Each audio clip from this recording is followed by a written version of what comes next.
A service of KIBMradio.com, the Internet's home for an all-old-time radio.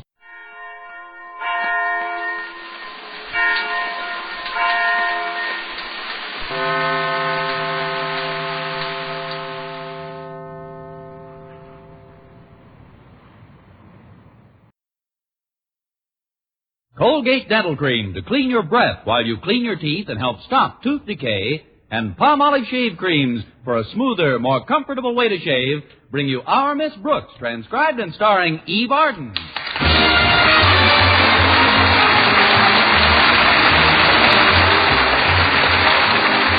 It's time once again for another comedy episode of Our Miss Brooks, under the direction of Al Lewis. Well, many people enjoy the brisk, snappy weather of the winter season. But our Miss Brooks, who teaches English at Madison High School, is definitely anti-cold. In fact, at the last count, she was sleeping beneath 11 woolen blankets. I kept warm enough that way, but it posed quite a problem for my landlady. Yesterday, when she came in to wake me up, she couldn't find me. We solved that, though. Now when I go to bed, I slip a bookmark under the bottom blanket. Last Friday at breakfast, I was complaining to Mrs. Davis about the temperature in the house. Now take this, dear. A nice steaming cup of coffee will warm you up in no time. Is it really hot? Piping hot. Here's your cup. Never mind the cup. Just pour it over me. Look, Mrs. Davis, the days aren't so bad, but last night at 11:30, my room was absolutely freezing. You could hang meat in there.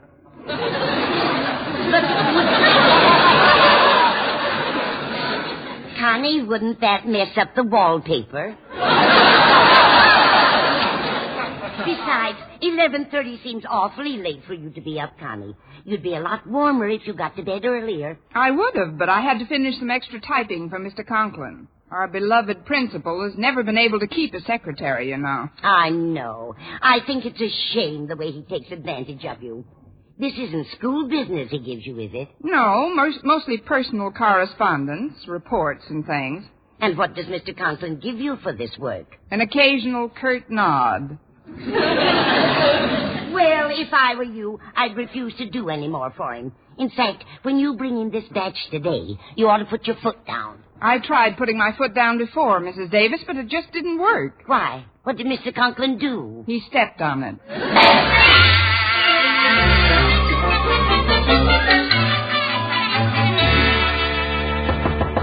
Come in. Good morning, Mr. Conklin. I brought in those papers you had me type last night. Just put them on my desk, please. What did you say? Perhaps you'd hear better if you'd remove those ridiculous earmuffs. What? Oh, these earmuffs. They must have slipped down again. It's terribly chilly in school this morning, Mr. Conklin. Nonsense. It's just pleasantly brisk. Now, about these papers, Why, Miss Brooks, you're familiar with the rules of this institution. Why are you smoking in school? I'm not smoking. That's my breath.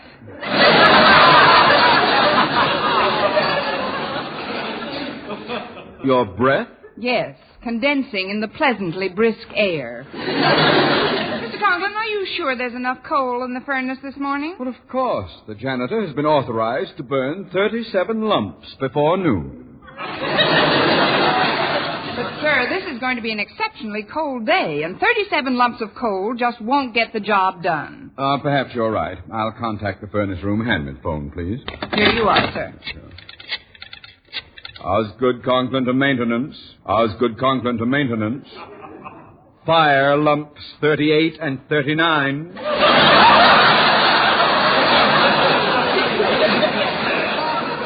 Fire lumps 38 and 39. That is all. That should do it. Now, let's see those papers. Here they are, Mr. Conklin.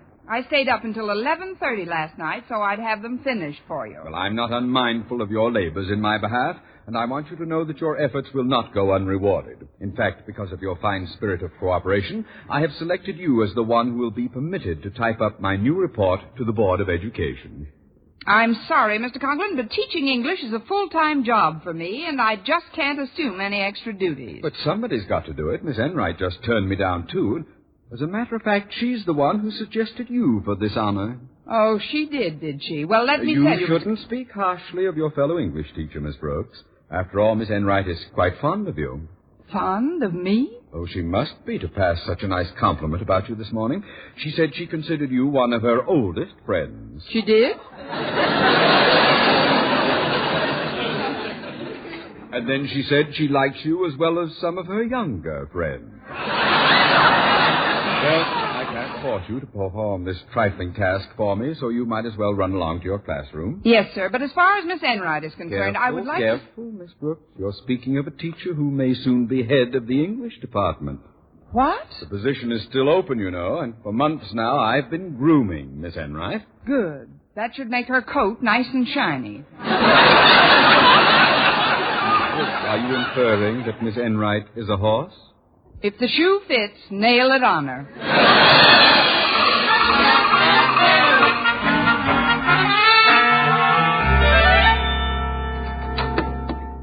Pardon me, Mr. Boynton, but I've got a free period right now, and as I recall, so have you. Oh, that's right, Miss Brooks. Is there anything I can do for you? I'd love to. That is, the real reason I dropped in here was to get away from my own classroom for a while. Sometimes I wonder if all this effort is worth anything. If I couldn't expend all this time and energy in another direction. Say, making a pleasant home for some man, the way any normal woman does. Well, you're certainly normal, Miss Brooks. Your muscular structure's good. You have a well-shaped skull. Good sound bones. And judging from your complexion, I should say your systolic circulatory system is A1.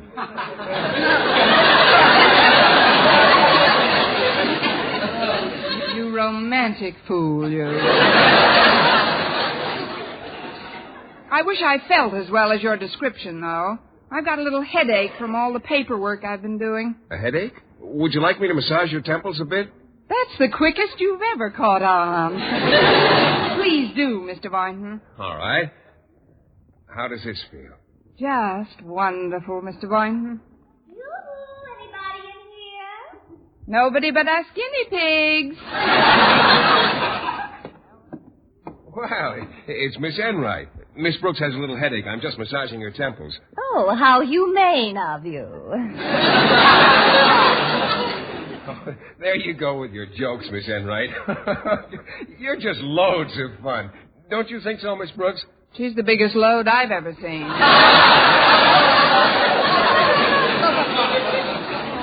Well, Miss Brooks, I didn't expect to find you here. I just dropped in because I'm worn out from my morning classes.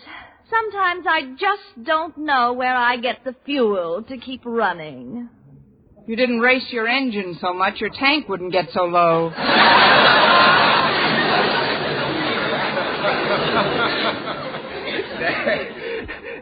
That's a good one, too. You girls have a lot of fun with each other, don't you? Yes, we do enjoy our little fencing matches. When we're not too tuckered out from our work, that is. Oh, that English class of mine. Well, I must say, I don't know what's come over you women of today. You just don't seem to have the vitality and drive of our forebears. Take my Aunt Mattie, for example. She taught English, but she also taught mathematics, history, science, and Latin. 5 subjects? Certainly. And then she'd go home and keep house for her husband and 9 children. 9 children? What did she teach, night school? You can jest if you want to. But if I found a woman like my Aunt Mattie, a woman who held the secret to diversified interests, I'd marry her tomorrow. If you'll excuse me now, I've got 1,000,000 papers to correct. And I'd better be running along, too. I've got to empty several waste baskets. But ladies, Goodbye, Mr. Boynton. See you later, nephew.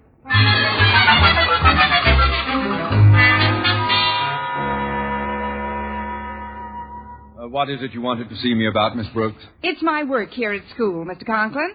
I was wondering if you could give me another subject or two to teach. Miss Brooks, have you been sniffing too much eraser dust? No,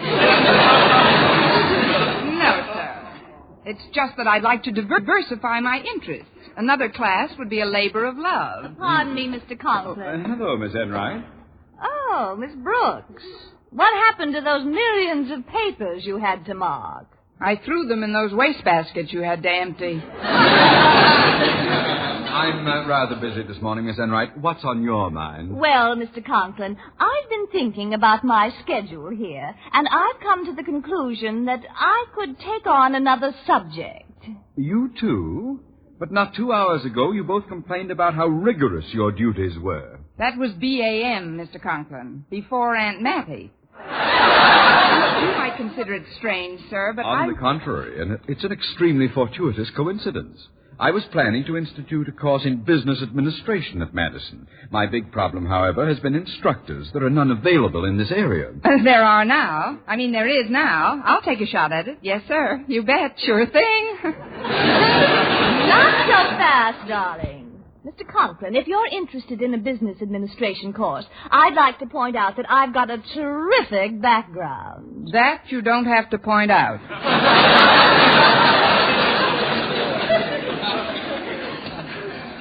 Maybe you ought to sell your bicycle.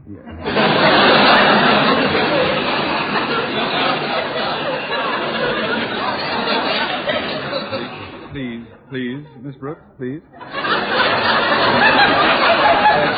Tell me about your experience, Miss Enright. Well, before I came to Madison High as an English teacher, I assisted Papa in his business. Papa was the head of a big collection agency at the time. I assisted my papa, too, Miss Enright. What did he do? He spent most of his time hiding from your papa.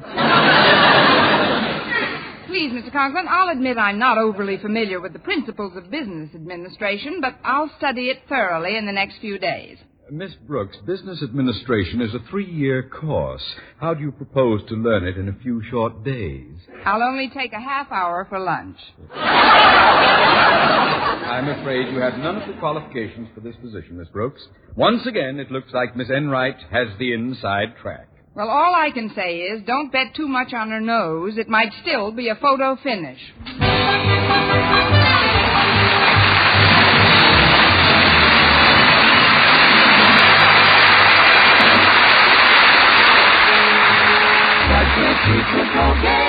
Colgate Dental Cream, it cleans your breath. Water toothpaste. Water cleans your teeth. Colgate toothpaste. Cleans your breath. Water toothpaste. Water cleans your teeth.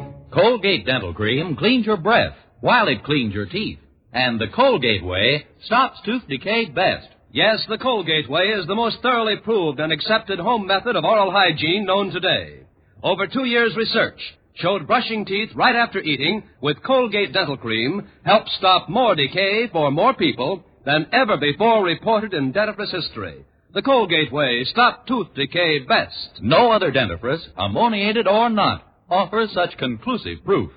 And you should know that Colgate's, while not mentioned by name, was the only toothpaste used in the research on tooth decay recently reported in Reader's Digest. So always follow the Colgate way to clean your breath while you clean your teeth and stop tooth decay best. Brush your teeth with Colgate. Colgate Dental Cream, it cleans your breath. Water toothpaste. While it cleans your teeth. And the Colgate way stops tooth decay best.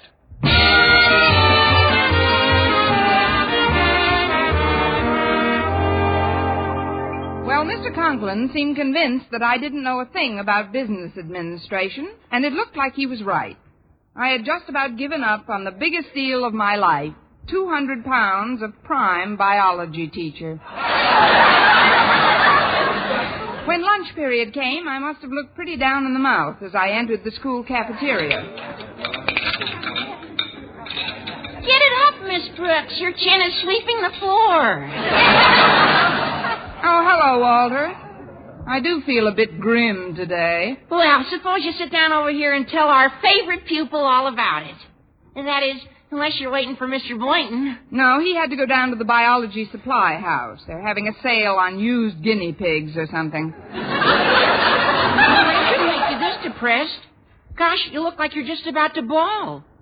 What's the cause of it? Well, I spent about 10 minutes in Mr. Conklin's office this morning. Say no more. Here's my hanky. Mr. Conklin's the best cure I know for anybody who's got a slight case of cheerfulness. Not so loud, Walter. His daughter's about to join us. Hello, Miss Brooks. Walter. Hello, Harriet. We were just chatting about your daddy. Yeah, why isn't he in the cafeteria today? I brought a sandwich to his office. He's calling the various oil companies to see if he can't beat the price raise. It seems fuel oil for our furnace at home has gone up 3 cents a gallon. Daddy has a big problem with oil every winter. We have a big problem with Daddy every winter. You probably don't know anything about this, Harriet, but I've been hoping your father would appoint me as instructor in business administration. He did mention something about the course, Miss Brooks, but he hasn't said who's going to teach it, so you might as well keep hoping. I'm going to get myself some dessert. Can I bring you something, Miss Brooks? No, thanks, dear. I'm pretty full. I've been biting my lips all morning. What's up, Miss Brooks? Things could always be worse. See you later, Walter. Okay, Pigeon. Now then, Miss Brooks, give me your undivided attention. You've got it, Walter. While you and Harriet were yakking it up, I was thinking, if Mr. Conklin could get the oil he wants for his furnace not only 3 cents cheaper, but 9 cents below the current price, and if this transaction was put over by you, he'd consider that you had a pretty good business head on your shoulders. Well, I guess he would be. Instead of thinking what he thinks now, that it's just a bunch of pretty auburn hair clinging to a vacant bulb.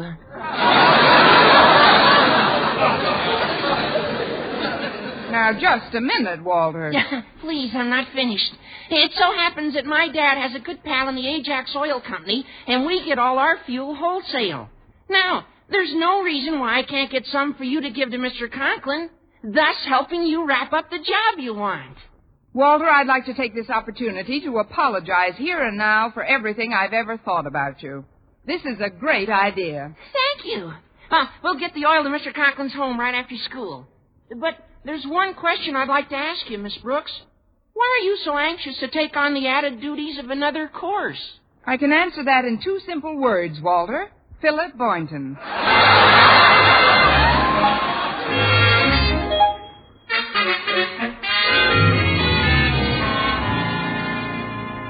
I'm glad you got home from school early today, Daddy. But why did we come down here to the basement? I wanted to show you our new furnace, Harriet. It was installed just 10 minutes ago. But what's this pink ribbon tied on it for? And what's this card on top of it? It's a little surprise for your mother. Read the card, Harriet. Let's see. It says, "To my loving wife, Martha. Happy Lincoln's birthday, darling, from your Osgood." You bought Mother a furnace for Lincoln's birthday? Nothing's too good for your mother, Harriet. Besides, it's my way of making up for Christmas. I got the feeling that your mother was not too delighted with the gift she received from me at that time. I can't understand it. It was a lovely case of club soda. Daddy, Mother was expecting a fur coat this winter. Then she should be doubly pleased. A furnace is even warmer than a fur coat. Especially this brand new forced air furnace. It uses gas and a blower system, and all it requires is for me to flip open a vent and presto, any room I'm in is full of hot air. No comment, Daddy.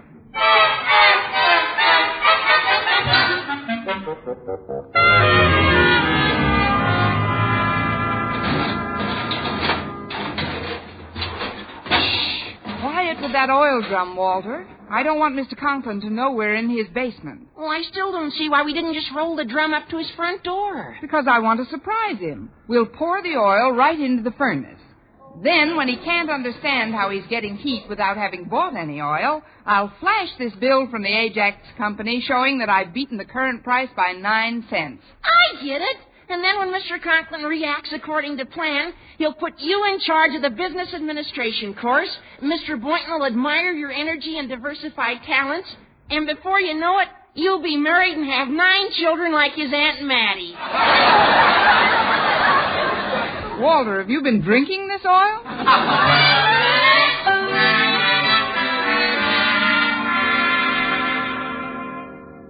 Miss Enright, your coming to my home on your own time to discuss our new business administration course has made quite an impression on me. Thank you, Mr. Conklin. But I've always been a firm believer in the old adage, don't put off until tomorrow what you can do today. My sentiments exactly.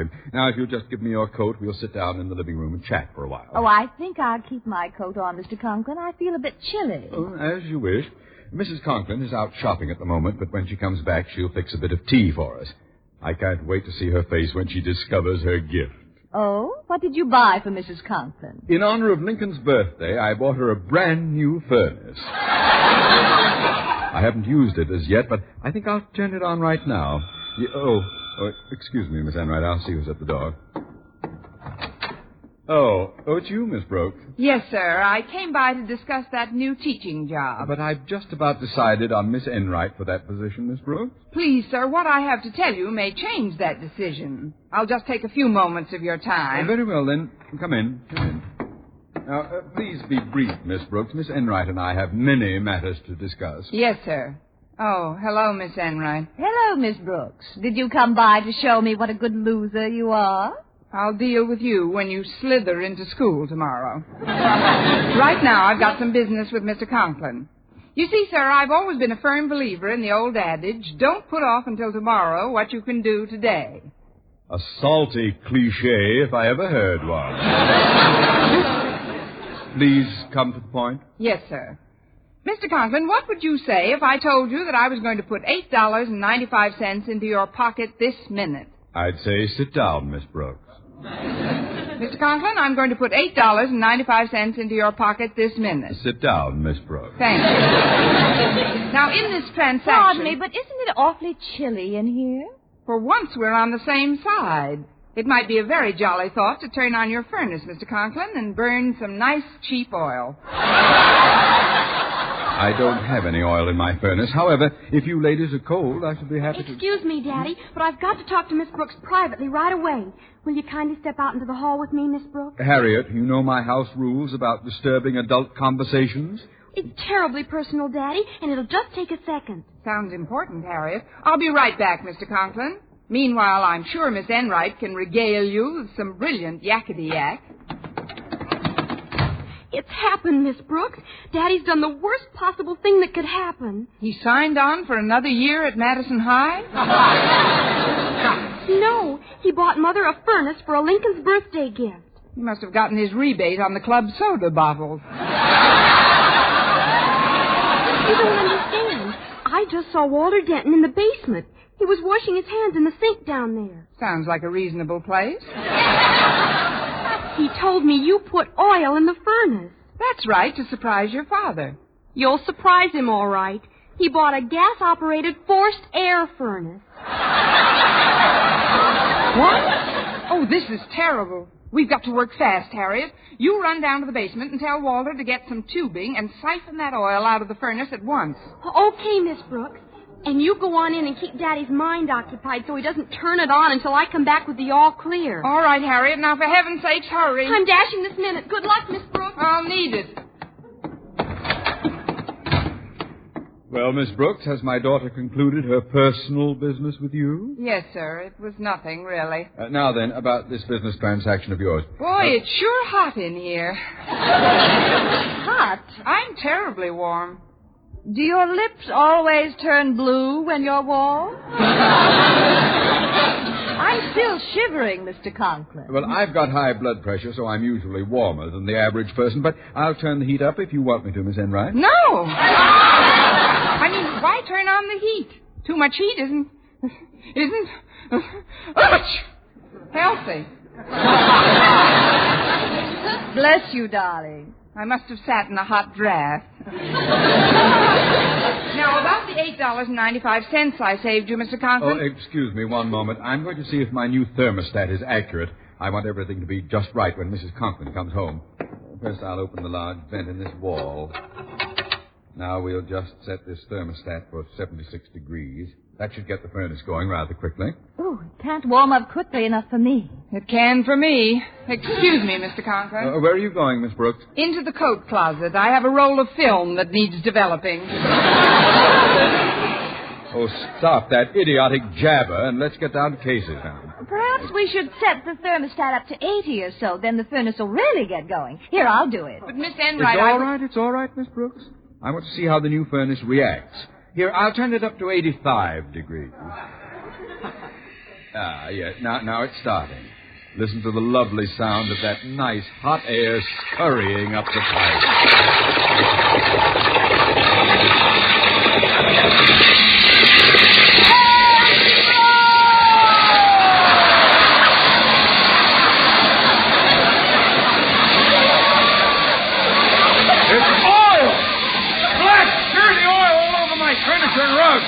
Here, I'll turn it off. Oh. Oh, my suit. Oh, my dress. Oh, my neck. What happened to my brand new furnace? This entire room is full of oil. What'll we do? Well, we could toss a giant salad. But I guess the only practical suggestion is to clean up. Something must have gone wrong when I... Holy cow! What are you people doing in here? Rehearsing for a minstrel show? You guessed it, Walter. And I don't know about anybody else, but if the interlocutor will excuse me, I, for one, am going to pick up my tambourine and beat it.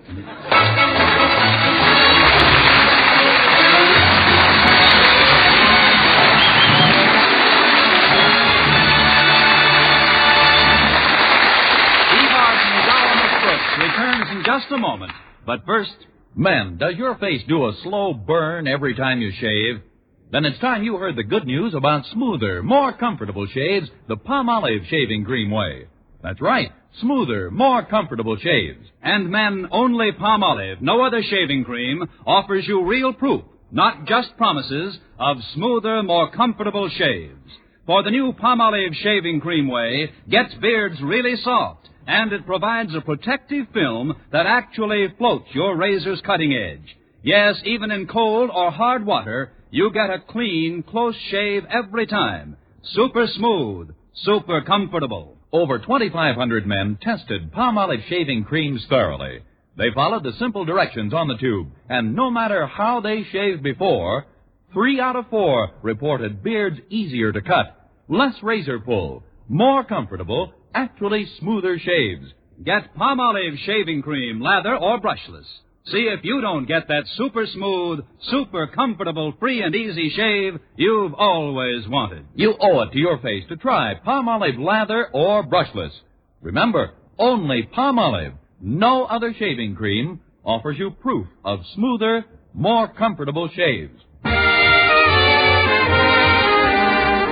And now, once again, here is our Miss Brooks. Well, Walter Denton was just about to spill the beans to Mr. Conklin about my part in the great oil scandal, when luckily I managed to catch his eye. And through some magical current that seemed to flow between us, his lips were suddenly sealed. Then I took my knuckles out of his mouth, and we cleaned up... After that, Walter took me home, and when we got to the door, he said... Gosh, Miss Brooks, do you think you may still get a crack at that business administration course? I don't know about the business administration, Walter, but if he finds out about today, it's a cinch we'll both get the business. This is Burnside reminding you to tune in next week to another Our Miss Brooks show, brought to you by Palmolive Shave Creams for a smoother, more comfortable way to shave, and Colgate Dental Cream to clean your breath while you clean your teeth and help stop tooth decay. Our Miss Brooks, starring Eve Arden, is produced by Larry Burns, written by Al Lewis, with the music of Wilbur Hatch.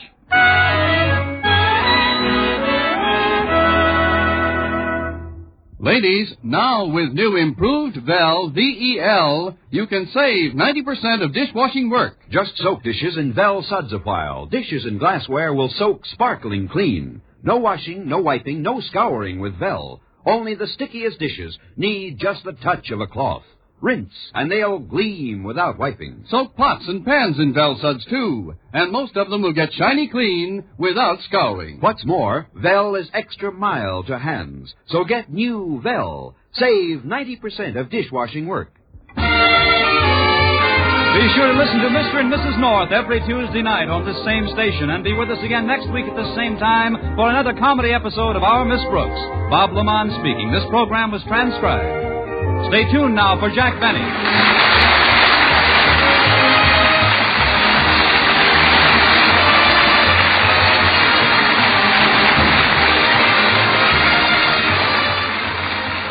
This is CBS, the Columbia Broadcasting System.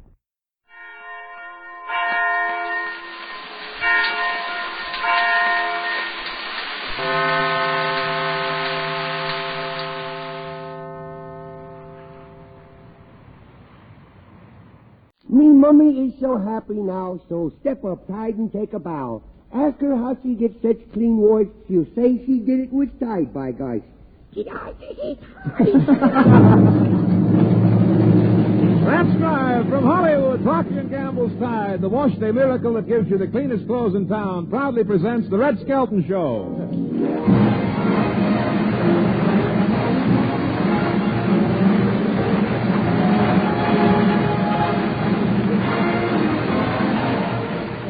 With Red Skelton, Dave Rose and his orchestra, Lorene Tuttle, Pat McGeehan, and Dick Ryan will be me, Rod O'Connor.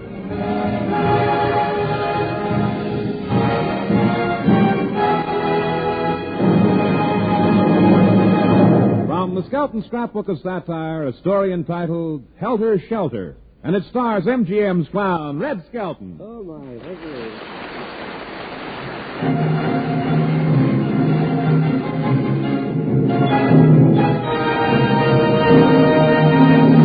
I love music like that. It really makes you think something good's coming on, don't it? Hey, what's wrong with that television set, Mr. Fret? Oh, haven't you heard? Mrs. Skelton has been using the antenna for a clothesline. Hey, remind me to buy her a regular clothesline. She hangs those clothes anyway. Yesterday I walked out and I saw my shirt and a pair of shorts. I walked over and shook hands with it. Turned out to be a rose bush. Well, there was nothing.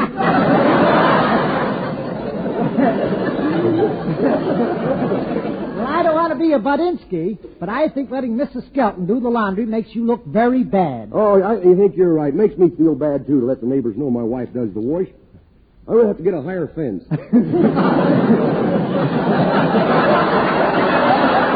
Well, you know by now that boy is fired. He can turn in his typewriter an ulcer. He's done. You know, it wouldn't hurt you to carry the soiled clothes down to the laundromat and then put a quarter in the slot. Hey, you know what happened to me the first time I walked into one of those laundromats? I put a quarter in the machine. I thought I hit the jackpot. 8 wet towels smacked me right in the face. Well, excuse me, Mr. Skelton, but I'd like to tune in to His Honor San Fernando Red on TV. Oh, I don't want to hear that crooked politician. Oh, now, this is a very important program today about making a home bomb shelter. Home bomb shelter? Yeah. Well, that's stupid. Who'd want to shelter a bomb in their home? Yeah, the picture's coming on now. No. Oh, look, we got a lady announcer. Yeah. Anonymous sponsors bring to His Honor San Fernando Red. Anonymous sponsors are the makers of the product with no name. It has no use, it's good for nothing, and its sales have skyrocketed to 0.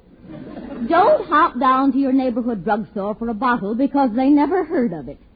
And if you send us 25 cents in stamps or coin, care of this station, you can kiss it goodbye. Now, Anonymous products bring you San Fernando Red and his commentary on world affairs. Thank you. My friends, and you are my friends. Don't say you're not my friends. Nobody's going to tell me who my friends are. Well, it's nice to see your bloodshot eyes again. Which reminds me, tomorrow I am going to be on at a more convenient time. So get your knives out and cut the time in your television sets. Starting tomorrow, I will give my report to the voters at 3:15 in the morning. I'm going to tell bedtime stories to gamblers. I'm going to tell you how to get the most out of your racing form. Now remember the time. Now remember it, because I ain't going to repeat it. I can't remember it. Now tonight, I would like to talk to you about testing the atomic bomb. I was up the other morning and I saw that flash. And believe me, I never saw such a light before in my life. It's about time a lot of politicians saw that light. When the guy says that's coming from Las Vegas, I thought somebody hit the jackpot on a pinball machine. I'll tell you, neighbors, one more blast like that last one and we can eliminate Nevada completely. Which brings me to why I'm speaking to you. Friends, does your backyard look different lately? Or haven't you got an atomic bomb shelter yet? Now, this shelter against bombs is the rage now. Get one. Because when Washington gets through with them taxes, we're going to wind up in a hole anyhow.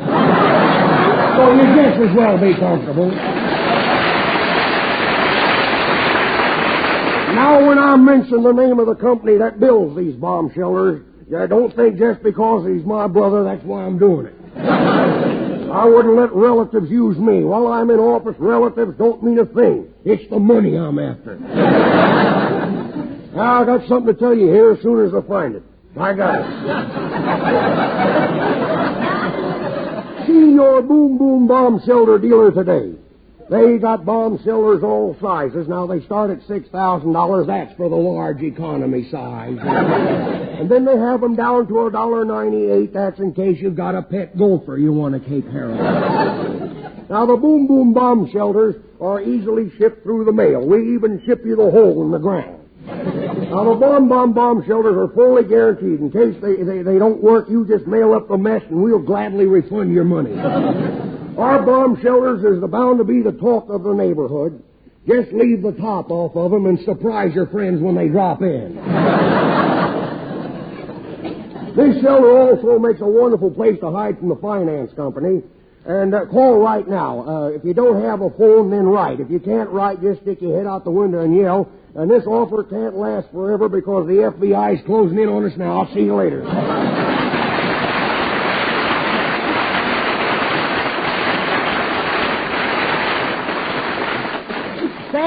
Say, Mr. Skelton, let's order one of those bomb shelters, will you? Those home bomb shelters? Yes. Now, I'm going to build one myself. All I need is a spade and a pancake and a pickaxe.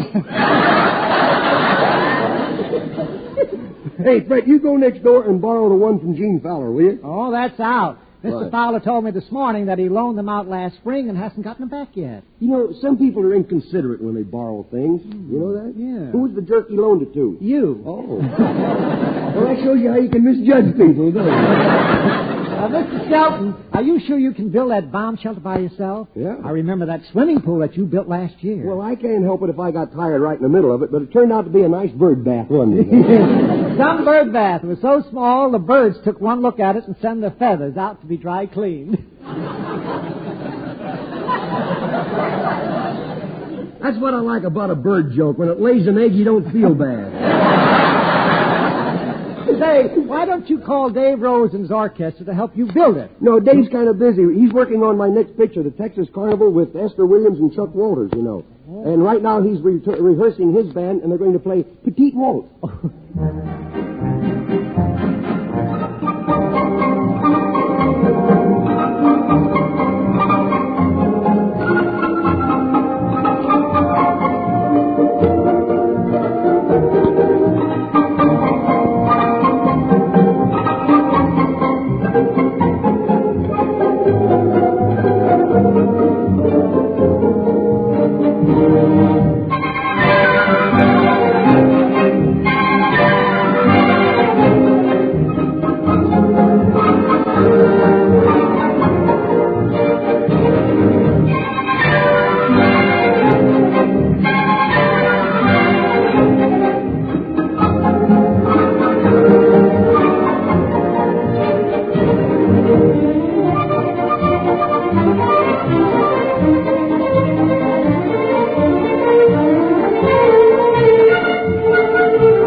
love time we do. There's Mom and Pop and Uncle John and all of us kids too. Tide gets clothes cleaner than any soap.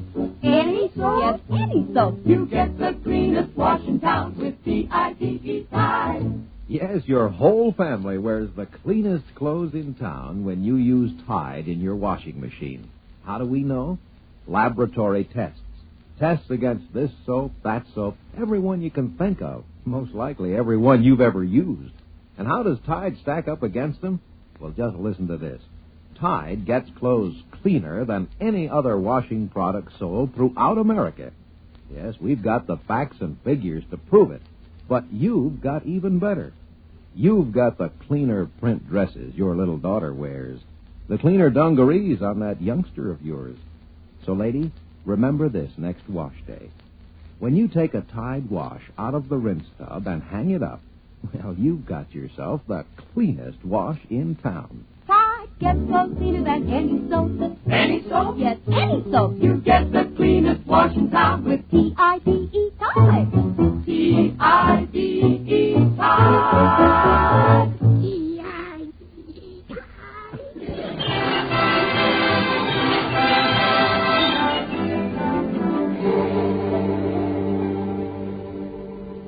Mr. Skelton, I still think you should hire someone to build a bomb shelter. Look, I'll do it myself. I should be able to finish it in one day. Well, don't knock yourself out. Ah, look, I'll dig a while, then I'll rest a while. Oh, here I go.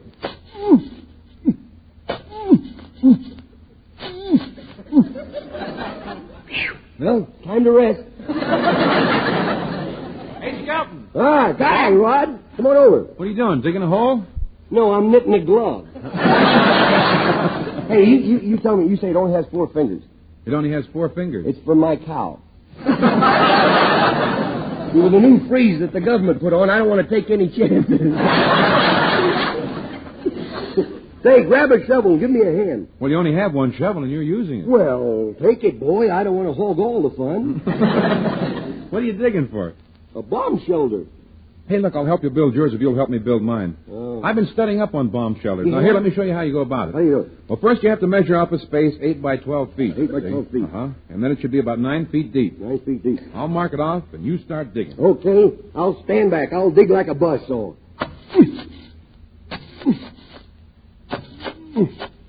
Hey, how deep did you say this had to be? 9 feet. Well, I ain't too particular. I'll just dig it big enough to hide my head in. Well, keep digging. Hey, what's this? I've dug into something that looks like a gopher hole. Only it's bigger. Oh, there's a body down there. I'll go call the police. Hurry. Hey, what you doing up there with that shovel, boy? Willie Lump, what are you doing down this hole? Oh, wouldn't you like to know? I got information, fat boy. I got a gopher's license, I have. Mm-hmm. I detest busybodies. I don't like people who are busybodies, and you are about the busiest body I have ever seen around. I don't like busybodies. Uh-huh. Yeah. You must know I'm a little short on dough, and I'm tunneling my way to the Bank of America. Look, how did you get down there? I'll tell you how I got down here. I very politely asked my wife if I could go out of the house today. And do you know what old wind tunnel said? No. Well, you mean you didn't hear her answer? Everybody in the neighborhood heard her. Boy, oh boy, she let out a whoop. It shattered all the windows in the neighborhood. Boy, what a voice she's got. When she gets mad, she... Caltech seismograph thought Nevada dropped another one. All right, well, what did your wife say? When one word, she says no. Only that wasn't the word she used. So when she wasn't looking, I sneaked out in the backyard and I start digging, you see. I like to dig. You see, when I was in the Army, I used to dig all the foxholes. That is until one day I was digging there and a fox came up and he looked at me and he said, No, not that way, between the legs.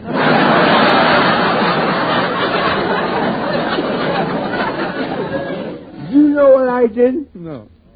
I dug a tunnel. Oh, I got them all over town, you know. Oh, really? I can get any place. Nobody knows me. Old Sir Mouse Willie, they call me now. I dug over to Joe's Bar and Grill, and you should have seen Joe's kitchen when I stuck my head through that floor. 9 guys took the pledge.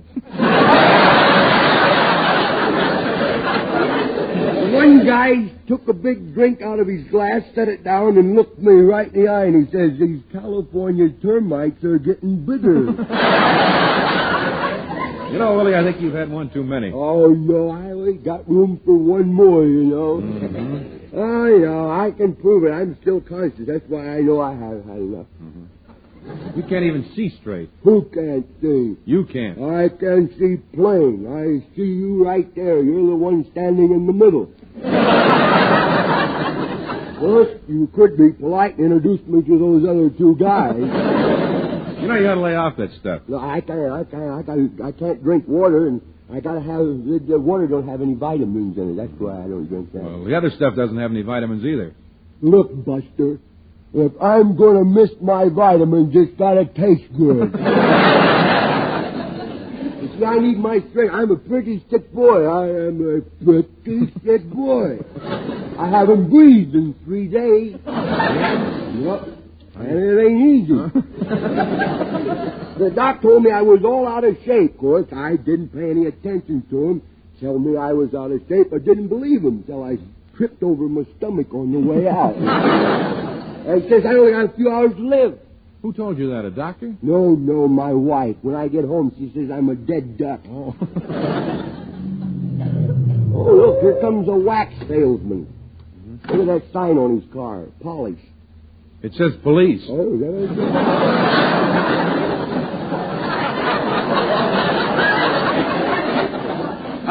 All right. What are you doing there? Well, Lobster, I was only digging a little. Yes, I can see you're digging. And it looks mighty suspicious. Aha! Just as I thought. You're burying the body. I'm no body officer. I'm alive. Oh, you are? Yes, I'm alive. Well, supposing you prove it. Maybe I'm dead after all. Well, if you're alive, then what are you doing down in that hole? Not so fast, wise guy. What's your name? Willie Lump Lump.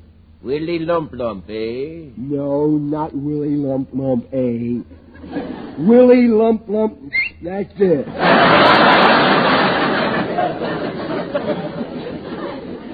Where's your home? What's that? Where's your home? In the hands of the Bank of America. Are you married? What's that? I said, are you married? Oh, I always look this way after a hot bath. Yeah. There's a bum rap, though. I would have never married my wife if I had read that fine print in our marriage license that says I have to support her mother, too. Oh, her mother's a very forced, and her father. Oh, boy. This guy has sat in the living room for 10 years, and no one's come in and offered him a job yet. He's a very foresighted guy, though. He saw the 1929 crash coming, so he stopped work in 1918. Oh, well, let's not talk about that, though. I got a very weak stomach. Well, you're the guy I've been looking for, Chump. The Lump Lump's the name, Buster. Your wife called the station and reported you missing for the last 5 days. Well, how did she find out I was missing? She only cleans that doghouse once a week. Well, come on. I'm taking you back to your wife. To my wife? That's right. Oh, well, we all got to go sooner or later.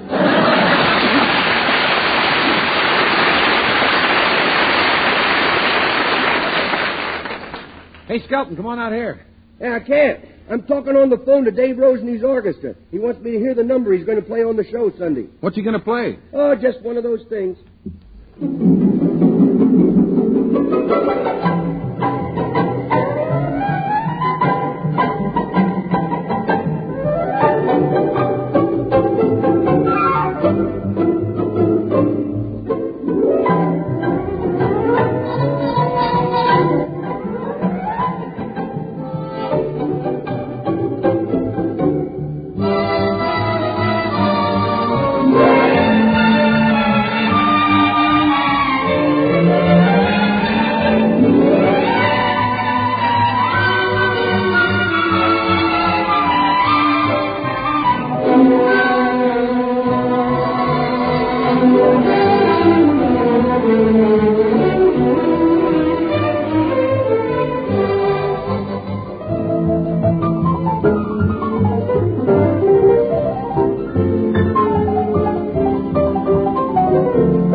You've heard us call Tide a miracle, and that's exactly what Tide is.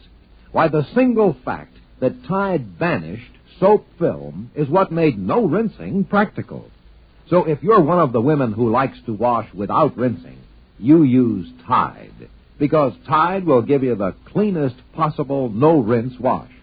And, of course, you'll save all that time and work, too. Now, on the other hand, if you prefer to rinse your clothes, and I know most of you do, here's what Tide promises you. Tide will get your clothes cleaner than any soap on earth, cleaner than any other washing product sold throughout America. Tide will give you cleaner shirts for your husband, cleaner play clothes for your children. Yes, a Tide wash is the cleanest wash in town. Tide gets clothes cleaner than any soap. Any soap? Yes, any soap. You get the cleanest wash in town with T-I-D-E, Tide. T-I-D-E, Tide.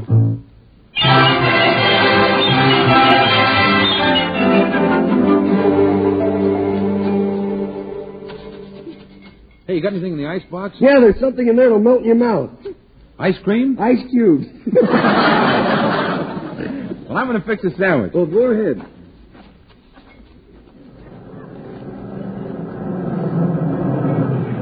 Hey, the milkman just pulled in the driveway. Hey, it's Cauliflower McPug, the punch-drunk fighter that's always hearing bells and birds. Anybody waiting for the milkman?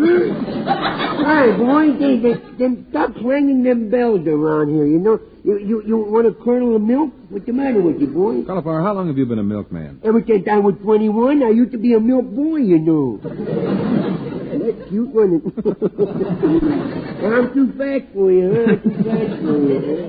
Hey, now, don't bother me. There's something wrong with my truck. I got to fix it. I get so mad at this truck all the time. I get so mad. Oh, I never so mad no more in my life. I get so mad I see red. You ain't a communist, are you? Well, what's wrong with your truck? It seems to run all right. Yeah, but the bells keep ringing all the time. The thing that drives me nuts. You know, I'm driving along, minding my own business, and, a flock of them flew over that time, didn't they? Well, that's quick, aren't they? And all of a sudden these bells start ringing on my trunk here, you see? Uh-huh. So I have to stop and try to turn them off. And I look for them, but they're never there. Look, I've got news for you. There's no bell on that milk truck. Oh, you heard it too, huh? Cauliflower, you only imagine that you hear the bell. That's because you're so punchy. Who's punchy? Who's punchy? You're punchy. You think I'm punchy? Yes, I do. You mean that? I certainly do. Okay, I ain't stand for no foolishness today. I don't mess around, you know. You know, you got to cure yourself of hearing bells all the time. Just repeat over and over to yourself, I don't hear any bells. You mean you don't hear that fire truck going by? I keep saying, I don't hear any bells ringing. I don't hear... Wait till they stop, will you? I don't hear any bells ringing. I don't hear any bells ringing. That's funny. I don't hear any bells ringing. Yeah, how about that? I'm cured. Want to see how simple it was? Thanks a lot. That's nice. Answer the phone.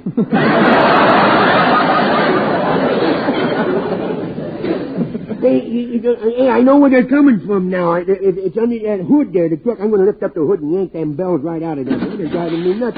Just a flock of canaries flew out of there. Boy, oh boy, you know, they're causing all the trouble, I think. Well, I didn't see any canaries fly out. Well, what do you want them to do? Come back and give you an encore? The world's moving too fast for you, boy. Get with things. Get with it. You want to be like me, boy. Keep on your heels. Well, it's too bad for you, Cauliflower, that when you showed up where they were passing out the brains, the government froze them. Oh, that's cute. That's cute. Didn't get much of a laugh, but it's cute. Hey, tell me, how come you're driving a milk truck? Well... You finally washed up in the fight racket? I thought I was washed up last night with that bout I had out in Wichita. Oh, you threw the thing the guy I fought. Really? Oh, boy, I tell you, they had to use a spot remover to get me off the canvas, you know. Who did you fight? I fought Gorilla Irving. He's Texas Tarzana taxidermist, he is. Tried to stuff his fist down my throat, you know. One of the fighters had to go over. I fought last week, and he had to go to the dentist. I fixed him, boy. What happened? Huh? One of my teeth got stuck in his blister. Oh, that's nice. Isn't that cute? They're going back to Capistrano early this year. I did fight I had last night, though. This guy hit me so hard that my teeth flew right out of my mouth and bit a lady in the third row. After the fight, I had to go, stop it, will you? Stop it. What's the matter with you? What is this stop it, stop the it? guy hits me. I look around, he's never there. No wonder you're walking around in a fog. Who, you think I've lost my boat, huh? You ain't seen nothing. You ought to see that rattler I room with. Yeah. There is a guy that really flipped his lid. Mm-hmm. What do you mean? Tell me about He's it. nutty the fruitcake, this guy. All night long, he sits there banging at the piano. Just sits there and bangs the piano all night long. Oh, what's wrong with that? He ain't got no piano. I know. I have to tune it when he gets through playing it. Tell me something, cauliflower. What do you sell milk for? Oh, it's very reasonable, very reasonable. I charge 15 cents a quart and 25 cents a pint. Well, tell me something. How come the pint bottles cost more than the quart bottles? Well, when I milk them cows, my aim ain't too good with them little bottles. Oh, step aside, there goes the super chief. Tell me something. Is your milk pasteurized? Pasteurized, only if I put it in front of my face, yeah. You know, this milk is different. You know, our milk is different. We feed our cows nothing but watermelon. So when you drink the milk, don't forget to spit the seeds out. Oh, that's sweet, that's sweet. They love me, that's sweet. Who? A little canary on my shoulder. Oh, he flew away. Well, I'll help you out, cauliflower. Give me a couple of quarts. 2 quarts coming up, boy. But I don't want it unless it's fresh. Oh, it's fresh, all right. I'll get it for you just in a jiffy. Did you say 1 or 2 quarts? I said forget it. I'll see you later. Okay. Hey, O'Connor. Yes, Skelton? Hey, I'm going home. I finished my bomb shelter. I really got it finished, boy. I'm going to call up the newspapers and have them take some pictures of it. Yeah, say, that's a juicy tidbit for Head and Luella. Yeah, Drew Person won't believe it. He didn't predict it. What a masterpiece, though. It's atom bomb proof, H bomb proof, smog proof, and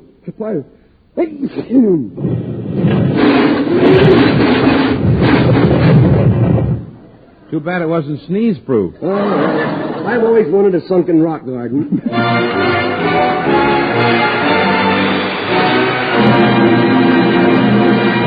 Now, ladies and gentlemen, until next Sunday. This is Red Skelton saying goodbye now, and thanks for listening, and thanks for buying more and more of the Wash Day Miracle Tide. And this is Rod O'Connor reminding you that Tide gets clothes cleaner than any soap on earth, cleaner than any other washing product sold throughout America. That's why You get the cleanest washing down with T-I-D-E Tide. T-I-D-E Tide. this is a copyrighted feature transcribed from Hollywood. This is CBS, the Columbia Broadcasting System.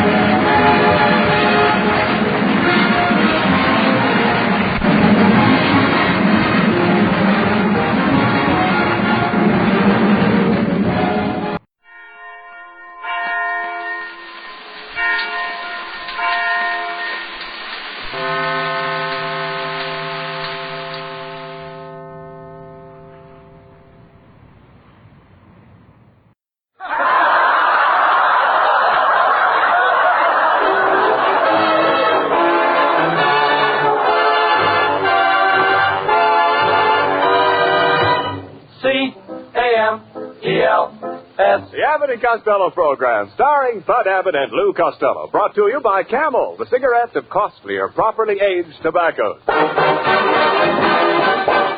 Abbott and Costello program, with the music of Carl Hoff and his orchestra, our singing star Amy Arnell, and spotlighting that chunky, chubby little cherub who, when caught putting a needle and thread in his Uncle Artie Stebbins' pocket because he heard him say he was going out on a tear, calmly said, I'm not boy.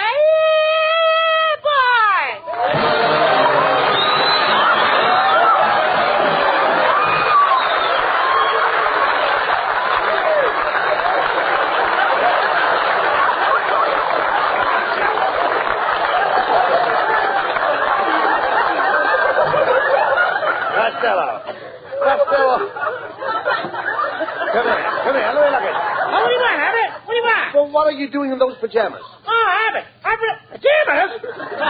Hey, Abbott, I've been up all night figuring out my income tax. And boy, am I happy. Why? I'm going to pay less than I ever paid before. How's that? I put the government down as a dependent. Listen, Costello, why do you ask me to help you with your income tax? Oh, why should I ask you? Well, because I happen to have a business school diploma, and that makes me a certified public accountant. I beg your pardon? That makes you what? A certified public accountant. Well, I got electricity in my hair. Does that make me a bridge lamp? I know. Talk sense, please. Let me see your income tax blank. Oh, I'm not using a blank this year, Abbott. I'm making out my tax return on my handkerchief. On a handkerchief? What's the idea? This year I'm paying through the nose.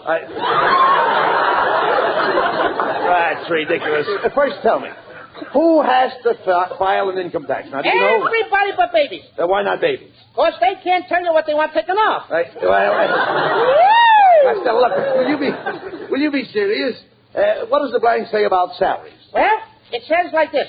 Where did I read it? Read it carefully. Yeah. Salaries are income received from others consisting of wages, fees, commission, bonuses, and other compensation for personal services and interest accrued in excess of exemption, and anyone around my base is it. How did that get in there? Look, what does it say? What does it say about Schedule A? Oh, Schedule A. Yes. Schedule A. It says, see paragraph 5, Schedule B. Well, what does Schedule B say? It says, run around paragraph B and detour to paragraph 7. Now, look, never mind. What does it say in paragraph 7? It says, you won't give up, eh? Look, let's go back to Schedule. Let's go back to Schedule A. Read it. Go ahead. All right. Now, Schedule A says, Section 4 says, yes. Total net short-term capital gains enter as item 10. Column 5, upper 6, lower 7. Stick 'em up, Lone Ranger. I've got you covered. Now, will you cut out the silliness, Costello? I'll answer this question. What is your income? Oh, about 3 o'clock in the morning. No. I'm talking about your income, less withholding tax. The answer to that is obvious. Obvious? Okay, I'll write the answer down. Now, go ahead. How do you spell obvious? No. I better break the question up for you. Okay. Hey, Abbott, What? after you got it broken up, will you do me a favor? What? Throw it away. Look, let's go on with the next question. Are you living with husband and wife? I have no wife, and I'm not living with my husband. Oh, you left him, eh? Why did you do it? Because he was very mean to me, and he beat me over the head with one of the children. Wait a minute! I haven't got no husband. I'm an old maid. Look, Costello, if you're single, what are the names of your parents? Papa and Mama. Look, what was your mother's name before she got married? I don't know. I didn't know her then. Well, we'll come back to that later. Remember, you can't cheat or you'll deprive the government of money they need. What do you need it for? Well, for instance, the government needs money to build bridges. Do you know why we have to have more bridges? Sure, to keep the taxpayers coming across. No. We need the money for public works. Like, for instance, the FHA. Do you know anything about the FHA? Is that anything like OB? What is OB? That's BO, spelled backwards. No. The FHA is the Federal Housing Administration. Now, suppose you wanted to build a house for $10,000 and you only had $7,000. What would you do? Marry a dame with $3,000. Oh, there's no sense talking money with you. You don't even know the difference between capital and labor. Oh, yes, I do. If I loan you $10, that's capital. That's right. But when I try to get it back, that's labor. Now, there you go again. Look, here, I'll explain it to you. Capital is the useful expenditure that employs labor. For example, you go into a store and you spend $1. What do I buy? That doesn't make any difference. It makes a difference to me. When I spend $1, I want to know what I'm getting, brother. I'm only using... Thank you, Mom. Never mind.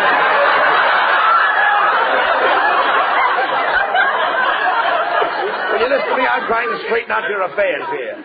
I'm only trying to use that as an example. I'm trying to make a point. Yeah, but you're shooting my money. No, look. I'm only trying to show you how money circulates. Suppose you spend $1.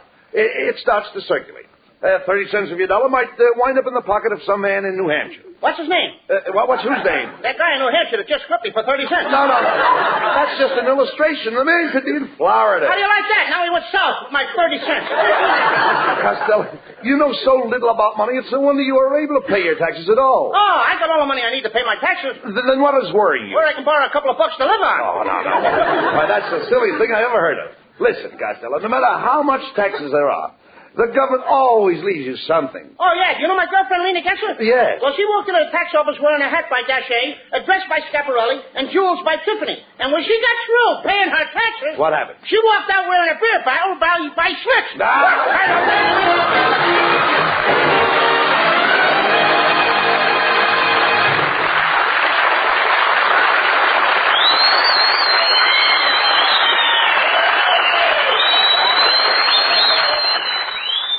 Look at a map of the United States. Let your eyes travel to practically any town on that map, and there'll be a place where some doctor was asked the question, "What cigarette do you smoke, doctor?" 3 leading independent research organizations put the question to 113,000 doctors from border to border, from coast to coast. And the brand most named by doctors was Camels. Certainly, you'll say, if you're a Camel smoker now, why not? Why shouldn't a doctor go for that rich, full flavor and cool mildness just as I do? And if you're not a Camel smoker, try a pack right away. According to a recent nationwide survey, more doctors smoke Camels than any other cigarette. It's Carl Hoff and the Camel Orchestra with their swing styling of Who's Sorry Now?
Costello, will you please listen to me? Tomorrow's the deadline to pay your income tax. Now, where are you going to get the money?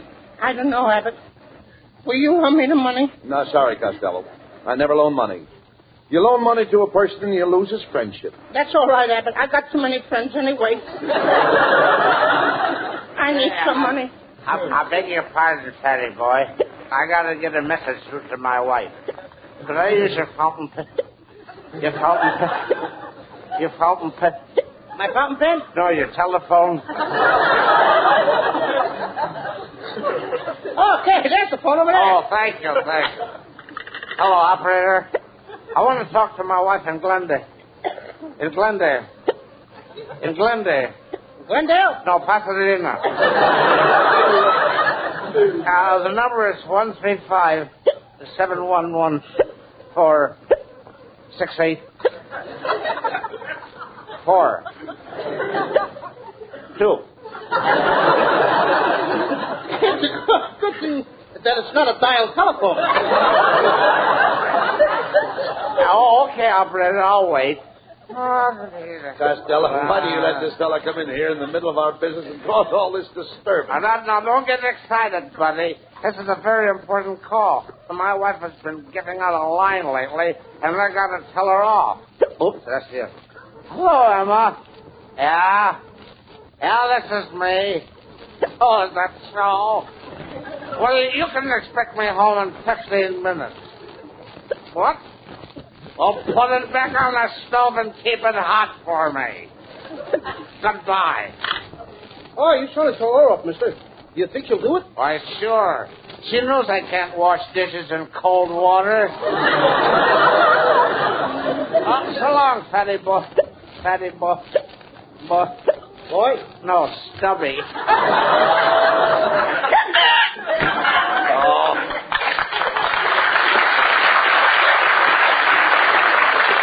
Forget about him, Costello, now look, you've got to get the money to pay your taxes. Hey, come on. Let's go across the hall to Mrs. Niles. Now, look, talk nice to her, Costello. She might loan you the money. Hello, Mr. Abbott. Oh, you brought back the wash tub you borrowed. What wash tub? Oh, pardon me. That's Costello.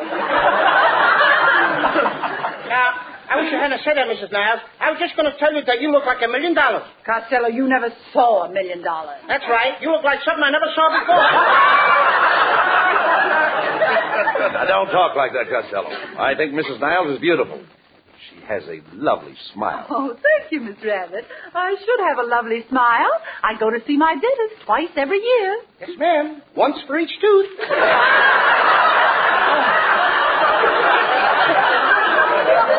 I wouldn't talk if I were you, Costello. I just saw your latest picture called The Little Giant. Oh, you did? How'd you like it? Oh, I thought it was very funny. Thank you. But with you in it, they should have called it The Oversized Wart. I heard you tell Costello off, dear. Oh, you're so refreshing, dear. You're my little grapefruit. Oh, no, get it. You're my little grapefruit. Oh, no, I insist that you're my little grapefruit. And I insist that you're my little grapefruit. Ladies and gentlemen, you just heard from a couple of old squirts. Costello, remember what you're here for. Oh, yes. Mrs. Niles, I need money to pay my income tax. Could you lend me $500, please? $500? Mm-hmm. Absurd, Costello. I haven't that much money. Didn't you get any money from the accident? Accident? I never had any accident. Don't tell me you were born with that bush.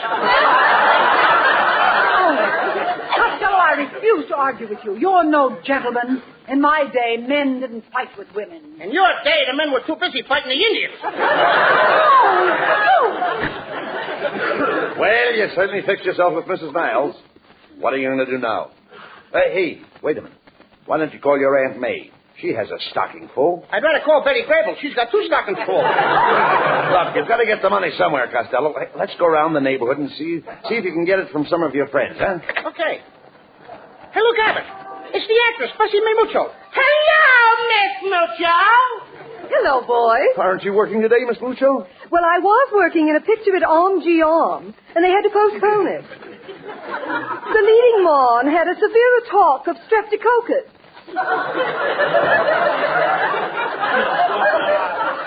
Streptococcus? Ah, sure, Abby. You know what streptococcus is. That's where you get those little boobs in your tonsils. Listen, Bessie, Costello's trying to borrow some money to pay his income tax. Well, that's easy. Whenever I need cash, I go to the bank. Bank? Yes. Didn't you ever get any cash from a bank? No, every time I go, I write a check. It bounces.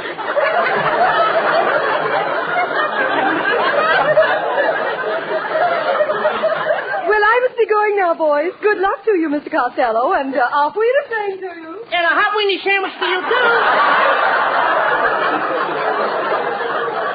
Costello, do you realize that your income tax payment has to be in tomorrow?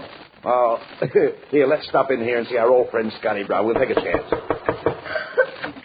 I wish you would not knock on my door, laddies. When you come to my house, it's bad. It wakes up the termites and they start chewing on the foundation. Hey, Scotty, old friend, I'm in trouble and I need $500 to pay my income tax. Oh, I'd like to help you, laddie, but I just suffered a terrible financial setback. Financial setback? What happened? Well, I bought a pound of rice for supper. And when I was counting the kernels to see that I got a full pound, a terrible thing happened. One of the kernels rolled down the drain pipe.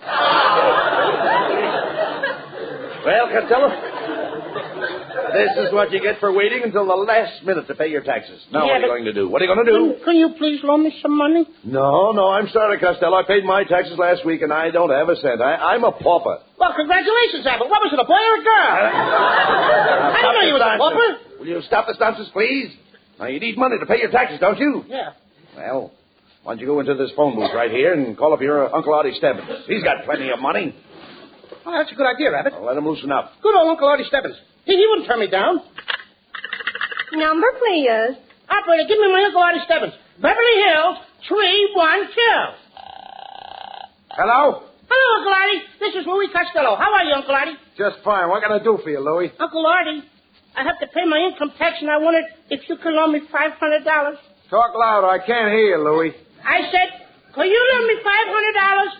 I can't hear you, Louie. Could you loan me $500?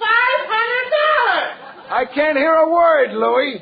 Pardon me, Mr. Stebbins. This is the operator, and I can hear him very plain. Then you loan him the money.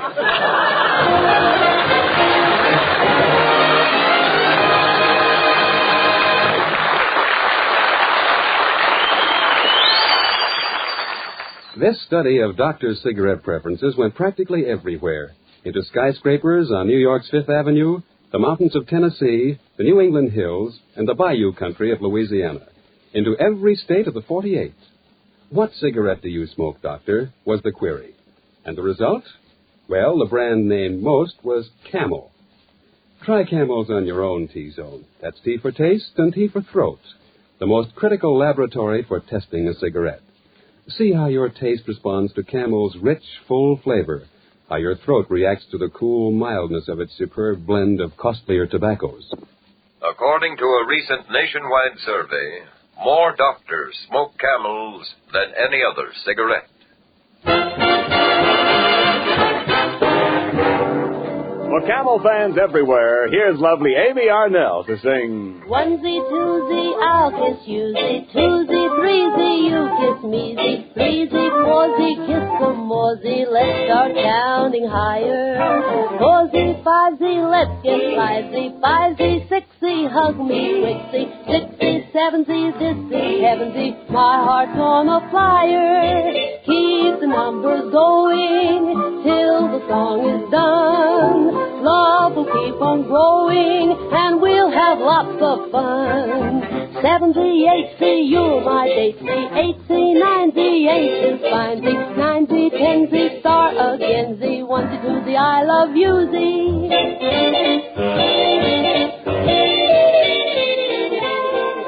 Racy, horsey, runsy, onesie, Betsy, wetsy, lose my munsey. Try again, see, in a frenzy at the Santa Anita.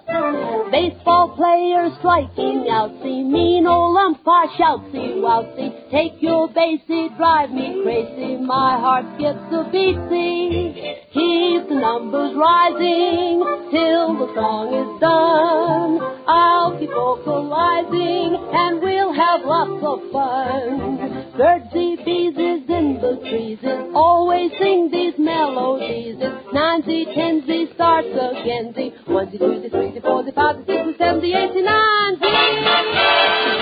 I love you, Z.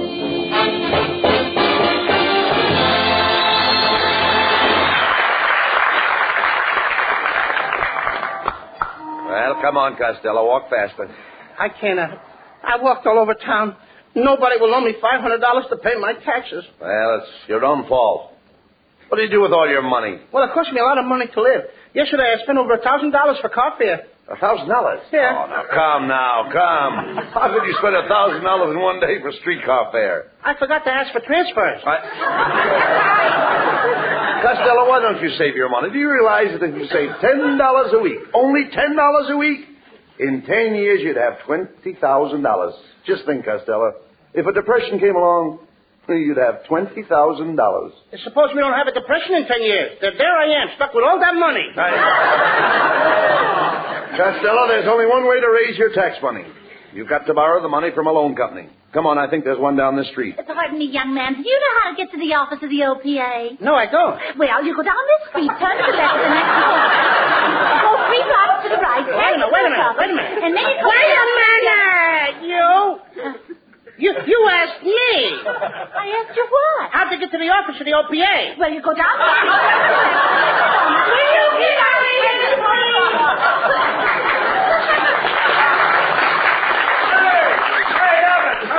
Hey, look, Costello, it's Melonhead. Oh, Melonhead. Hey, I'm in a hurry, Melonhead. I gotta go across the street to the loan office to borrow some money. I'll see you later. Wait a minute. Where are you going to be later? I don't know. I might be anywhere. Oh, now I should chase all over town looking for you, huh? I should leave my poor doubting wife sitting alone while I'm running all over town looking for you. No, don't leave your wife. Stay with her. Stay with her every minute. Oh, 24 hours a day I gotta look at her ugly puss, huh? Well, what do you want to see me about, Costello? I didn't want to see you. Oh, don't want to see me, huh? And why did you say you'd see me later? That's just the old expression like your father's mustache. What's wrong? What's wrong with my father's mustache? Nothing. I'd like to see it. Oh, you would, huh? Get this guy. My father's been dead for 20 years. He wants me to dig him up just so he can see what his mustache is. Look, Malahide, I'm trying to get money to pay my income tax. You come here, you're driving me to distraction. I gotta drive you, huh? Too proud to walk. I love walking. I think everybody should walk. Oh, a fine thing. My brother John sells bicycles. But no, you say everybody should walk. I've got none against bicycles. Thanks, John.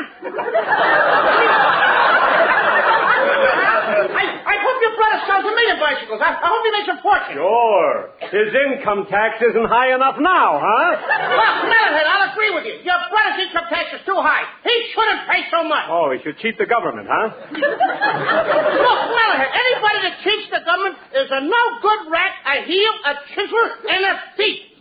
Go on, hint. Go on, make my children ashamed of me. Look, Malahide, your children ain't ashamed of you. They've never been ashamed of you. No, then why didn't they come to see me last summer in Alcatraz?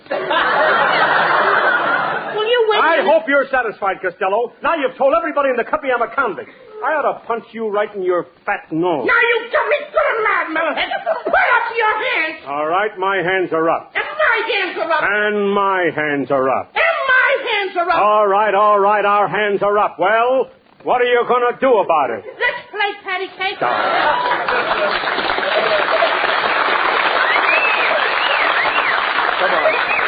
Come on, Costello. Let's get into the loan office and get that tax money. Hurry up.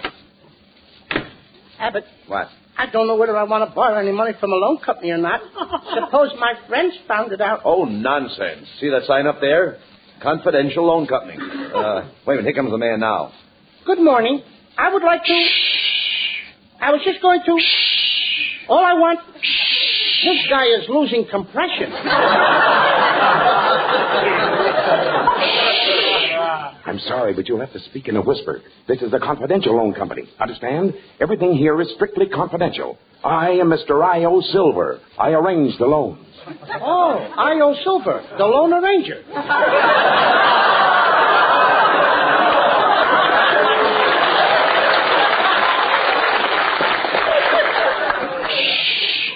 Now, I'll have to ask you a few simple questions. Where were you born? I don't know. But you must know. Where was your mother at the time? She was in Chicago. And you were born in Chicago. No, I wasn't. I was traveling with my Uncle Artie Stebbins at the time. You dummy, will you talk sense Yeah, into me? man. Please. What day of the week were you born on? Thursday. How did you know it was Thursday? Of course, the next day we had fish. Lou, I told you to cut that out, didn't I? Quiet now, Lou. Well, remember, we must keep this strictly confidential. Now, are you the only child? No. I was one of triplets. Triplets? What were they, all boys? No. One was a boy and one was a girl. But you said triplets. What was the other one? I don't know. The day we were born, the third one flew away and we never found out.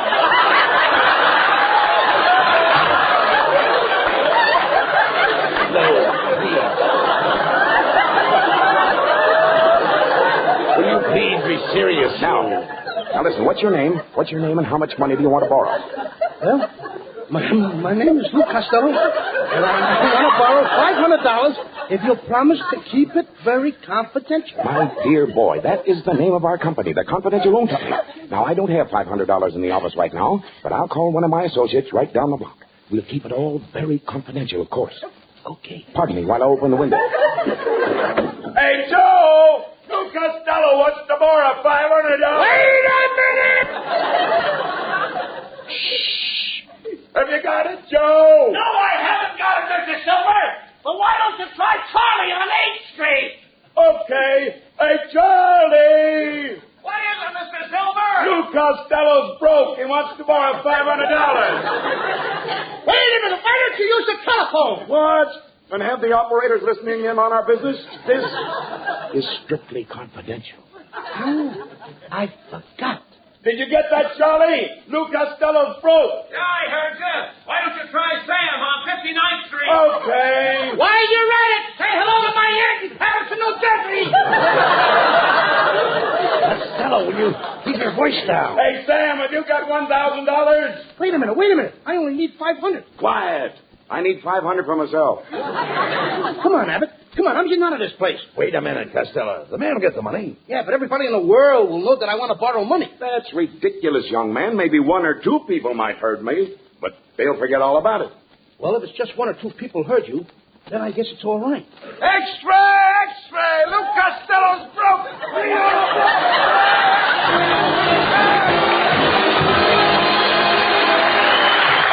Costello will be back for Camel Cigarettes in just a moment.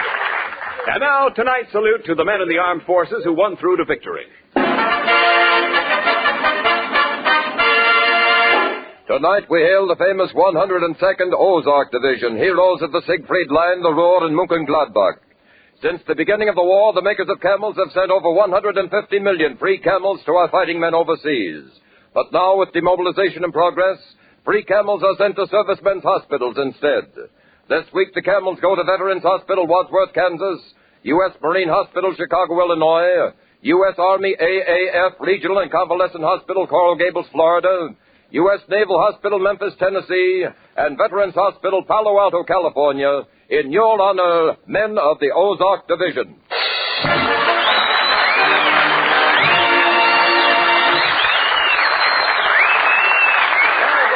Throughout the United States twice a week. Our rebroadcast to practically every area in the world where our men are stationed and to our good neighbors in Central and South America.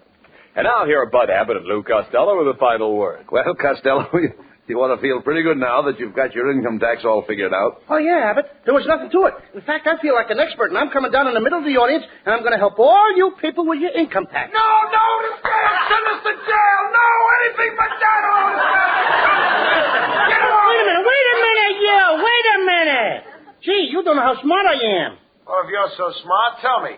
Why is a lollipop like a racehorse? I don't know. Why is a lollipop like a racehorse? The more you lick it, the faster it goes.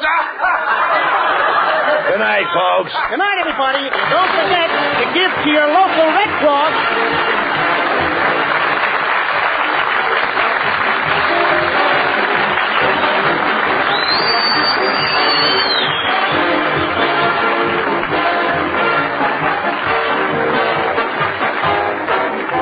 Be sure to tune in next week for another great Abbott and Costello show brought to you by Camel Cigarettes. And remember, try Camels in your T-zone. See if they don't suit your taste, your throat, to a T. C-A-M-E-L-S.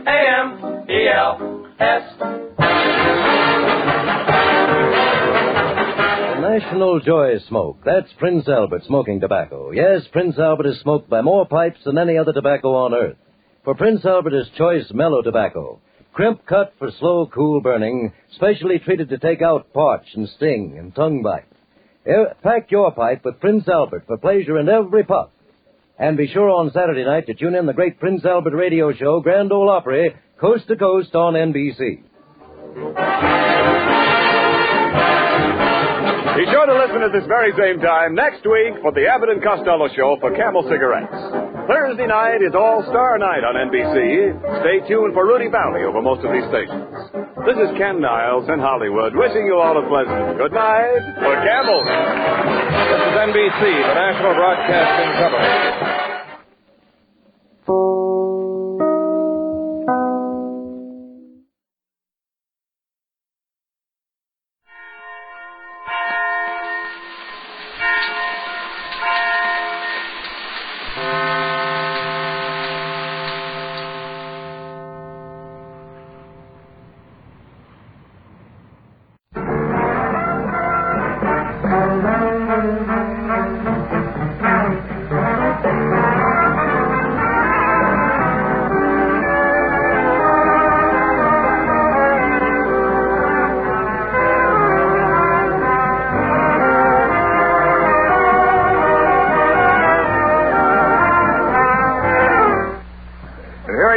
One, the only.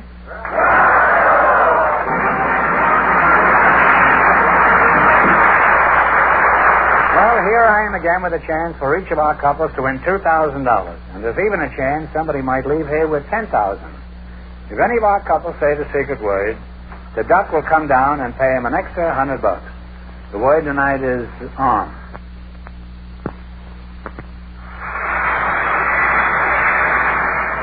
A carrier at sea is the greatest show on earth. The ship, the stage. The crew, the players.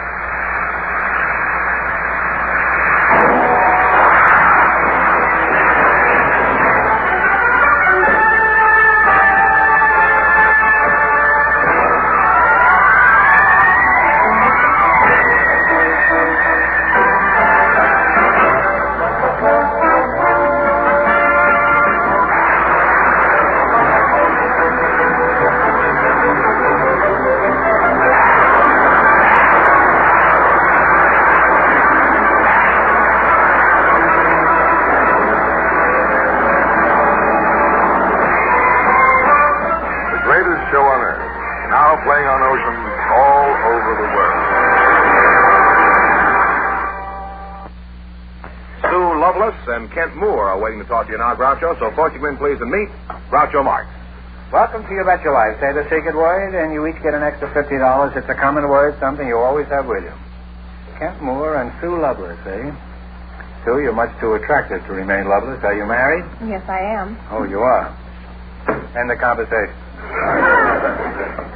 What does your husband do for a living? He's a police officer. Double end of conversation.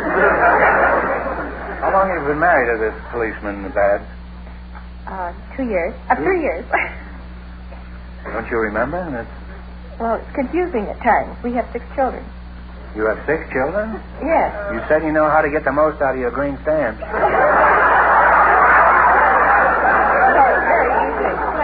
Well, would you explain this mathematical phenomenon? Yes. When we were married, my husband had 3 children, and I had 3. It made 6. Oh. Sue, do the 6 kids keep you pretty busy? Well, yes, or do you have much time for other hobbies?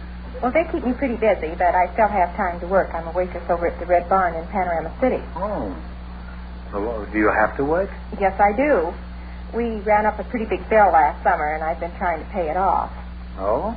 What happened? It all started when Kenneth Sue woke up at about 4 o'clock in the morning with a tummy ache, and it turned out to be appendicitis. This is one of your kids? Yes, this is my oldest little girl. Your oldest? How old is she? She's almost 10. 9 days later, Carol Dean woke up, and she had a tummy ache, and it was appendicitis, too. And then 9 days after that, Esther got up, and she was sick, and it was appendicitis, too. How old was Esther? Well, she's almost 10, too. 10 to what? Well, how did the other 3 kids feel about it? Didn't they all feel kind of left out that they didn't have appendicitis? Well, no, because 4 hours after Esther went into surgery, Judy was sick with the tummy ache, too, and she had hers out. And then the next night, Carol Mignon got real sick, and she went in and she had an appendectomy also. 5 out of 6 kids had their appendix out at the same time? Yes. I don't know what that doctor does for a living, but he sure makes a fortune on the side. Well, is this true? I mean, this sounds incredible, this whole thing. Yes, it is. Actually happened? It actually happened. Where was your husband? Was he much help during this crisis? Well, he was fine until he went in for his appendectomy. He had his out next? Yes, we left the hospital around midnight, and he was back in the hospital at 4:20 the next morning. Your family has had more opening nights than the whole history of the Theater Guild in New York. Well, is there any more to this story? And if there is, hurry up and finish it, because I'm getting a strange feeling in my stomach. Well, Sunday afternoon, my babysitter came in, and she came to see if I needed her to babysit. Of course, I didn't, because everybody was in the hospital. In the hospital, huh? That's a good idea, having all the kids there together. You save $1 in the evening, on a babysitter. So, her boyfriend told me that she hadn't been feeling very well, and I called her parents, and I talked to them, and at 6 o'clock she was in for an appendectomy. Well, then she could take care of the kids anyway. Right. How about the 6th kid? What's holding it up? Hasn't it got an appendix? Well, she has one, and it's been a little rough on her because every time she gets a tummy ache, of course, she either goes to the hospital or to the doctor's office. But it isn't an appendix. No, she's Shame. different. Have you spoken to her about this? We've spoken to us about it. I think she's got a right to complain. Now, let's get the figures straight. How many operations were involved, and how many days did they take? Well, in our family, there were 6, and it took 21 days. Well, did you ever find out what caused all these appendectomies? No, it just all boiled down to freak coincidence. You know, you ought to write a book about your experiences. And don't put in anything in the first part of the book. Right. Tell the whole story at the end, in the appendix. Can you imagine what would have happened to us if the secret word this week had been appendix? We'd have been wiped out. Well, let's find out your story. What kind of a job have you got, Mr. Moore? I don't have a job. I'm in business for myself. Well, what do you do? What is your racket? What profession are you in? I'm a gasoline distributor. I have the franchise for Hancock Gasoline in the east end of the San Fernando Valley and La Cañada and around there. Why do you keep raising the prices? That's raising the price of crude that does it. I have no control over it. I see. Unfortunately. But you're not unwilling to raise them, though. Oh, no. Well, we're always interested in success stories. Let's have yours. What is your formula for success? Well, that's pretty hard to explain. Well, you don't have to explain it to me. I want you to explain it to the tax department. Well, go ahead and explain it. First, talk slow, because this is a very difficult cigar to light. First, there are 2 kinds of people in the world. Yeah. Live and dead. So far, we've got nothing. I didn't mean that specifically. What I meant was there are 2 kinds of fellows who... one likes to work for himself. He likes to be in business for himself and be his own boss and take the gambles and the danger that goes with private enterprise of his own. And then there are fellows who prefer to work for a corporation. And I don't deprecate that at all, but it isn't for me. Well, did you know private enterprise? He was in the same regiment with me during the last... No, I haven't had that pleasure. No, he was quite a war hero. Well, do you do anything else besides making money? Well, yes. I work with the associations. I'm... president of the California Petroleum Marketers Council. He looks like real money, this guy, doesn't he? And for the period of 18 years, I have taught salesmanship at USC 1 night a week. And, of course, during the war, we missed a few semesters. Of course, we didn't have quite enough students, but aside from that, it's been 18 years. That's where private enterprise was there doing that. Well, how do you go about teaching salesmanship? What is the best technique? Do you use a club or a revolver? Or... Well, no. Innate persuasiveness. Yeah, no. Do you tell them jokes or something? Well, yes. What you try to do is to bring the academic and the practical and mix them together. And to sugarcoat the educational pill, you occasionally tell a... Oh, this is a smoothie, this guy. You occasionally tell a humorous, illustrative anecdote. Well, could you give us an example of a humorous, illustrious anecdote? Actually, that's university talk for jokes. Yeah. And you don't like to use the right words for anything. Well, you have a whole series of sidesteppers that you use. Well, give us a joke, huh? Well, it has to be apropos, and at the university we don't tell stories just to be funny, but we tell them so that they're apropos. Now, many fellows... Who is apropos? Do you mean the poet? Do you mean... Well, that's a French word, and I hope it means what I think it does. Oh. I'm sure it does, but let's get on with it. One story... Edgar Allan apropos. One story is about... go back. Many salesmen are afraid to sell other salesmen. They're afraid to sell sales managers. And when I'm talking about that, I bring in the story about the chap who had a hunting dog. And his name was Salesman. And a wonderful hunting dog. Whenever you go out with this hunting dog, you get birds. And one fellow reserved him for 3 seasons and always got birds. But the 4th season, he came out, took this dog out, and didn't get anything. And he came back very irate to the owner. And he said, the dog is no good. He's lazy. He just won't work. And the owner said, I blame myself. He says, I blame myself. You know, that dog's named Salesman, and he's been doing so good for so many seasons, I figured I'd give him a little raise in prestige and title, and so I began calling him Sales Manager. Now all he wants to do is sit around and bark at the other dog.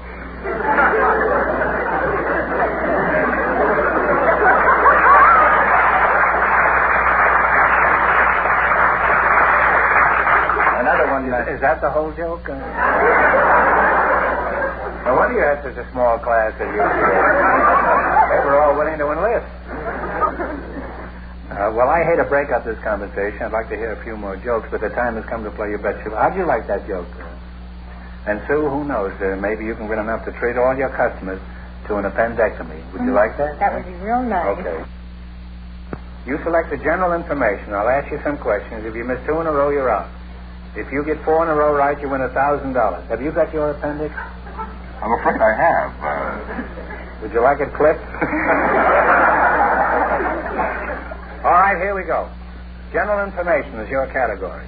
You get 4 in a row right, you win $1,000. How often is the regular United States Census taken? Talk it over. I don't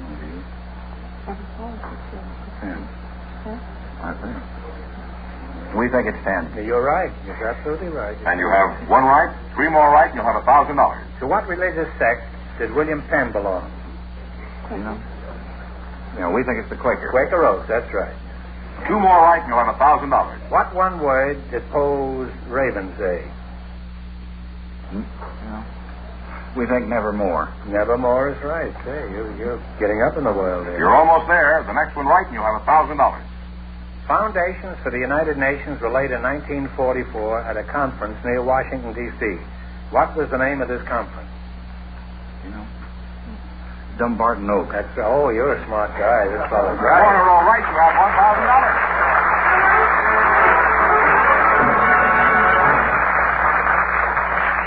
Now, you won $1,000. You can keep it and quit, or you can come back later and try to win double your money. You may even get a chance at $10,000.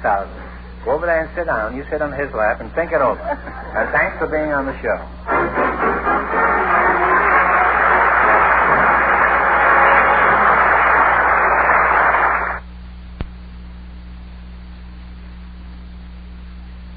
$100 stamp-sized copies of your favorite photograph. Gum for sealing the cards, invitations, letters, albums, you name it. 100 photo stamps, only $3. Satisfaction guaranteed or your money back. It's easy. Just send your name, address, and $3 check or money order to Treasure Chest, Box 1312, San Juan. Picture you mail may be color or black and white, any size up to 5x7. Copies are black and white. That's Treasure Chest, P.O. Box 1312, San Juan, Puerto Rico, 00902. Delivery 2 to 3 weeks. Your original photo returned with shipment.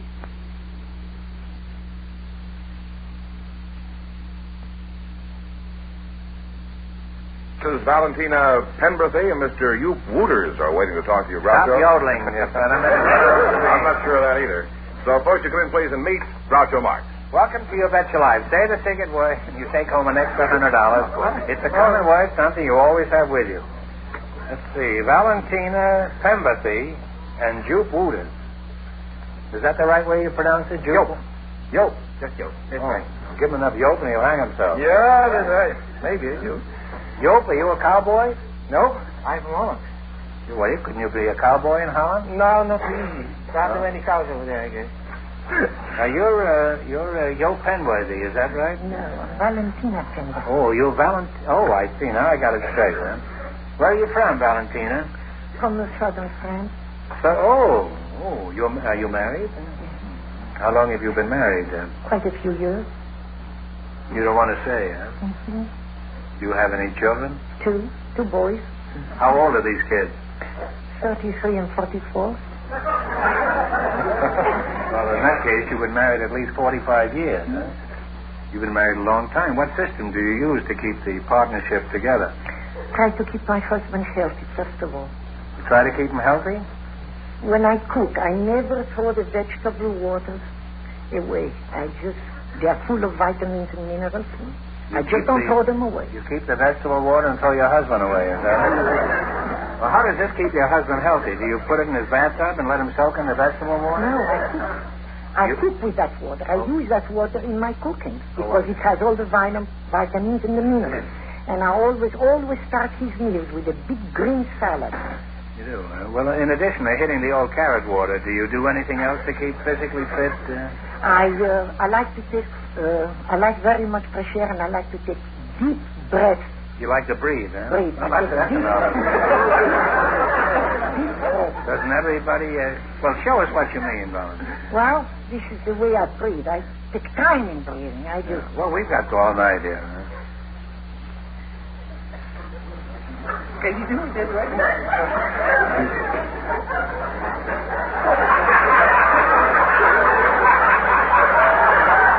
I take time in breathing.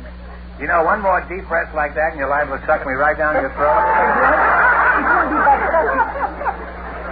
Well, Job, let's get back to you. You say you're from Holland? Where exactly in Holland? Well, I'm from Nunspeet. What about this side? You say you're Nunspeet or what? Nunspeet. Huh? This side, you move to the Hague. Oh, no. Let's start all over again. You say you're a Nunspeet and you move to the Hague. What sort of work do you do, Job? I'm a photographer. You're a photographer? Cartographer. What is that? Is it something you put before the horse? No. You put the cartographer before the horse? No. That's the map making. You're a map maker? Yeah, drawing map. Well, what is a map? Is that what you call that stuff you find in the bottom of your pocket? No, not this. Maybe They you used drive to call on it your car, plug, you know. huh? You drive on in your car, you know. When you're in the car. You drive when you're in your car? And then you can drive on the map. Yeah. Sure. We're having quite a conversation. Now, you get the point anyway. Let's start all over again. What did you say your name was? Now, what is map? A map? I draw maps. Oh, maps. Maps. Oh, maps. No, I pronounce it wrong. Maps. Okay. Oh, maps. Maps. All right. You said map. I didn't know what you meant. Well, a map in Dutch is something like that, you know. You get a map around your ears. You slip me the face, you say over here. Not me. I usually wear earmuffs when it's cold. Huh? I may put them on here tonight, huh? Are you for Heirat, Job? For Heirat? Yeah. No. Oh, yeah, for Heirat. Yeah, but what does that mean? Internet me? Yeah. This is it.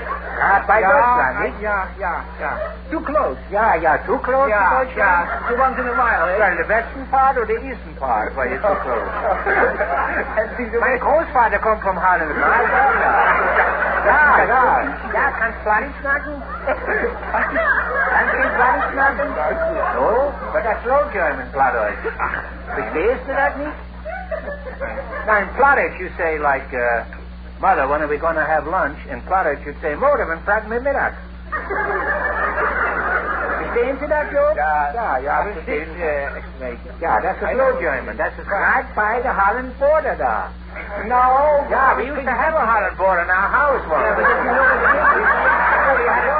we only would pay $6 a week. Yeah, we threw him out right on his map. Now, let's understand. Are you Mrs. Job? No. Well, you're not Mr. Job. That's Mr. Job.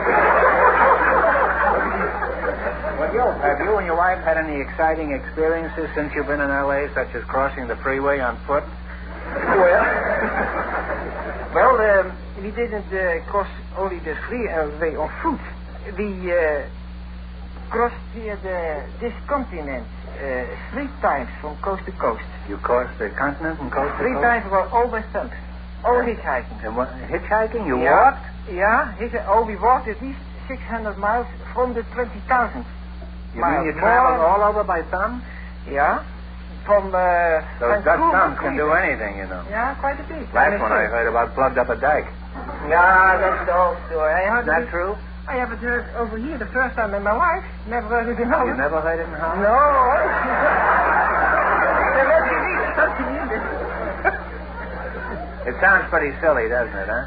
Well, you're a charming couple, and it's been an experience talking to you. However, the time has come for you to win some money. So let's get ready to play You Bet Your Life. You know how to play this game, right? Yes. One answer between you. I watch you always. You do, huh? All right, you selected spelling. I'll keep giving you words to spell until you either get 4 in a row right or 2 in a row wrong. Now get together on a single answer. Ready? Spell the word alloy, meaning a combination of metals. Alloy. A-L-L-O-Y. Give me again. A-L-L-O-Y. That's right. Did you know that? Yes. You have one right. I figure if he knows it, anybody will know. You have one right, three more right, and you'll have $1,000. Spell the word appearance like the way you look tonight. APPEARANCE. You're halfway to $1,000. Spell the word saccharine, meaning sweet, sugary. Saccharine. Saccharine. SACHARINE. No, What do dear. you mean? Saccharine? Well, you repeat the word, please. Please repeat. Saccharine. Saccharine. SACHA. Saccharine. I know, but you spelled it incorrectly, and we can't give you two chances at the same word. It isn't fair to Yope. Okay. Well, you're not off yet. You see, you only have one wrong. Don't get the next one wrong, however. Just be calm. Spell the word. What's that? Saccharine. SACCHARINE. See, I know it because I have it in front of me. If I had it in back of me, I wouldn't know it. Spell the word parallel, meaning to lie even everywhere. Please repeat it.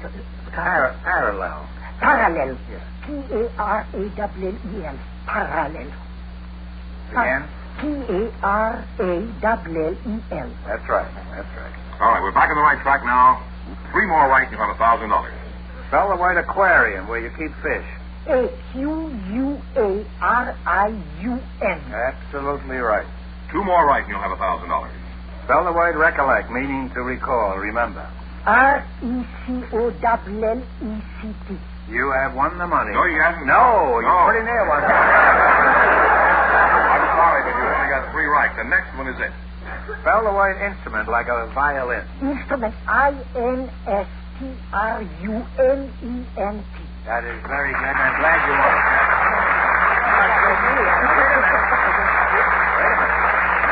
Oh, wait a minute. Yope, you did a wonderful job. Thank you. I expected it. You only won $1,000. Now, you can keep it and quit, or you can come back at the end of the show and try to double your money. You may even get a crack at $10,000. So go over there and sit down and think it over. No matter what decision you come to, thanks for being on the show. Thanks for taking me to the Have a good day.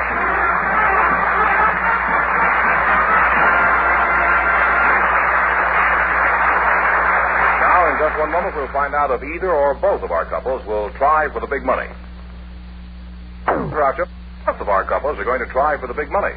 So, once again tonight, we're going to have two big questions. First, here are Sue Lovelace and Kent Moore, all set to try for $2,000 or $10,000. You decide to go for the big question. Yep. Remember, if you miss it, you wind up with a total of $500. Now, you still going to go for the big money? Yes. One of you pick a number from 1 to 10. The other one spin the wheel. Any number besides the one you pick comes up, the question is worth $2,000. However, if your number comes up, this question is worth $10,000. And you, what number have you chosen? You say 4, you spin the wheel. Give it a spin.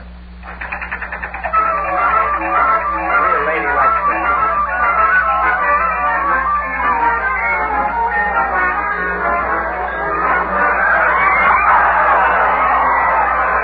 Number was 4 and it landed on 3, so this question is worth $2,000 if you win. Ready? A popular picture in many American homes is the horse fair. For $2,000, tell me the name of the French artist who painted this and numerous other popular studies of horses.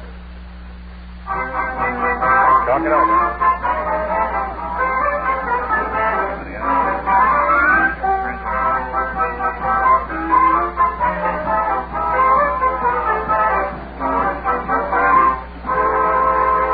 What is the answer you've decided upon? We'll guess on Picasso. No, it's Rosa Bonheur. Bonheur. It's a very famous. We even had it in school. I don't know whether you did. I'm sorry you missed it, but anyway, you wind up with $500. That isn't so bad. Congratulations. Thank you. And thanks for being with us, Mark.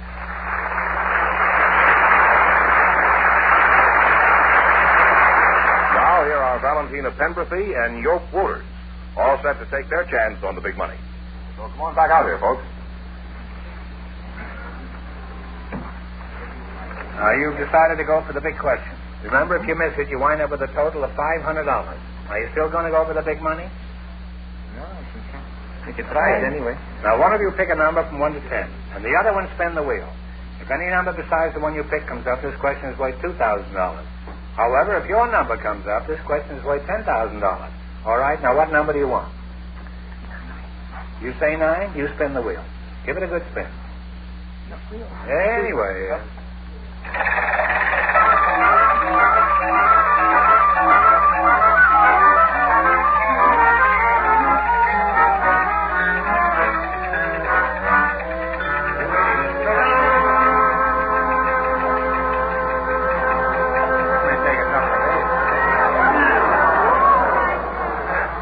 Number was 9, and it landed on 5, so the question is worth $2,000 or $500 if you lose.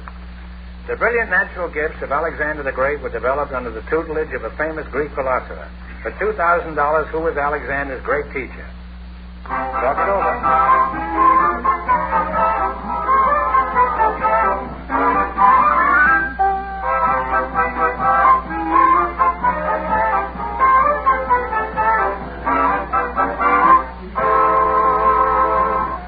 What is the answer you've decided on? Sophocles. No, you're close. It's Aristotle. Sorry you missed, but you wind up with $500. That isn't too bad. Congratulations, and thanks for being with us.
Well, sir, it's late afternoon as we enter the small house halfway up in the next block now, and here in the living room we find Mr. and Mrs. Victor Gook.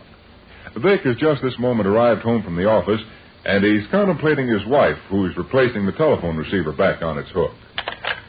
That was Fred. I gathered as much from hearing you say goodbye, Fred.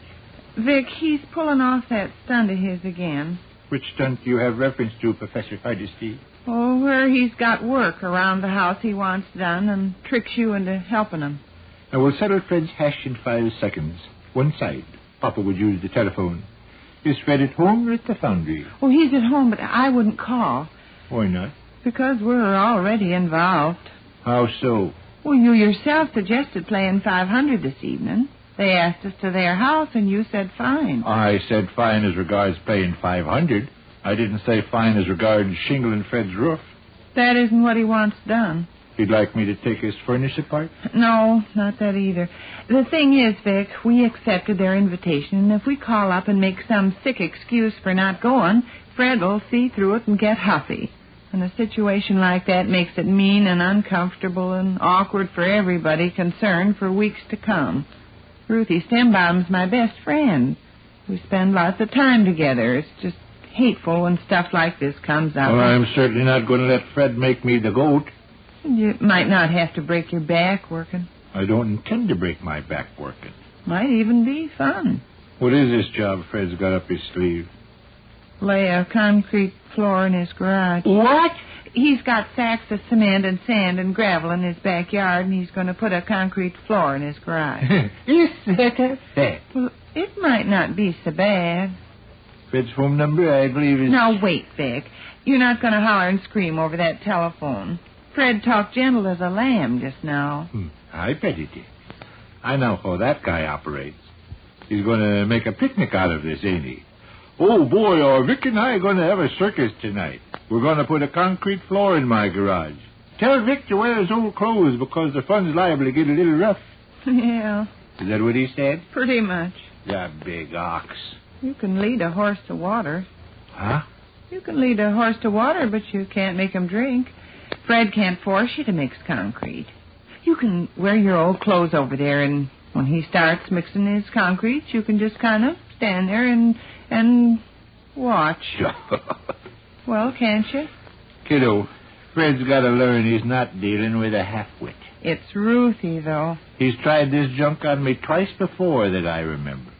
Once when he tried to make me help him change all his lame-brain tires, and another time when he generously suggested that I tear down a solid oak partition in his basement. But you didn't change the tires or knock down the partition. I'll say I didn't. I don't believe Fred actually realizes what he's asking. Don't fool yourself. He was so bright and boisterous and happy over the phone just now. Uh-huh. Like a little boy. What'd he say?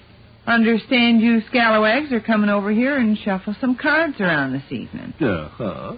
Better tell the old man to bring his think tank along because I got some mighty clever tricks up my sleeve. Sure. And old lady is the warm lemonade gonna flow in rivers.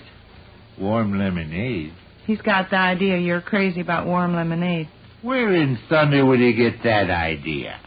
Well, when you were just back from your inspection tour and were telling us about your different experiences, you had a good deal to say about the warm lemonade you drank in Dubuque, Iowa. I remember that, but I said I hated warm lemonade. Well, Fred never got that impression, I guess. See, you were telling how nice your friend's wife was that went to the trouble of making the warm lemonade. So I guess Fred somehow went home with the notion warm lemonade is the thing you love best. I loathe warm lemonade like I loathe a snake. It's Ruthie. What's Ruthie? It's Ruthie I'm thinking of. She hates this kind of a nasty situation as much as you do. Ruthie's no infant. Yes, she is, in a way. What else did that fathead Fred say? How'd he lead up to the concrete floor? Well, he said, knowing how much that Vic guy of yours loves to boss people around, I'm going to give him a chance to do some bossing tonight. After we played a few fine, jolly hands of 500, I'm going to excuse myself a minute or two and put a concrete floor in my garage. Me and the kids next door are going to do it. Vic can stand around and give us directions. Be sure and tell Vic to wear old clothes. Really now, Sage, really. I know. He's going to excuse himself a minute or two, huh? How long does it take to put in a concrete floor? I don't know. Maybe 4 hours, 5, 6, 7. I haven't any notion. But I know you got to mix the half-wheat concrete, and then to pour it, and then smooth it out even with a trowel. Might take all night. Fred's got electric lights rigged up out and back. Has he? Has he indeed? Well, of course, that makes all the difference in the world. I won't have to work in the dark. It's Ruthie. Huh? Look, kiddo, if Fred come to me man to man, as a friend, and said, Vic, I know this is a darn big favor to ask, and I hate to do it, but I've got cement and sand and gravel in my backyard, and I want to put a concrete floor in my garage tonight. I haven't got the money to pay wages to a regular mason, and I was wondering if maybe you'd be willing to give me a hand with the job. That would be different. I might think, oh, heck, why not? But no, Fred don't operate that way. Fred's too foxy. Holding out a bucket of warm lemonade is a lure. Why, that big ape. Yeah, but since you see through him... Who are these kids next door that he's talking about? What? You said he said some kids next door were going to help mix concrete. Who are they? Marvin and Carolyn Jordal. How old are they? Marvin's 8, Carolyn's 11. Oh, for Pete's sake. Well, don't fly off the handle too quick, Vic. After all... He's got a couple of neighbor kids, 8 and 11 years old, lined up to mix concrete, has he? And I'm going to stand around and boss them, am I? Work faster there, Carolyn, before I knock your head off. You can handle a bigger shovel full of cement than that, Marvin, you lazy rascal. You're just working yourself up now, Vic. 2572X. What? Here's stem bottoms number 2572X. What you going to say to Fred? Nothing extreme. Whatever you say, he'll get huffy. And won't that be just too bad? I don't suppose there'd be any chance that it might be fun. I can't hear you, Sade. I say I don't suppose there's any chance that it might be fun. Fun to mix concrete? Is it hard work? Plenty hard. But if you threw yourself into it, got the spirit, why, Fred said it'd be... Picnic? Yes. Vic and I'll fill our good old glasses clear to the brim with steaming warm lemonade. I hate warm lemonade. I hate warm lemonade. I'm just telling you what Fred said. Uh-huh. Vic and I'll fill our good old glasses clear to the brim with steaming warm lemonade. Warm lemonade, that's the stuff for tough guys. That roistering, virile He-Man chatter only makes me feel melancholy, Sade. Only makes me feel melancholy. You're going to call Fred and say we can't come? Yes. We've accepted his invitation. We accepted his invitation to play cards. We didn't accept any invitation to mix concrete. He'll be huffy. That suits me fine. Stay huffy for a month. Ooh, maybe not. He will, too. I know he will. But during that month, he'll have time for reflection. Don't you suppose some truths might come to him in that time? Mm. I think they might. Mm. 2572X? Yeah. Kiddo, of course I don't want to do this. Go ahead. 2572X, please. What kind of an excuse you're going to make for not coming? I got one. One that sounds likely? No, not particularly. You won't storm it, Fred. No. Because that'd only make... Oh, no, Fred. How are you, sport? Yeah, old Vic Cook, that dirty rotten crook. How's that, Freddie, my boy? What the Pullman 40 said to the Irishman? No, I don't believe I caught that one. No, tell it. Yeah.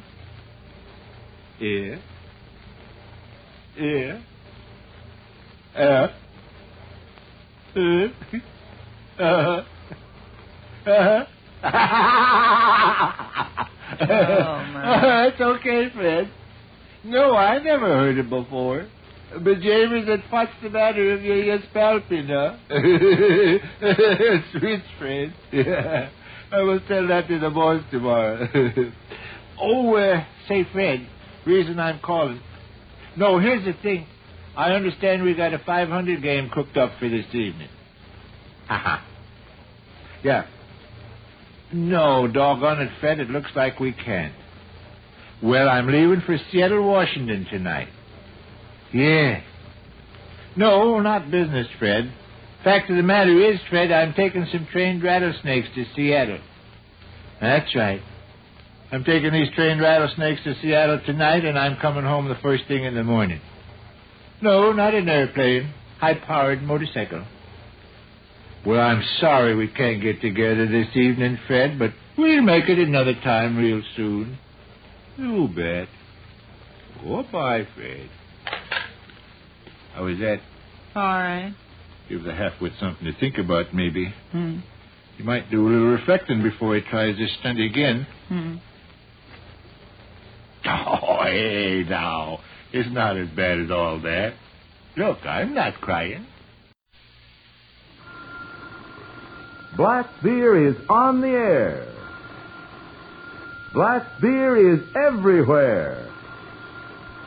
Black, Milwaukee's finest beer, brings you transcribed Duffy's Tavern, starring Archie himself, Ed Gardner.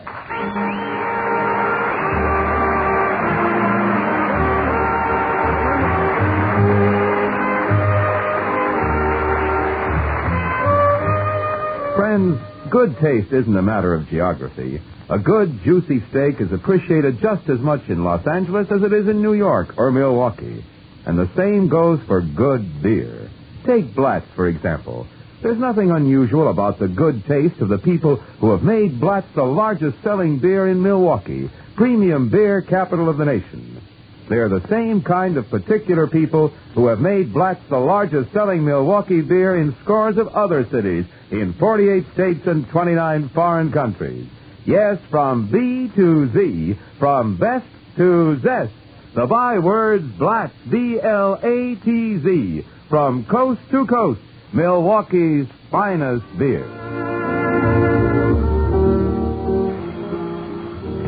Hello, Duffy's Tavern, where you'll eat, meat to eat, and drink Blatz beer. Archie, the manager speaking. Duffy ain't here. Oh, hello, Duffy. What's cooking? Nothing. The chef just quit. No, the hours was okay, and the pay was okay. It was his cooking. He couldn't stand it. What'll our customers do if we don't serve some food? Do the same as when we serve food. They'll eat someplace else. Besides, there's only a few customers in the joint. Well, Herbie the Midget's here. Yeah, just got out of the hospital. Poor little guy. Spent 2 whole weeks in an oxygen symbol. What was his trouble? He had kidney pebbles. And guess who else is back from the hospital? Sailor Slavinsky. Well, you remember that $100 bill he had tattooed on his chest? He was robbed. Huh? No, just a flesh wound. But the joke was on the crook. The tattoo was counterfeit. Hey, that reminds me, Slippery McGuire's coming down tonight. Huh? You saw because he sold you that vanishing cream for Mrs. Duffy?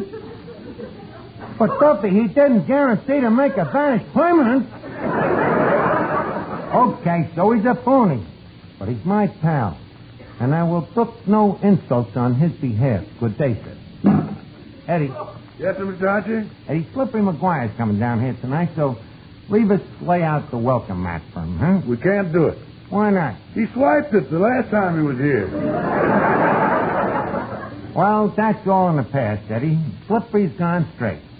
After all, a leopard can change his spots, can't he? Well, if he does, it'll be for stripes. Just a second. I'll have you know that Slippery McGuire and me has been pals ever since our school days. Some pal. Every time that crook comes down here, he swindles you out of your money, and you wind up calling him a dirty, thieving crook. Well, that's true friendship. The guy must think an awful lot of me to put up with it. You know, Slippery McGuire and me has been pals ever since our school days. We was in PS4 together. Is that so? Yeah, he was even treasurer of our graduating class. You mean you graduated with Slippery? Miss Duffy, yes. As a matter of fact, there was no graduation that year. The cap and gown money disappeared. He started kind of young, didn't he? Yeah, and it was quite a blow to Slippery's father, one of the finest men I've ever met. But it wasn't his fault he couldn't guide Slippery in the right direction. How come? He could only see him on visiting days. A tip off the old cell block, huh? Yeah. What about his mother? Mrs. McGuire, sweet old lady, but she could never learn to refuse Slippery nothing. You know, she spoiled him. He'd come in and say, Mom, I need a $5 bill. She'd go right down in the cellar and print one. Yeah, it was like that till the day they shaved her legs. Yeah, poor Slip has been through plenty. He's been through you a few times. Maybe so, but Slip has put his past behind him. He's now in a legitimate business selling war surplus. Like what? Oh, pistols, shoes, flashlights, refrigerators. Refrigerators? War surplus? The Cold War.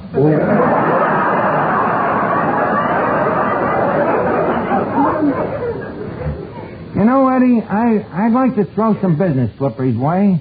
You might think I'm going hog wild, but you know what I'm going to buy? Well, what? An airplane. An airplane? Yep. Hey, you know, I've always wanted to fly. Well, have you ever considered a kite?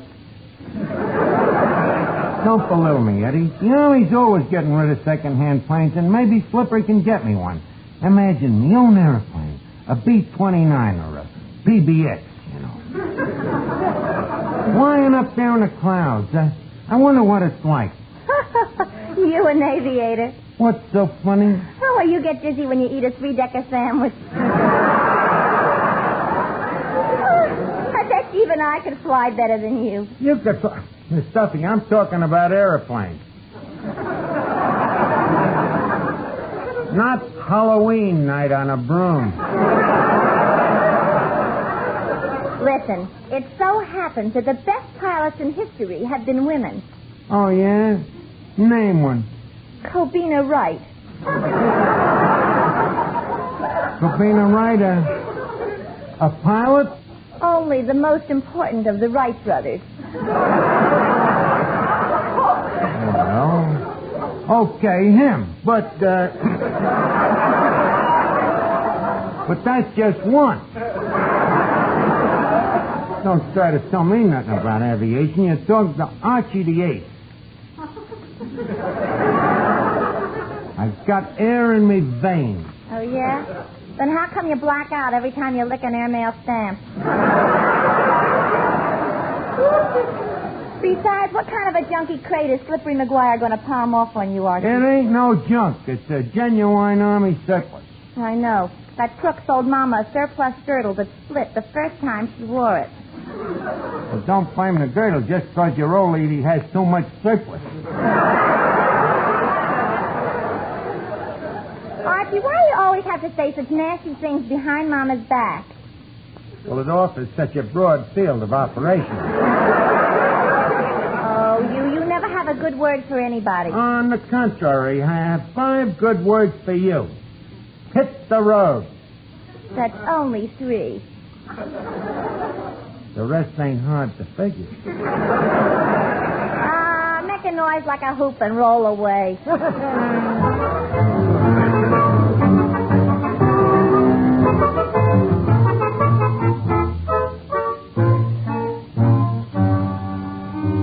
Say, Mr. Archie. What is it, Eddie? Your friend Slippery McGuire is here.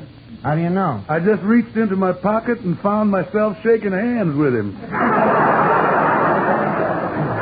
Wait, Eddie, quiet, you embarrassed. Well, Archie, my old pal. Well, Slippery, my old buddy. My old schoolmate. My old sidekick. The next voice you hear will be that of the old prosecuting attorney. Eddie, cut out the rejoinders. Well, Slip, it's great to see you. I guess you've been working hard? Well, not too hard, Arch. I like to take things easy. Yeah, you do it that, and yet you're a success. How do you do it, Slip? What's your point? Very simple, Arch. Hear no evil, speak no evil, and keep moving. Still the same old Slip. You know, I've missed you lately. You must have been away, huh? Oh, only for 30 days. Uh-huh. What was you doing? 30 days. I mean, I've been putting in some time for the government. You know, working on this surplus army stuff. Oh, yeah. I've been meaning to ask you, Slip. Ain't it a little late to be selling army surplus? Arch, come here. This is surplus army surplus. You're right on the ball, ain't you? Sure, Arch. I'm only selling things that people can use in practical everyday life. Yeah, practical everyday? Yeah. Like what? Well, like landing barges, steam shovels, Quonset huts, anchors, ripcords, parachutes. Just a second. What's practical about a ripcord? What else are you selling? Well, let's put it this way, Arch. What do you need? Well, I don't really need nothing, but I was kind of toying with the idea. Silly to say. Go ahead, tell your old pal. Nah, it's too absurd. What is it, Arch? I was thinking of an airplane. A fighter or a bomber?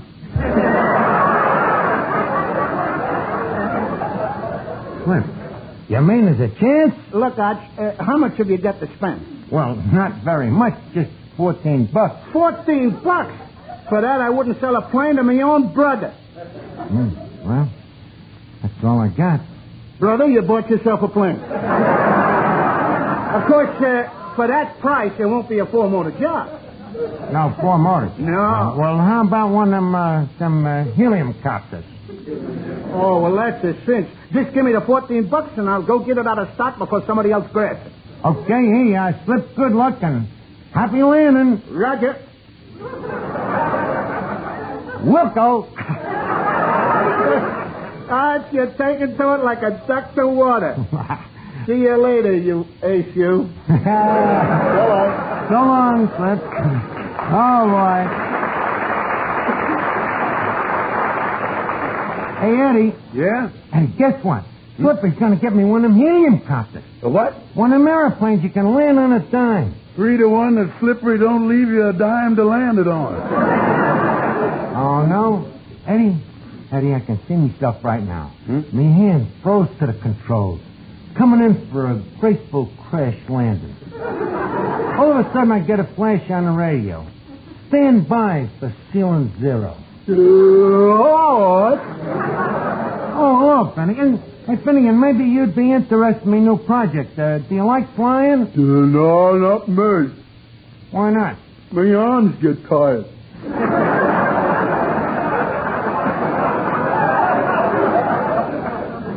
What I mean is Slippery McGuire was just here, and he's in the Army surplus business. I said, you're out of his mind. Why? Who's going to buy a surplus army? Hey, did you buy anything from him? Yeah, I bought an airplane. No fooling. What kind? Well, you know what a helium copter is? Sure, a guy who cops helium. Well, not exactly. Oh? It's an airplane. And terrific. It can go straight up in the air and straight down, sideways, frontwards, backwards, ambidextrous.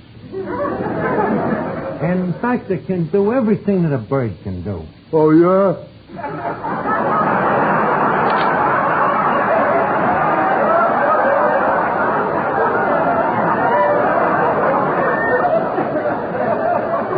I'd like to see it either one.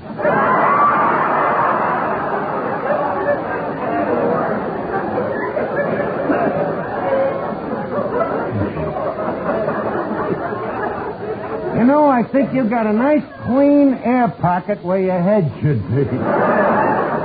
Thanks, Doc. I've always considered myself air-minded. So have I. But there's only one thing I can't understand. What's that? What holds an airplane up in the air? Well,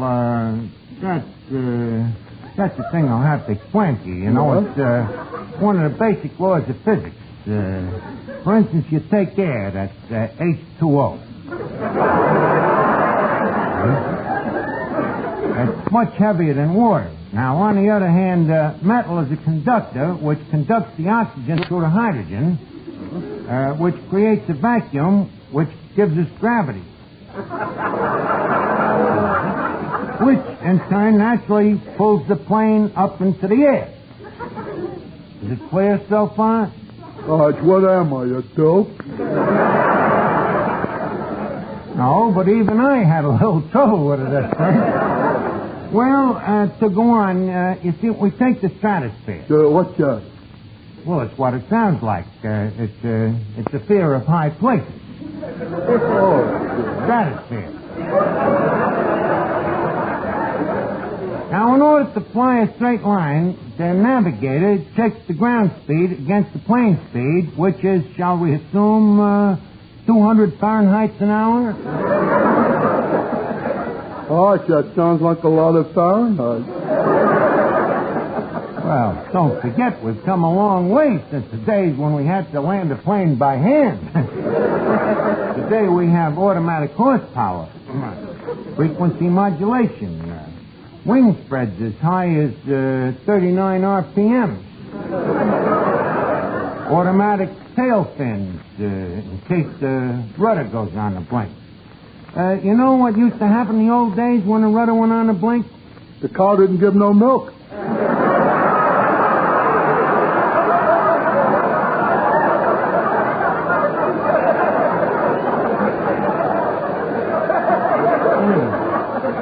Are you sure this whole conversation ain't been too mechanical for you? No, not at all.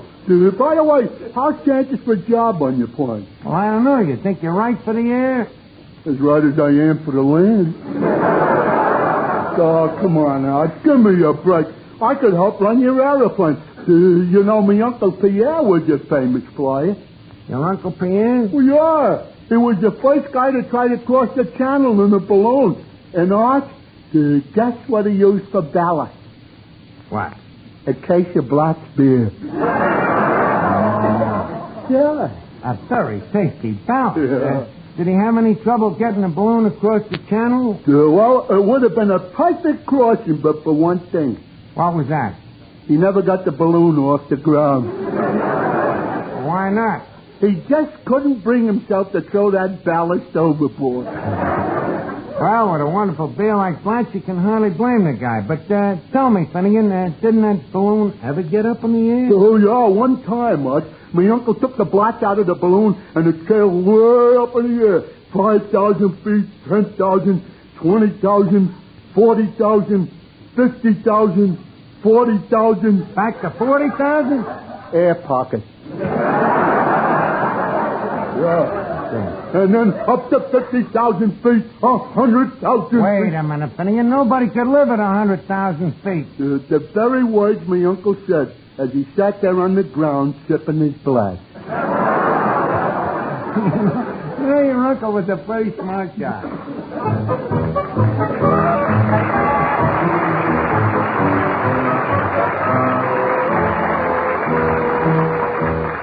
Well, I'm back.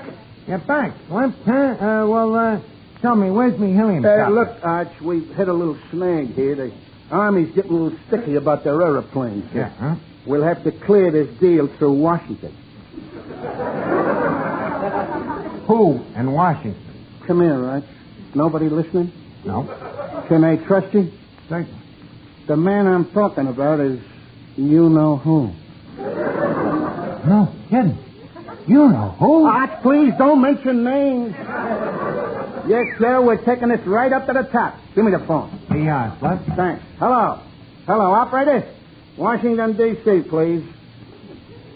Hello, Arch. This is Slip. Oh, Jack Trigsby, Lee himself. Hey, look, Dean, I got something for you to clear through you-know-who. Yeah, a buddy of mine wants to buy a helicopter. Yeah, something in the $10 to $15 bracket. In the bag? Well, Dean. Well, give my regards to the gang on Pennsylvania Avenue.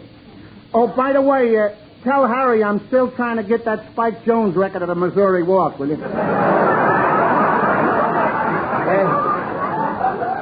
So long, Dean. You're all set. You got yourself an airplane. Oh, gee, thanks. Boy, I can hardly wait till I take me first spin in that helium copter. Your first spin? Just a minute, You won't be able to take that plane up in the air. Why not? No propeller. What? Arch, did you ever hear of anybody buying an airplane with a propeller for $14? No. Well, then let's be reasonable. Okay, how much more for the propeller? $1. I ain't got $1. All I got is this lucky piece here, Slip, if you're willing to take it. It's just a Chinese coin. Chinese coin? What's it worth? 200,000 yen. What's that in American money? $1. Well, let's see what it says here in the catalog. Let's see. Helicopter, $14. Helicopter landing gear, $12. Oh, here it is. Helicopter propeller, 200,000 yen. Boy, I was right on a button, huh? This is your lucky day, Arch. And now that I got the final okay from you-know-who, I'll arrange immediate delivery. And here's your official handbook of flying instructions with the personal autograph of Gregory Peck. The greatest flyer of them all. Well, so long, Arch. See you in the cockpit. So long, Slip. Boy, Eddie, this is wonderful. I can see myself already. Whizzing across the continent, transatlantic flights across the Pacific. Can you imagine it? Breakfast in Duffy's Tavern. 2 hours later, lunch at the Miami Biltmore in Chicago. 10 hours later, supper at the Hollywood Bowl. Well, what held you up between Chicago and Hollywood? Well, I had to stop. I needed gas. Not if you had breakfast at Duffy's Tavern. I don't see the connection. Well, Arch, we're all set. Oh, Slip, hey, I forgot to ask you, where am I going to keep this helium copter? In a hangar, of course. A hangar? Where am I going to get a hangar? Well, Don't you know anybody that might sell you one?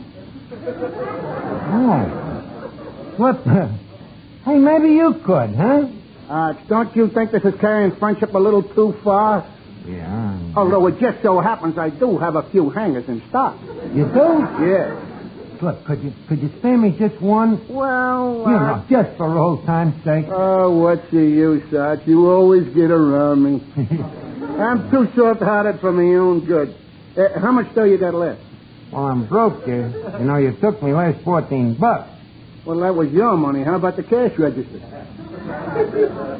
What, are you suggesting arson? That's Duffy's money. So what? An aeroplane hanger right here on his roof will mean more business to Duffy, won't it? Hello? Duffy's Tavern. Eddie, the ground crew speaking. Oh, hello, Mr. Duffy. Huh? Mr. Archie? You mean Archie the pilot? He's busy, dipping his wings in the cash register.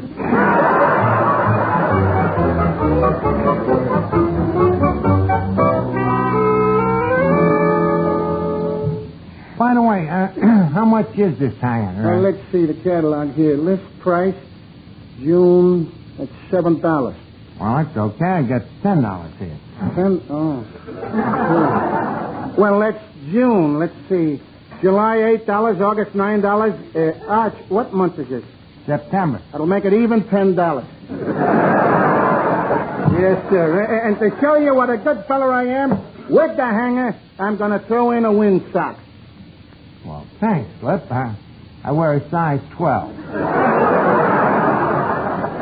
I'll make a note of that. Well, Arch, one more meeting with our contact, you-know-who, and we'll have you up in the air. I'll be right back with the plane.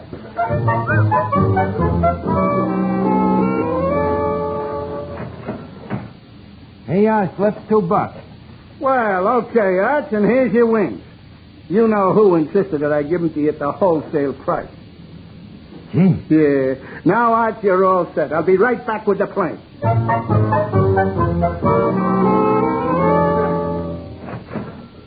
Hey, Flip. 2 1/4. And here you are, Arch. Your genuine never-leak parachute. Together with a box of emergency tire patches. Gee. Well, Arch, it looks like you're all set. I'll be right back with the plane.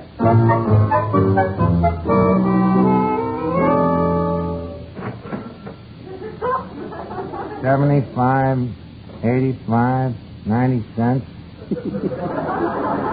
Here it is, Flip. Okay, Arch, and here's your non-skid, white-wall, retractable landing gear.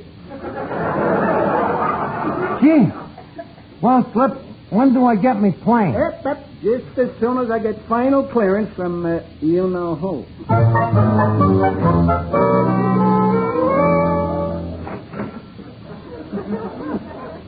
Flip. It's empty. Empty, huh? Well, never mind that, Arch. I got great news for you. Congratulations. For what? I've just been in conference with you-know-who, and you know what? Who? I mean, what? Hold on to your hat, kid. He's coming down here tonight to install the hangar in person. In person? What an honor, huh? Exactly. And naturally, before he puts in the hangar, he'll want to look over your pilot's license. Your pilot's license? Yeah, that's just a formality, of course. Look, I ain't got no pilot's license. No pilot's license? No. This is a fine time to tell me that. Is it serious? Oh, what have we got ourselves into? Do you know what the fine is for operating a plane in a hangar without a license? How much?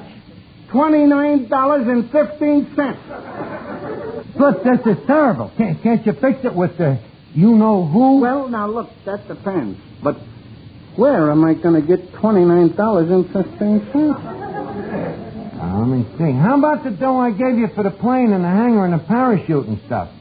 How much was that? $29.15. By George, that's quick thinking, Arch.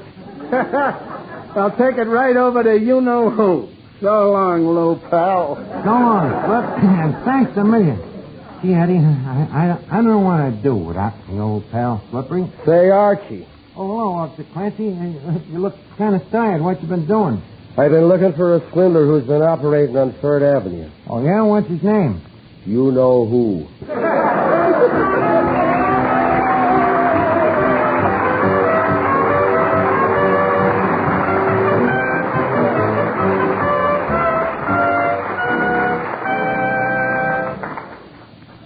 Three from 5 is 2. Carry the 3 B's and add 4. What you doing, Miss Duffy? I'm subtracting $29.15 from your weekly salary.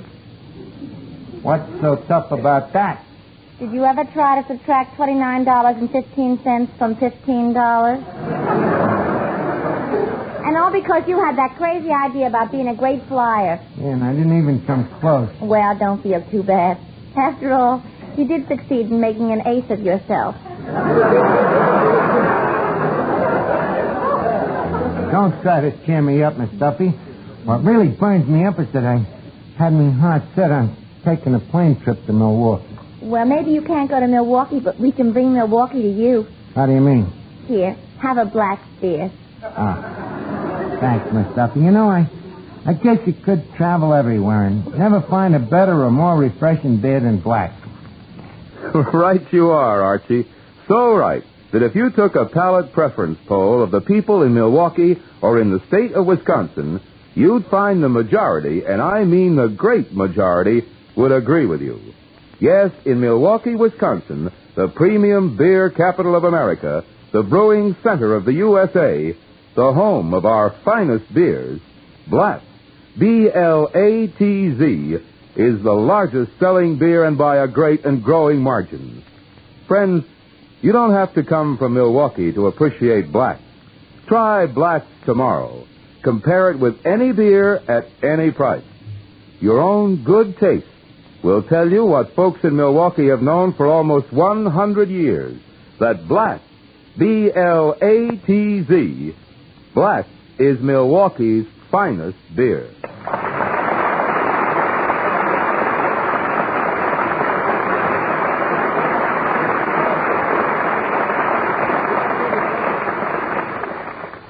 I'm from Milwaukee and I ought to know. It's the same old story wherever you go. This is the tune you will always hear. That is Milwaukee's finest beer. Be sure to listen next week at the same time to Duffy's Tavern, transcribed over most of these same stations. Here's all you need to know about wine. C-R-E-S-T-A, B-L-A-N-C-A. Cresta Blanca. Cresta Blanca. When it's wine you want, and only the best will do, when it's wine you want to make the occasion truly memorable, remember two beautiful words, Cresta Blanca. Cresta. The Ronald Colemans will be back next Wednesday on NBC.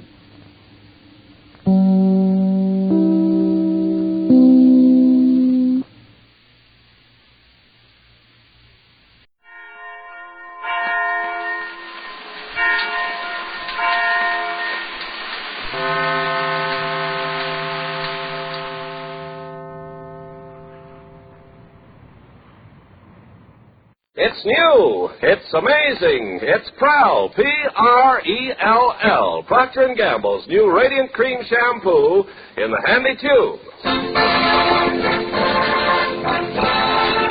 Prell brings you The Life of Riley.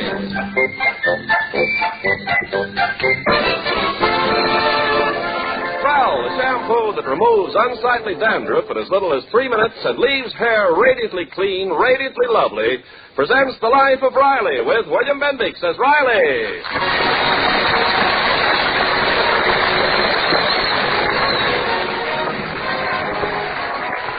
Well, Thursday was Thanksgiving, as that fresh cranberry stain on your vest will indicate, and today we find Chester A. Riley thankful that it's all over.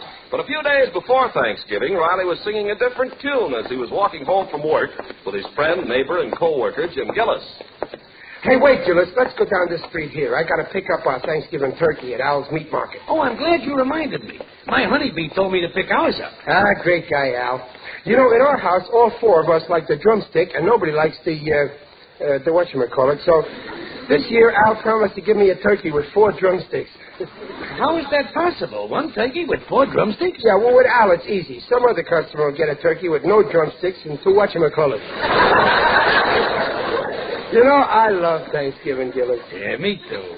It's nice to stay home and bask on the bosom of the family. Yeah, we're pretty lucky compared to other guys. We got something to be thankful for. After all, we've got our health. Yeah, that's something to be thankful for. We each got fine kids and we're married to 2 fine, plain, home-loving girls. Yeah, that's something to be thankful for. You know, Gillis, we might have married a couple of flashy dames just for their looks. You know the type, those luscious blondes with those gorgeous figures, but we didn't. That's something to be thankful for. And that ain't all. I'm thankful for the good friends I got. Like you, Gillis. A guy couldn't ask for no better friend than you. You're wonderful. I love you too, Riley. I feel like we're more than just friends. We're brothers. Oh, we're more than brothers. We're sisters. Under the skin. I'll never forget what you did that time our house burned down and we had no place to live. What did I do? So I let your family live in my house for a couple of weeks. Any noble-type person would have did the same. Yeah, but you only charged us $4 a day, the ceiling price. Well, one good thing deserves another. I was just paying you back for that time 5 years ago when I needed that blood transfusion to save my life. I'll never forget how you offered your blood. Oh, it was nothing. I just called up the blood bank and told them to give you a pint out of the quart I gave them. I know, Riley, but it ain't your blood. It's the thought behind it. Gillis, I got a great idea. Why don't you and the family have Thanksgiving dinner at our house? We'll all give thanks together. Hey, that's a super pipe idea. I'll bring over our turkey and all the trimmings. Great. Oh, boy, what a Thanksgiving we'll have. 2 turkeys, 2 dishes of cranberry sauce, 2 boats of gravy, 2 pumpkin pies, 2 big cigars to smoke after dinner. And 2 wives to do the dirty dishes.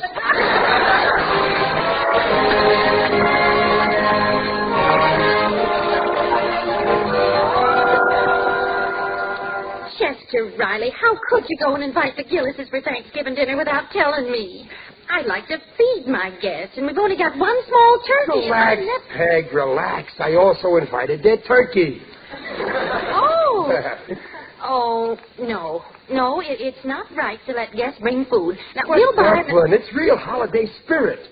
When we sit down to eat, it won't be their food or our food. It'll be all for one and everybody for himself. You'll have fun. Oh, I don't mind Mr. Gillis, but Mrs. Gillis is an awful pill. Now, see here, Beds. You're talking about my best friend's wife. Honeybee Gillis is not a pill. Bob's right. She's long and skinny. She's more like a capsule. Junior. You watch that fresh talk, Junior. You ain't getting so big that I can't get your mother to spank you. I'm sorry, Pop, but that Egbert Gillis is murder. And when he sits down at the table, he eats like a wolf. I said stop it. Just remember that wolf happens to be the cub of my best friend. Now, it's all settled. The Gillises are coming to dinner. My head's made up.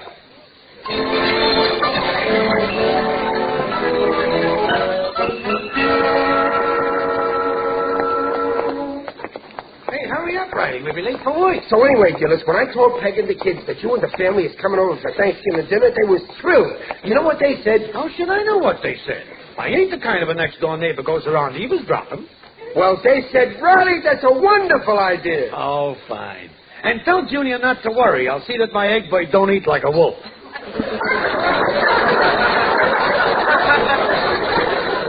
Gillis, you heard.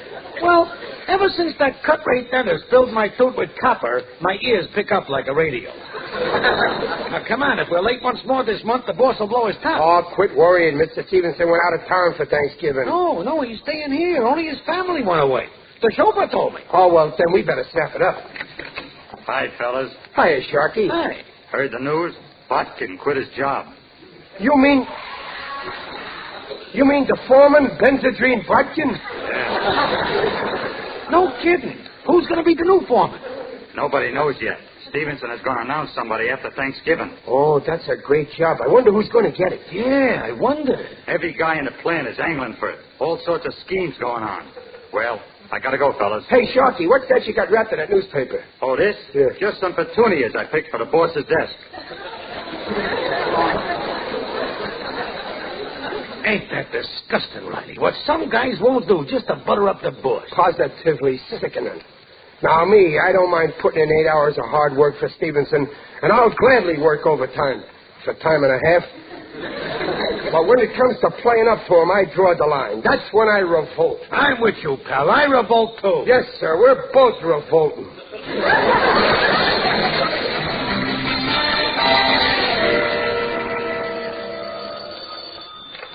Hello, Stevenson speaking. Hello, boss. This is Gillis. I just heard you're going to be a bachelor on Thanksgiving. Me and the family would love to have you break bread on us. Well, say, that's awfully nice of you, Gillis. I think I can... hold on a minute, will you? My other phone's ringing. Hello? Hello, boss. This is Ratty. What are you doing for dinner on Thanksgiving?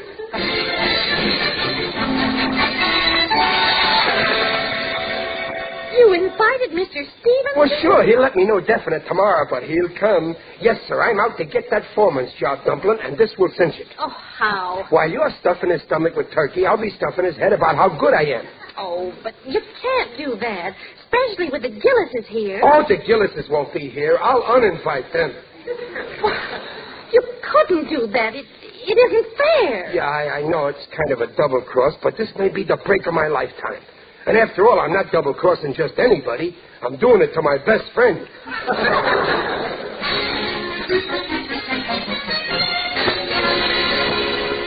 But, honeybee, don't you get it? I invite the big boss here to dinner, I get in good with him, and the next day I'm foreman. But you promised to go to the Riley. Oh, I'll get out of that pooch face. This is a crucial thing. Now leave everything to me, vision of loveliness.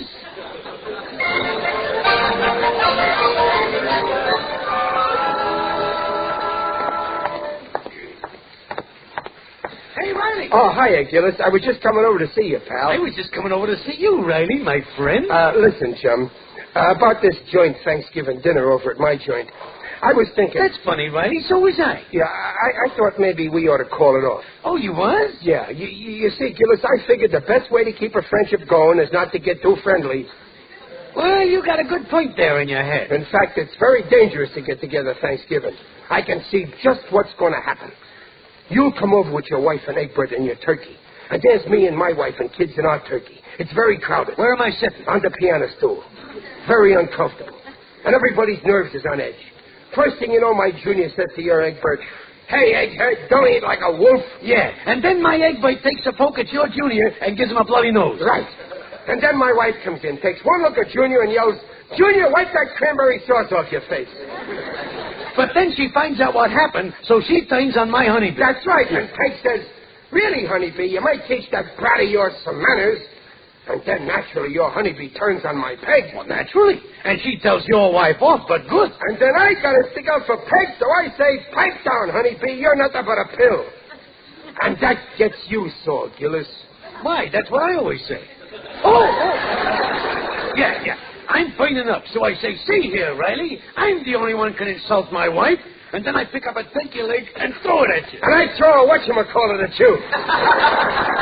Right in the eye, I get it. So I say to you, "Listen, you big baboon." Who's a big baboon, Gillis, I say? You are, you weasel, I say. Well, if that's the way you feel, beat it. Go on, take your wife and your kid and your turkey and your stuffing. Okay, I'm going.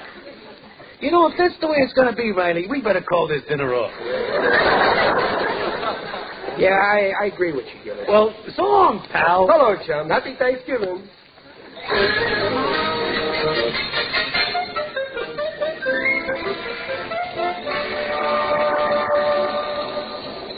We need some more rivets, Gillis. Oh, yeah. Oh, quitting time, Riley. Yeah, okay. You know, I sure am glad we called off our Thanksgiving dinner. Yeah, much better we should each have a quiet dinner with no headaches, except our wives. Yeah, you're right. Hey, Riley. Mr. Stevenson, what's he doing in the shop? Riley, I want to thank you again for your invitation for Thanksgiving dinner. Why, you double-crossing snake. And Gillis, I want to thank you for your invitation. Gillis, why, you're a bigger snake than I am. Well, what's the trouble, boys? So that's why you wanted to get out of our joint dinner. Well, what about you? Now, wait a minute, boys. Were you planning to have Thanksgiving dinner together? Well, yes, only we... Well, fine. That solves everything. I can accept both of your invitations at the same time. So go right ahead with your original plans and count me in. See you tomorrow at 3. What a revolting development this is.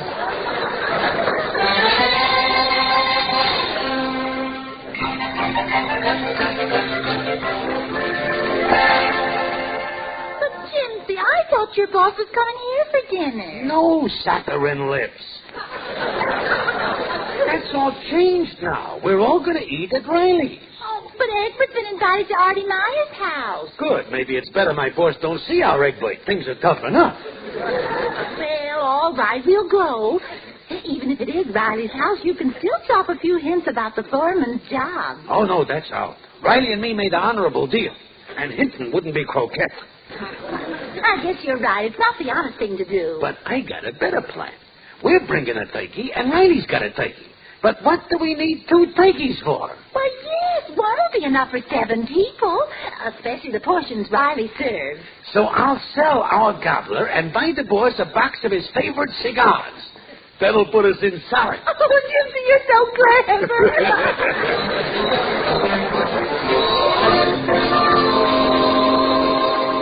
But, Dumplin', it's so simple. Gillis is bringing a turkey, and we got a turkey. What do we need 2 turkeys for? Well, yes, it is a lot, and today with the food shortage... Sure, so I'll sell our turkey and buy the boss a cigar lighter. It's patriotic to save food, and the boss will love me for that lighter. Well, now, wait, Riley. Poor Gillis. I bet he'd love to borrow my brain. Well, I don't like it, Riley. It's underhanded, and it's just not fair. I know, Peg, but you don't understand. This is business. And the business world, it's like a jungle. Beast against beast. That's the only way to get ahead. So don't you worry. When I'm foreman, you'll give thanks that you're married to a beast like me.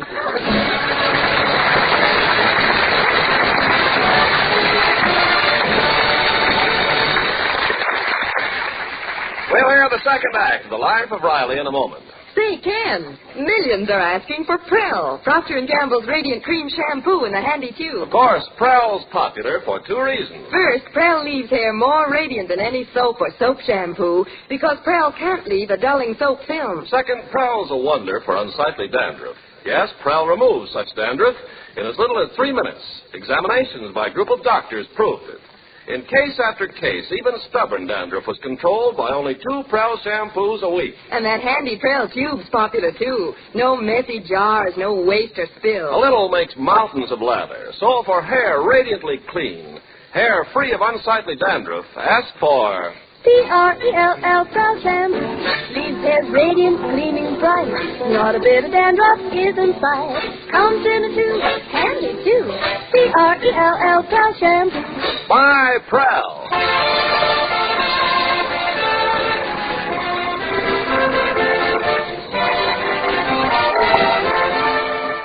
And now back to The Life of Riley with William Bendix as Riley. Well, got the table all set. Oh, it looks beautiful, Babs.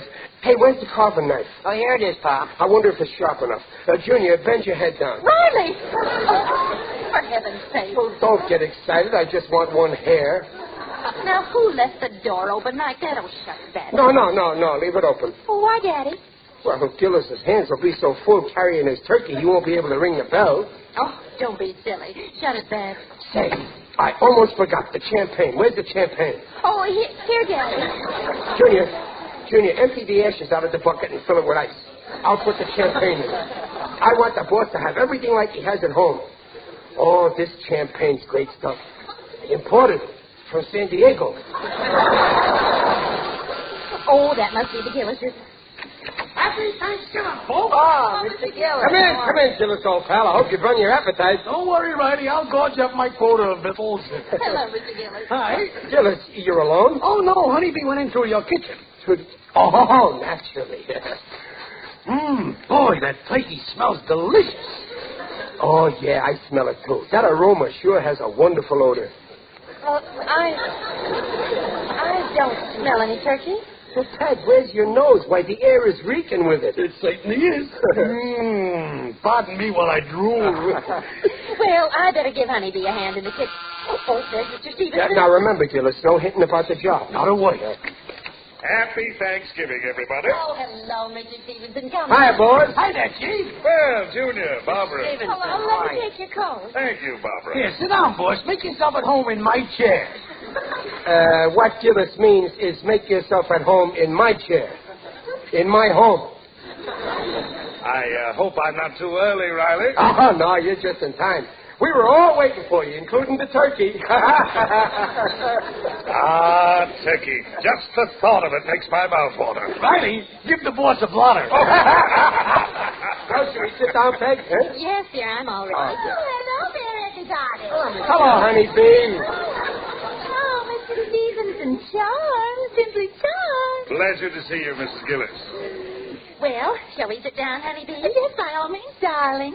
Well, let's see. You sit here, Mr. Stevenson. Thank you. And, let's see. Honeybee and Miss Gillis there. And Ronnie sits there. Yeah. Oh, and Babs and Junior. Oh, Here, Mr. Stevenson. Here, Mr. Stevenson, you do the carving. Huh? Oh, no, I couldn't, Riley. Oh, go on. You're good at cutting salaries. Try it on a turkey. Well, all right. Well, I'm all set. Bring on the turkey. Okay, bring on the turkey. Yep, bring on the turkey. All right, Honeybee, bring on the turkey. Say, where is it, Peggy, dear? Why, in the kitchen where you put it. I didn't put it anywhere. Where'd you put it, darling?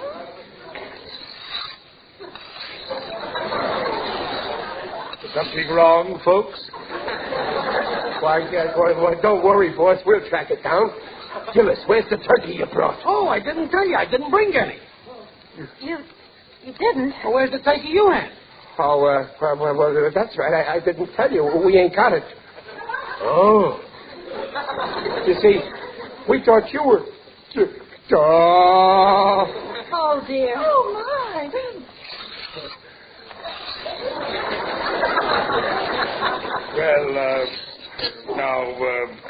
Gypsy, run down to the delicatessen and see if you can get some turkey. Hurry. Okay, sit tight there. Excuse me a minute, folks. Riley, say something. I read in a magazine once that sardines have got more vitamins than all...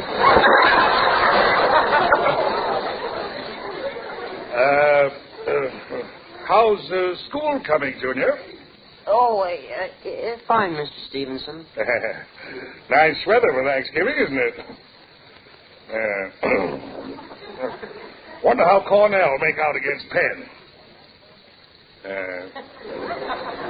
I was thinking of going to see the new play at the Madison tonight, but I hear it's in Turkey.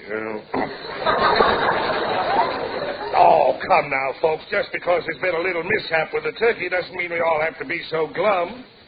Who wants this carving knife? Oh, you can't imagine how embarrassed I am, Mr. Stevenson. Well, please don't be. Worse things can happen. Yeah, the boss is right. Why, if somebody walked in now and saw us sitting here like this, they'd think this was a funeral. Speak for yourself, John. Digger, it's you. Yes, it is I. Digby Odell, the friendly undertaker. You're looking fine. Very hungry. Why didn't you ring the bell, Digger? Well, I came in through the kitchen. You see, This is my boss, Mr. Carl Stevenson. Boss, Digger Odell. How do you do? Carl Stevenson. Well, as I live and breathe, if you'll pardon the expression. Glad to know you, sir. One of my dearest cronies was your late uncle, Rufus Q. Stevenson, the pawnbroker. Oh, yes, good old Uncle Rufus. A fine man. He once helped me out of a hole. I've always regretted I couldn't do the same for him.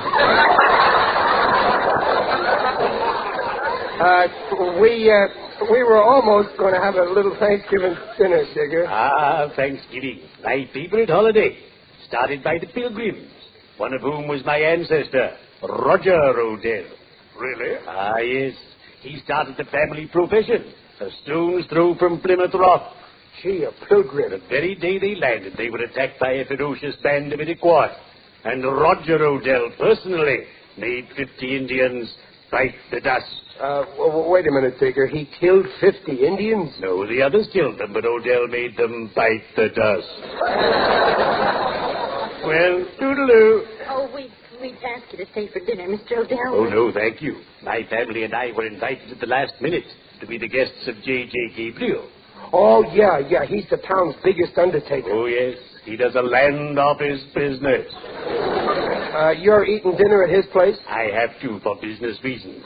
So I brought you over our turkey, all cooked and ready to serve. Digger, you brought us a turkey? Yes, I laid it out in the kitchen. Oh, Digger, you saved my life. I did? Well, after all, it's a holiday. Thank you very much, Mr. Odell. I really must go. Gabriel is waiting for me outside. That's Gabriel now. And you know me. When Gabriel blows his horn, I come a-running. Cheerio. I'd better be shoveling off.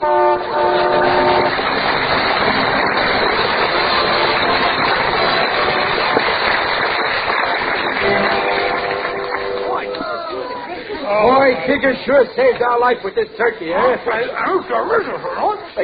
Gillis, can't you eat quieter? You sound like the super chief. On my word, Mrs. Riley, I haven't had a meal like this in years. Neither have we. Oh. That's no way to talk. Don't yell at the boy, Dumpling. He only means we can't eat like this every day with the salary I get on the job I got now. Have some more of my turkey, boys. Huh? Hey, Riley, no hinting. Here, boys, have one of my radishes.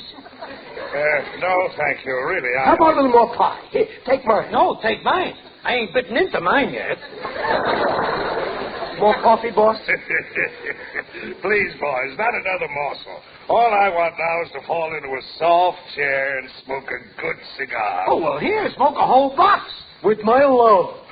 Well, light him with this nifty lighter, right from my heart. Well, boys, this is very nice of you, but you really shouldn't have done it. I don't expect any presents. Oh, forget it, boys. Well, shall we go in the other room? Yeah, no, wait. Let's drink a toast. Good idea. What do we drink to? Let's drink to the health and happiness of the new foreman. Oh, then you know Riley. Well, I sort of guess. You know too, Gillis? Well, I know what a great executive you are, boss. So there's only one man you could pick. Get ready, honeybee. I'm too excited. Well, I'm glad you men like the man of my choice. So here's luck to the new foreman, Joe Beamish. And to Joe Beamish! Joe Beamish? Joe Beamish? Yes, Joe Beamish. Fine fellow. Oh, Gillis, hand me that ashtray, please. Get it yourself. Don't be rude. Something wrong? Riley, what's the matter? What's the matter? Mention Joe Beamish foreman. After all we did for you, some gratitude. What Riley's saying, I'm endorsing in a spaceship. Now, wait. When you opened up the plant and you couldn't get no help, who gave up a good job to go and work for you? We did. But where was Joe Beamish? Go on, Riley. Give it to him good.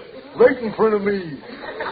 But Riley... And during the war, we could have gotten better jobs for more pay, but we stuck with you. And where was Joe Beamish then? He was flying a plane over Germany. Germany. That's a fine place to be with a war going on.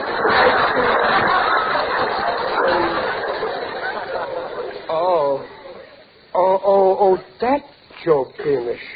The one who was wounded? Yes. He's out of the hospital now. And he uses that artificial leg just fine. Besides that, he has seniority, and he's a fine worker. You couldn't have picked a better man, boss. I'm sorry if I've disappointed you fellas. Oh, you didn't, Mr. Stevenson. What Riley says, I agree with him. Honest, I ain't disappointed either. Joe Beamish deserves the job. That's the way to talk, dear. I don't mind if you're not foreman. Oh, sure. Why should you mind, Dumpling? After all, you got plenty to be thankful for as it is. You're still young and good-looking. You got a son who's handsome. You got a daughter who's gorgeous. And you got a husband who... If there's any more turkey left, I'll have to whatchamacallit.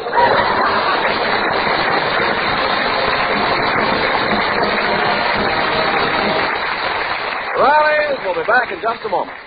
The Wonder Shampoo. That's what they say about Prell, Procter & Gamble's Radiant Cream Shampoo in the handy tube.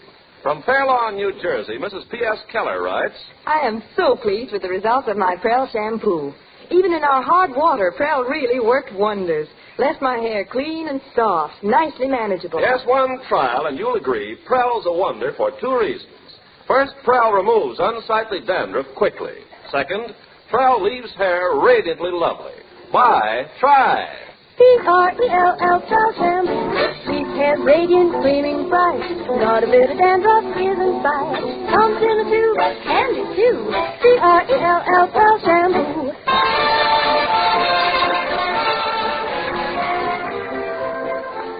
Well, it ended up a nice dinner after all, didn't it, honeybee? Simply scrumptious. And even if we ain't foremen, we're still friends. Hey, Riley? Through thick and thin. Yes, sir, Gillis, and believe me, they don't come any thicker than us.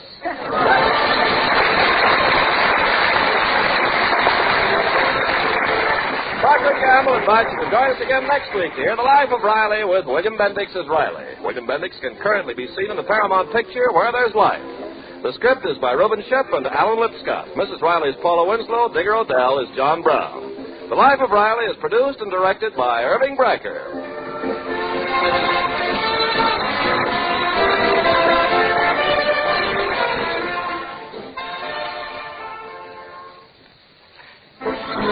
Oh, she was the Duchess' daughter. Her finery looked just so. She washed them all as you water with wonderful ivory snow. Ah, wonderful ivory snow. The soap that's so kind to your hands, you just know it's kind to sheer nylons and dainty lingerie. And your hands will tell you why Ivory Snow keeps lovely washables lovely longer. Prove it. This week, wash your dishes with Ivory Snow. When you see how it pampers your hands, you'll really know it's extra kind of fine fabrics. There's no other soap like it. Ivory Snow is the only soap, both ivory mild and in granulated form. Make suds instantly in lukewarm, even in cool water. Your hands will tell you why Ivory Snow keeps pretty lingerie and other nice things lovely longer. Oh, wonderful ivory snow. S-N-O-W.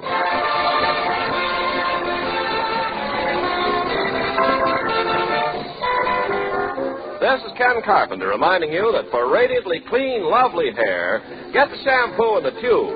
P-R-E-L-L, Prell Shampoo. And listen again next week when Prell brings you The Life of Riley. Good night.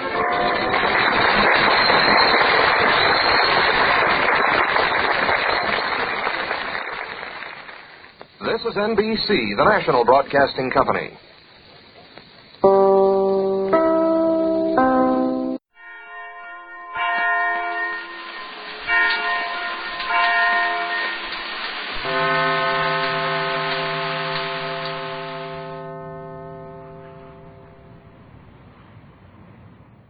The makers of Alka-Seltzer bring you Lum and Abner.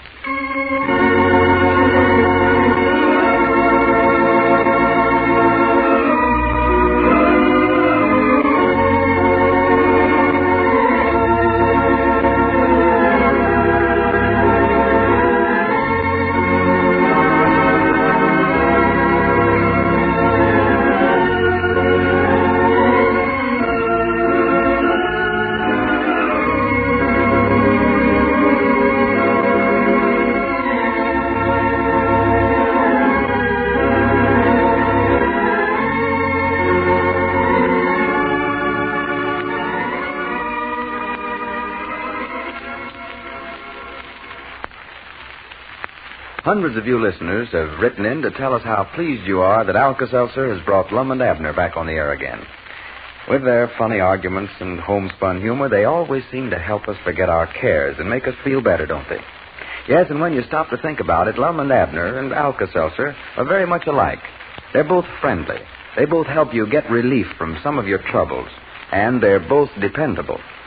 If you happen to be a Lum and Abner fan who's never experienced the amazing relief that Alka-Seltzer offers for headaches, for acid indigestion, minor stomach upsets, for muscular aches and pains, and in cold distress, may we suggest that you do not put off trying it any longer.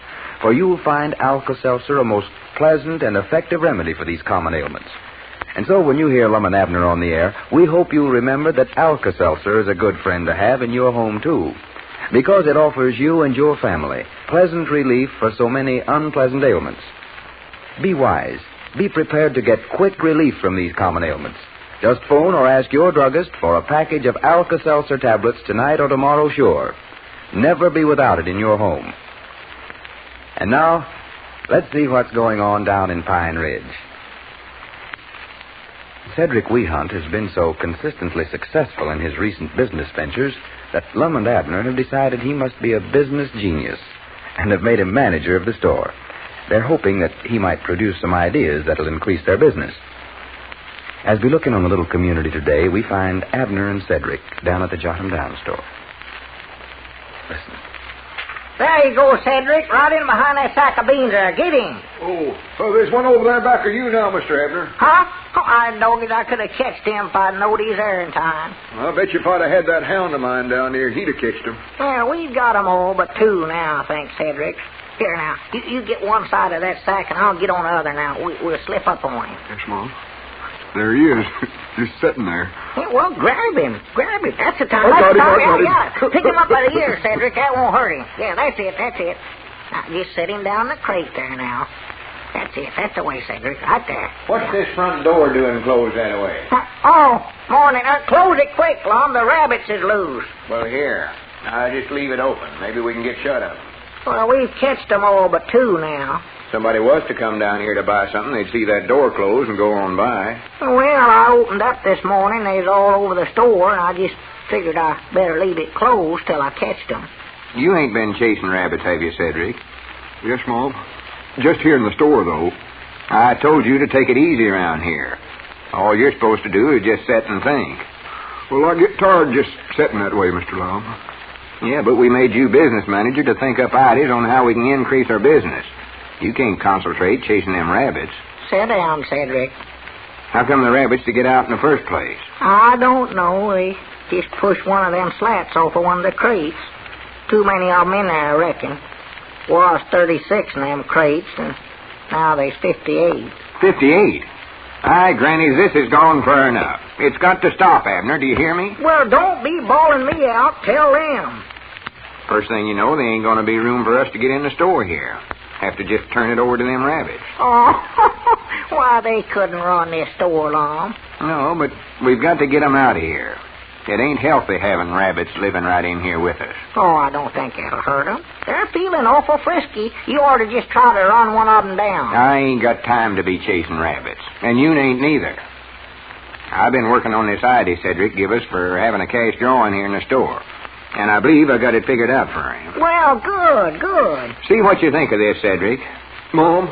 Oh, excuse me. I never interrupt you, did I? You wasn't having another idea, was you? Oh, no, Mom.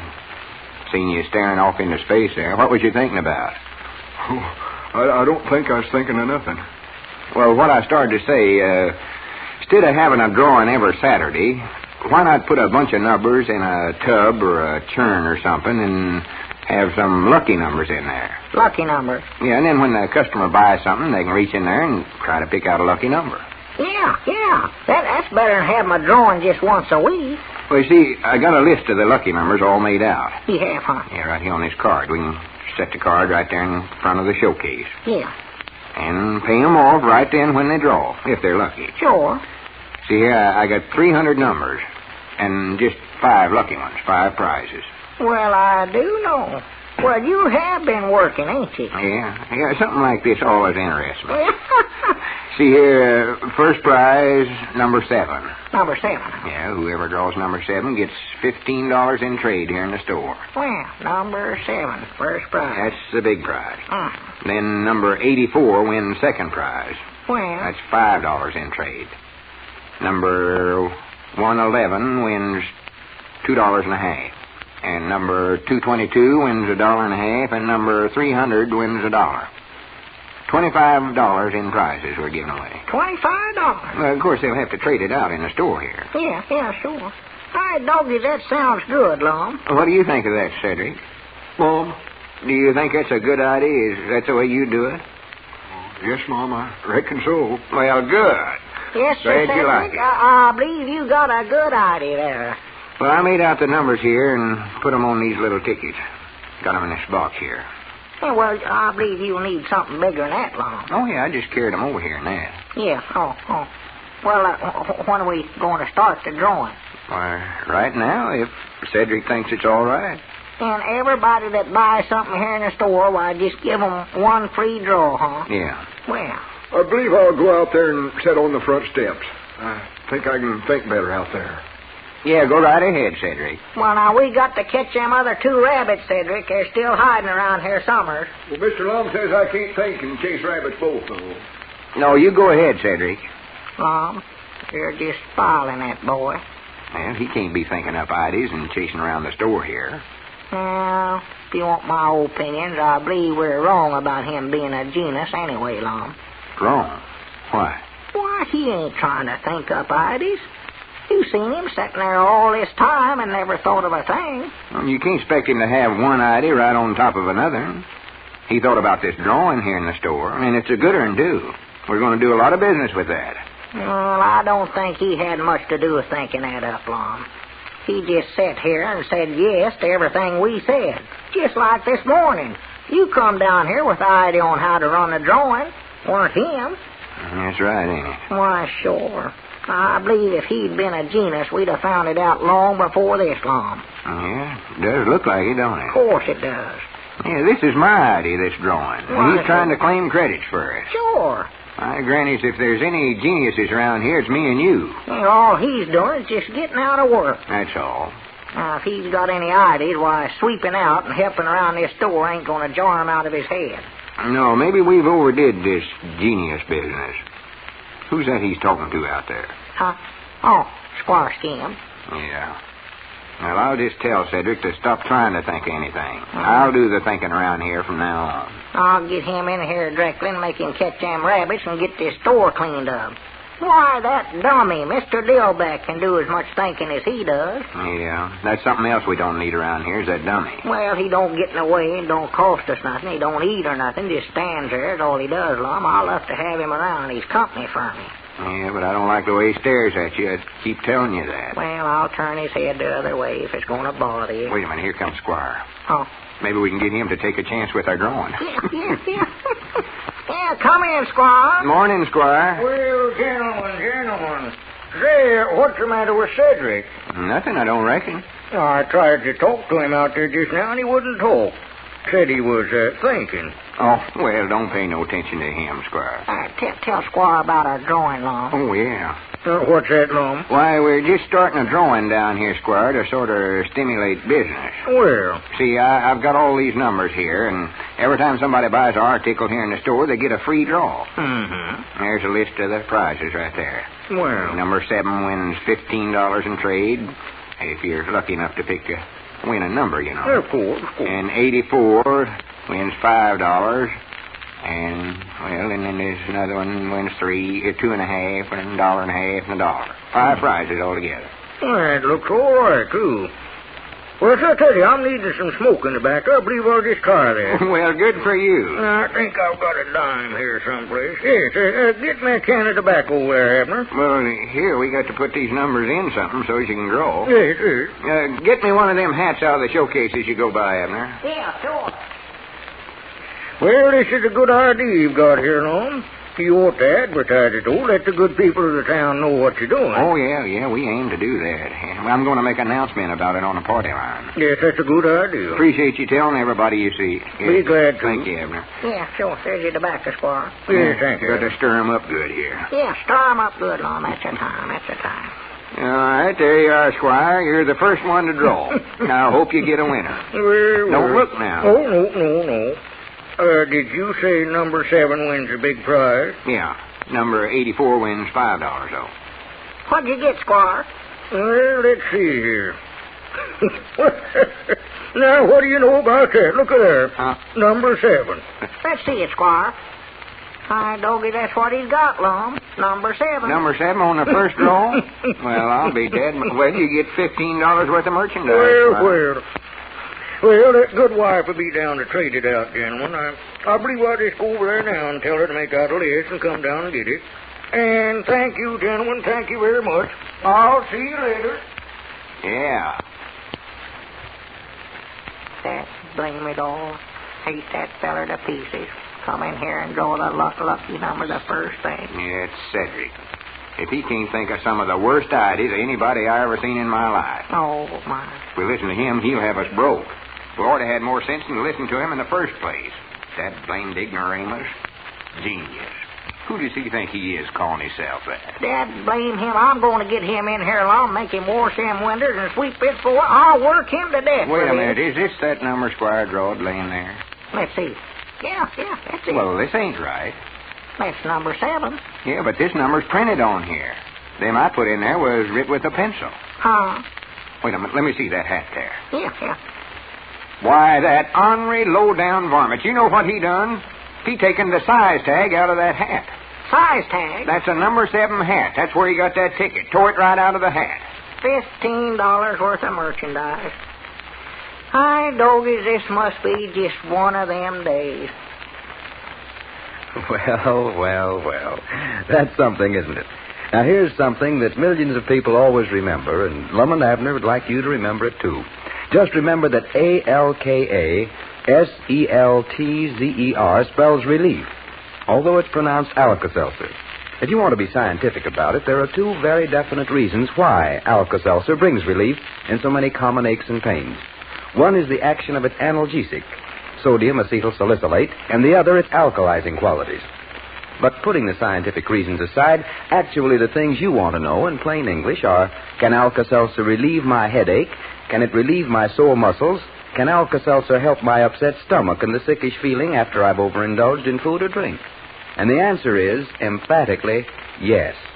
But there's only one way for you to find out about Alka-Seltzer's relief, and that's to be sure you have it on hand when these common ailments, these common joy killers come along. So go to your drugstore and say Alka-Seltzer, and be sure to ask for the large size because it's far more economical to use.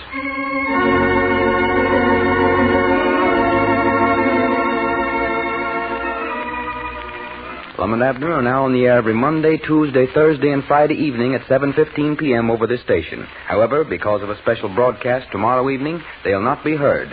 Be sure then to listen to Lum and Abner Monday night at this same time. Lou Crosby speaking. See you Monday. This is the National Broadcasting Company.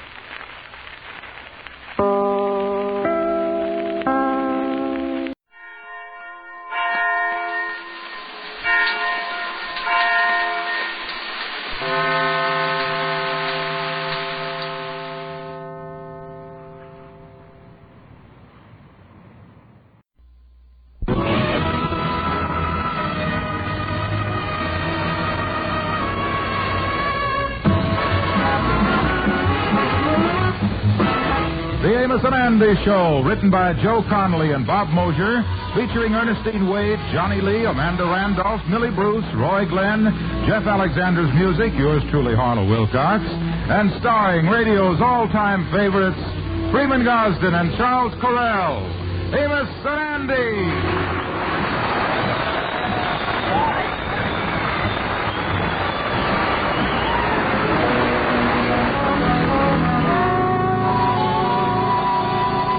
Once again, true love has come into the life of Andy Brown. A couple of weeks ago, he met a girl named Nancy Simpson. It was love at first sight, and their romance progressed rapidly. Tonight is the night Andy plans to propose to her. And at the moment, we find Andy and his girl in front of a movie on Lenox Avenue. Yeah, my cream puff patootie. This is the picture I want to see. See there on the billboard? Gregory Peck in the shoes of Kelly Menju. Oh, Andy, that's the snows of Kilimanjaro. Oh, no. Well, anyway, I understand it's a great love story, and that's the kind of picture I want you to see. Special tonight.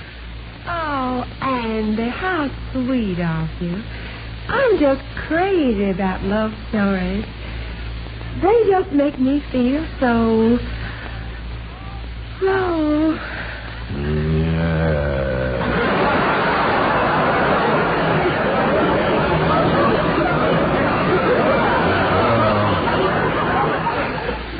this picture will put you in the mood for something I want to ask you later, honey baby doll. Oh, Anderson, it's going to be a perfect evening seeing this picture with you. Yeah, well, here's the box office. Let's get the tickets. One ticket, please. I'll have one ticket, too, please.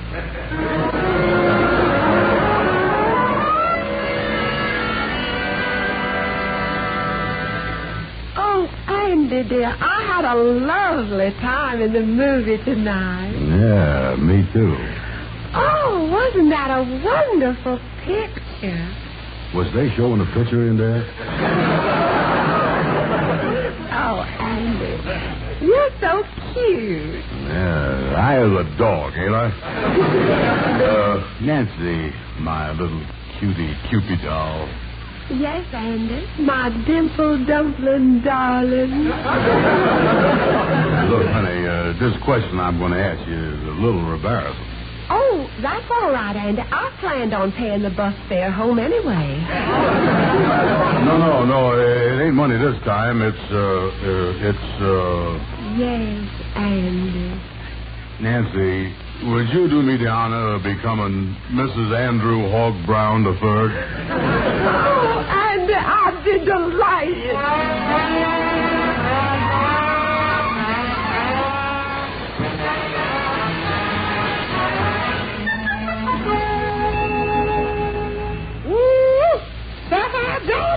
Did you see this item in the paper? Mr. and Mrs. Robert R. Simpson announced the engagement of their daughter to Andrew H. Brown of this city. Yeah, I don't see this. Yeah, Mama. I hear the wedding is set for this Monday. And you know they say the girl is only 23. Well, why does a young chicken like that want to have anything to do with that mangy old rooster? Big old fat slob. Now, wait a minute, Mama. Speaking of fat, did you ever get a load of yourself in a mirror? What do you mean? You remind me of 10 pounds of lard in a 5-pound bucket. Never mind him, Mama. George Stevens, what you been doing rummaging in that closet? Yeah, what you doing, Baldy? Looking for something to hawk again? No, looking in the closet here for that old full-dress suit of my grandfather's. No, what in the world would you want of that moth-eaten old thing? Well, Andy's getting married. He's going to need a full-dress suit. I might sell him Grandpa's old one for $30 or $40. Yeah, here we are. Yeah, here's the old suit. Just a little wrinkle. Look at it laying there on the floor. All wrinkled and baggy and ready to fall apart. George, it looks like you coming home on New Year's Eve. Yeah,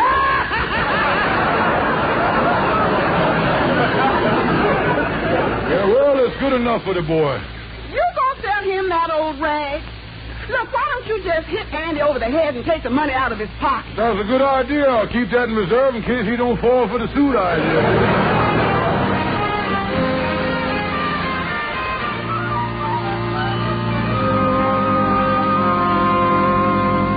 There you is, Andy. A beautiful full-dress suit for your wedding with Nancy.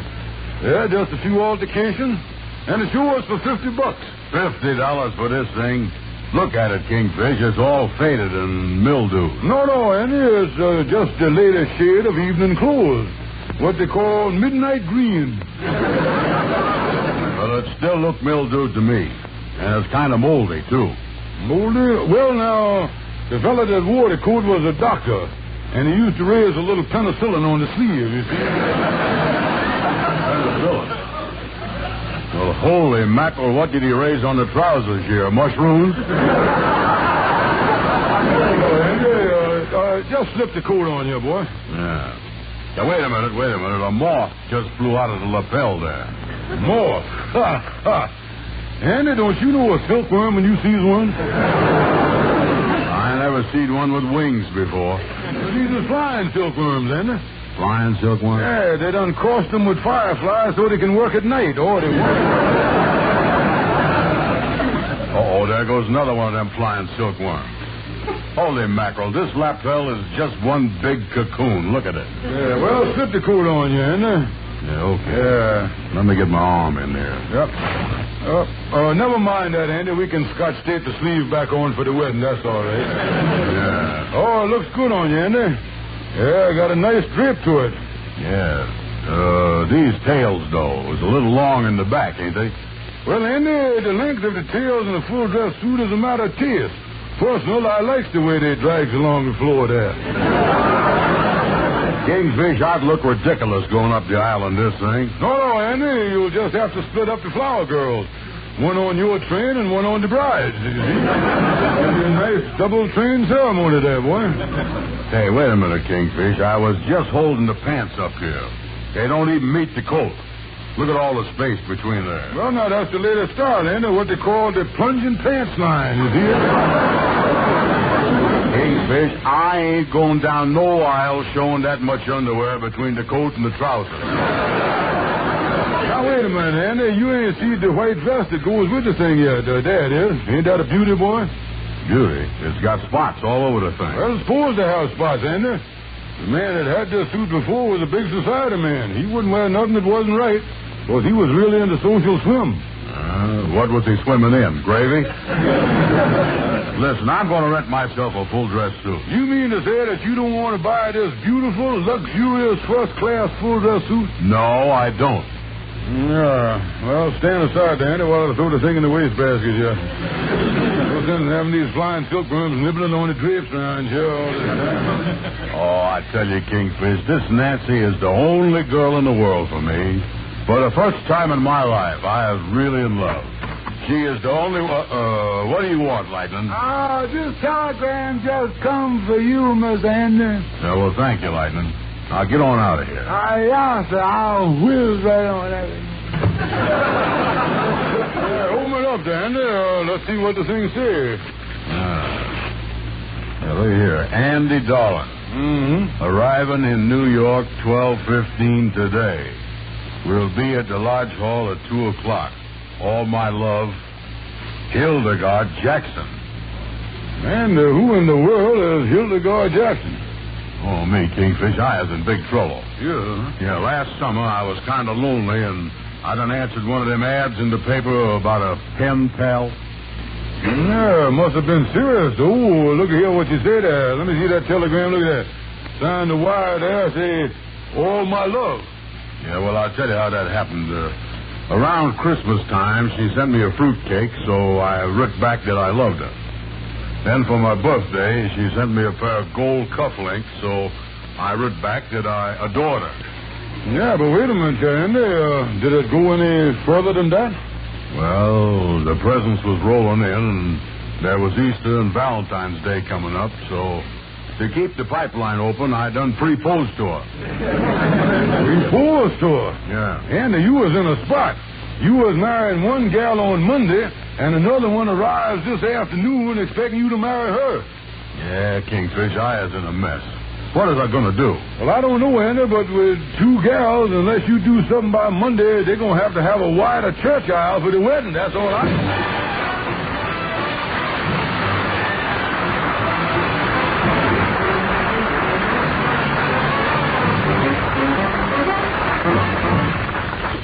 Oh, me, Kingfish, what is I going to do? This Hildegard Jackson's going to be here at 2 o'clock looking for me, you know it? Yeah, and if Nancy ever find out about this other gal that you've been pen-palling with, Andy, you was going to be out in the cold, boy. Yeah, and I can't lose Nancy. Because, Kingfish, I'm telling you, I loves her more than life herself. Mm-hmm. On top of that, her old man promised me a dowry after the wedding. There's only one thing to do, boy, and that's to find some way to get rid of this Hildegard and send her back to Georgia. Yeah, I know. You got any angle? Yeah, suppose I was to meet her here at the Lodge Hall and tell her that you was done passed on. That you was, well, lost at sea or something like that. Yeah, that's a good idea, Kingfish. Yeah, wait a minute, though. I think you're going to have a lot of trouble with this gal, though.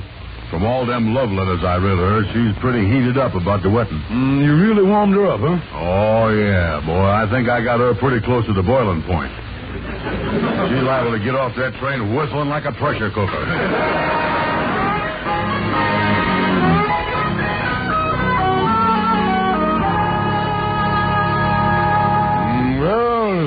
almost 2 o'clock.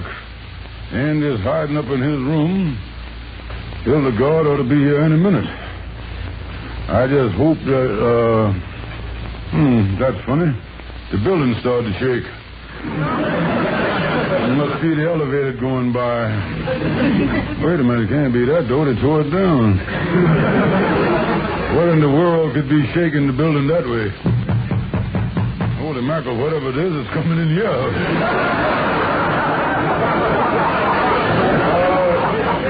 Come in. How do you do? I'm Hildegard Jackson.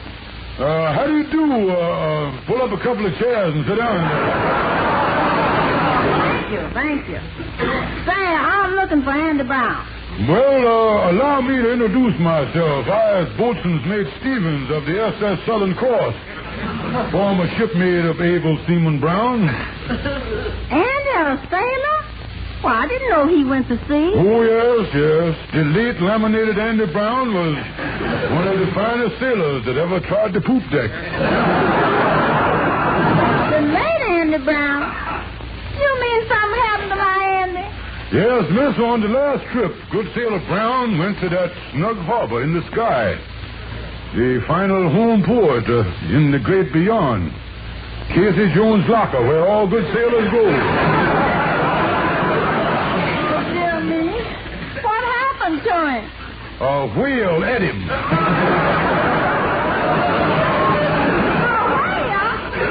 I didn't know they were that dangerous. Oh, yes, when you hunt the dreaded killer whale, the ferocious demijohn of the deep.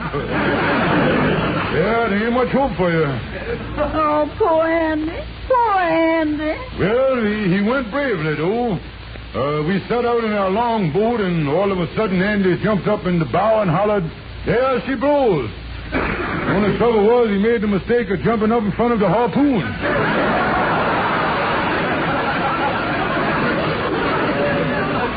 He and the harpoon got to the whale at the same time. You mean that's when the whale swallowed him?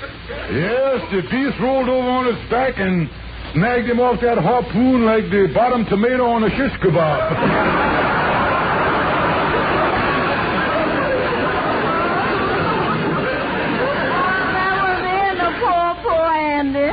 No, we had lovely services for the unfortunate victim.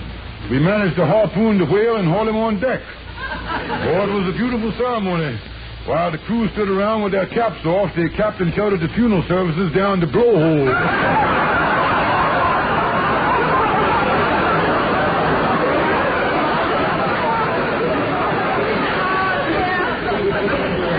Well, I knew I had to make this trip. I was so excited. I planned on looking up Andy and marrying him. Yeah, well, the best thing for you to do when you finish your business here in New York is to go back home and forget the boy. Yes, I guess I'll have to. Andy's gone, and I got nothing to remember him by. Well, I tell you, Hildegard, sometime in the future, if you should see a whale oil lamp flickering in the window, tip your hat. That damp wick may be Andy.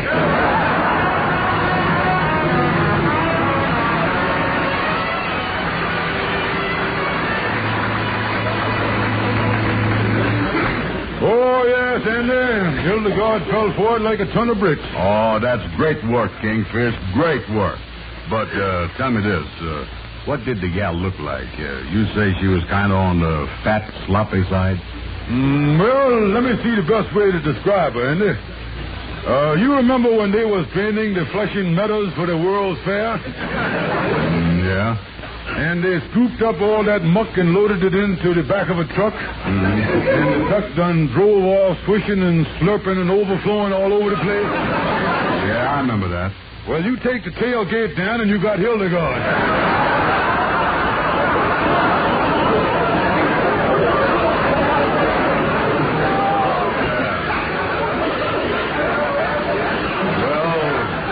Well, anyway, she's out of the way, and I can go ahead with my wedding to Nancy. Yes, you're getting a wonderful break, Andy. A young, beautiful girl that's got money. Oh, I tell you, boy, hello? Hello, Dimple Dublin. This is your tutti frutti cupcake. Hold the phone. What's the matter, Kingfish? Andy, either this call is for you or there's a woman on the phone there ordering her groceries. Let me see here. Hello, who is this? This is Nancy. Hello. Oh, Andy, I've got a wonderful surprise for you. My best friend is in town, and she's staying at the Savoy Arms Hotel. I want you to come up this evening and meet her. Yeah, well, fine. She got in this afternoon from Georgia.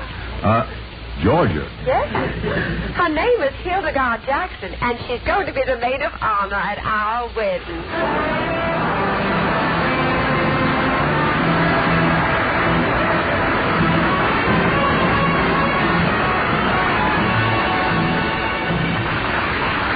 Look, Andy, the thing for you to do, I would say, is just to go over to Nancy and explain the whole thing. I'm sure she's going to understand. Understand? There's one thing she's been telling me all the time we've been engaged. She hates men that is frickle. Well, then, Andy, what in the world is she going to do? Amos, I don't know. Well, now, look, we got to find some way to keep them two gals from getting together, that's all. Yeah, well, I've got to get home for supper.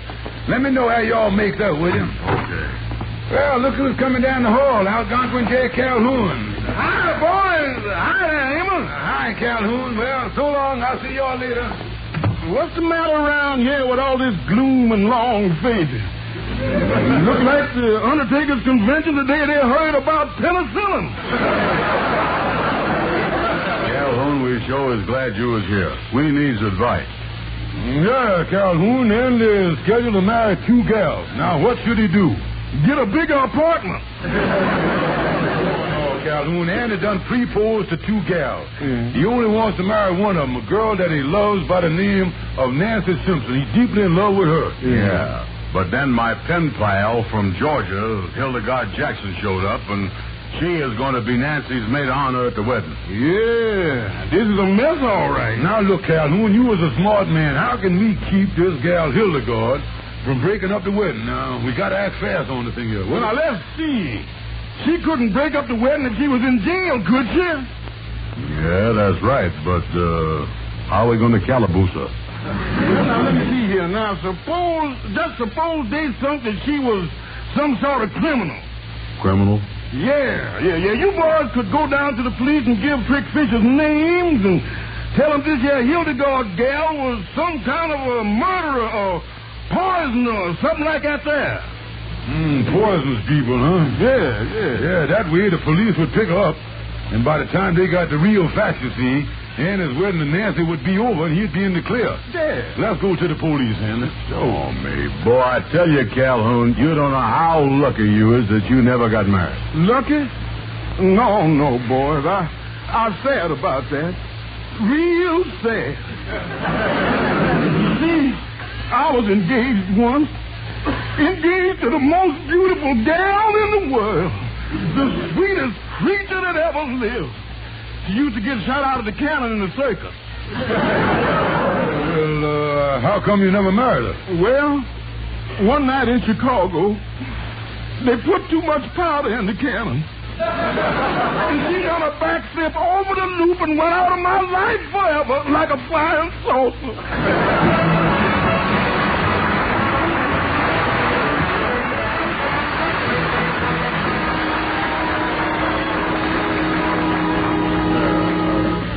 Let me do the talking. Go ahead.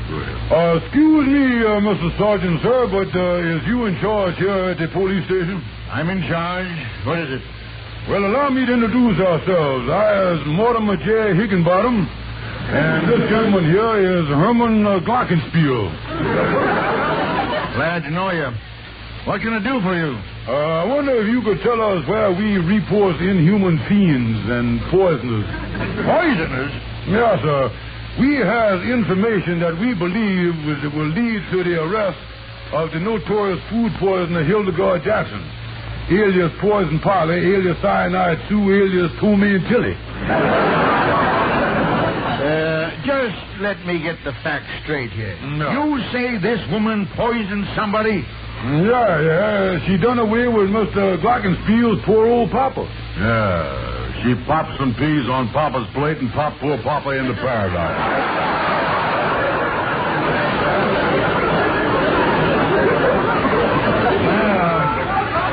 I'll have to make a report on this. Now, what was your father's name? It was, what was my father's name, Kingfish? Herman Glockenspiel Sr., stupid. Yeah, Herman Glockenspiel Sr., stupid. You would have to assume Mr. Glockenspiel, he is still in the state of shock from the whole mess, you see. Well, look, if we're going to get a report on this thing, will you please give me the information? Well, Mr. Sergeant, we done checked into this thing, and it seems that Tommy and Tilly makes a practice of getting jobs with elderly men and then knocking them off for their money. Well, we've had cases like that before. She conceals the poison in the food. Is that right? Oh, yeah. He's got a steak sauce that could end the Korean War tomorrow.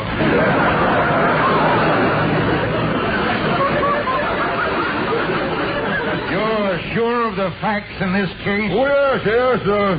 This old gal won't stop at nothing. Why, we understand she worked for some old gentleman out in California, but he was on a diet and wouldn't eat nothing. She got to him anyway, though. He did, huh? Well, how did she do that? Well, one night while he was sleeping, she plugged his electric blanket into a high-tension wire. Wait a minute. Why didn't the police out there arrest her? Well, they didn't have no evidence on her. When they turned down the blanket the next morning, all they found was a long, thin ash wearing a hearing aid.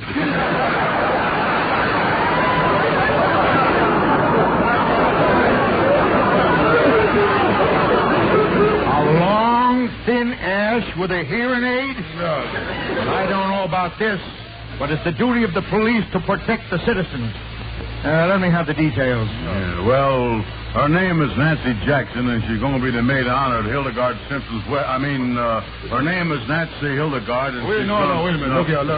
Pay attention here, mother. Her name is Hildegard Jackson, and she's going to be the maid of honor at Nancy Simpson's wedding. Yeah, so I was all excited here. Look. Would you calm down here and give me the facts on this thing? Yeah, sir, we'll do that, but you're going to have to act fast. You see, the wedding is tomorrow at the Amsterdam Wedding Chapel, and it's just like her to go into action at the wedding feast and stake and kidney some poor old gentleman into Never Never Land, you see.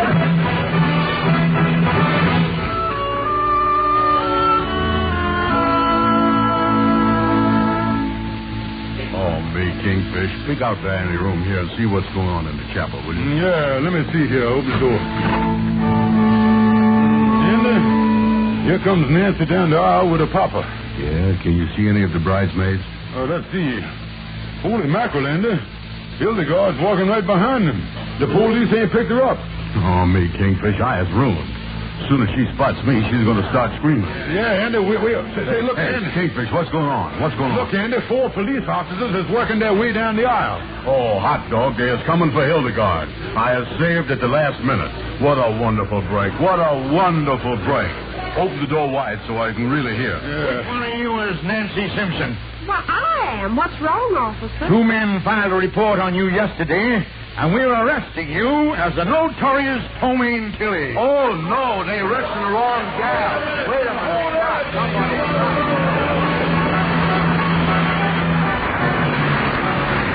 Be sure to be with us next week when we...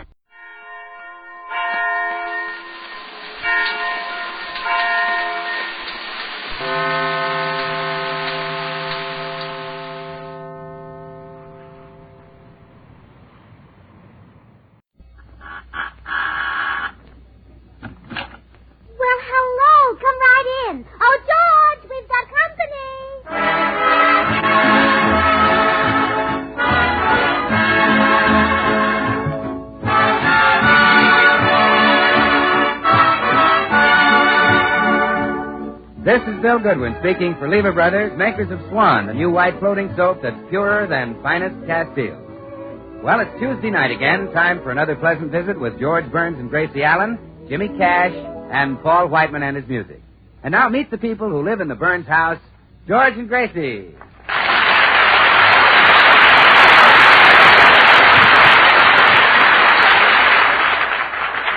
Well, this is the Burns' first morning back home after a brief visit to the east. And George is still sound asleep upstairs, peacefully unaware that at this moment a meeting is going on in his living room. Yes, you guessed it. It's that splendid organization whose very name is enough to give George the horrors, the Beverly Hills Uplift Society. Order, gals. Come to order, please. It's time for the meeting. Oh, but Gracie, we want to hear some more about New York. Yes, it must be such a fascinating place. Oh, well, New York is just a city, girls, exactly like Los Angeles. Only New York grew up and Los Angeles grew sideways, that's all. Gracie, maybe you better open up the meeting. It's getting late. Oh, yeah, of course, Vicky. All right. Ladies of the Beverly Hills Uplift Society, you may now consider yourselves opened up.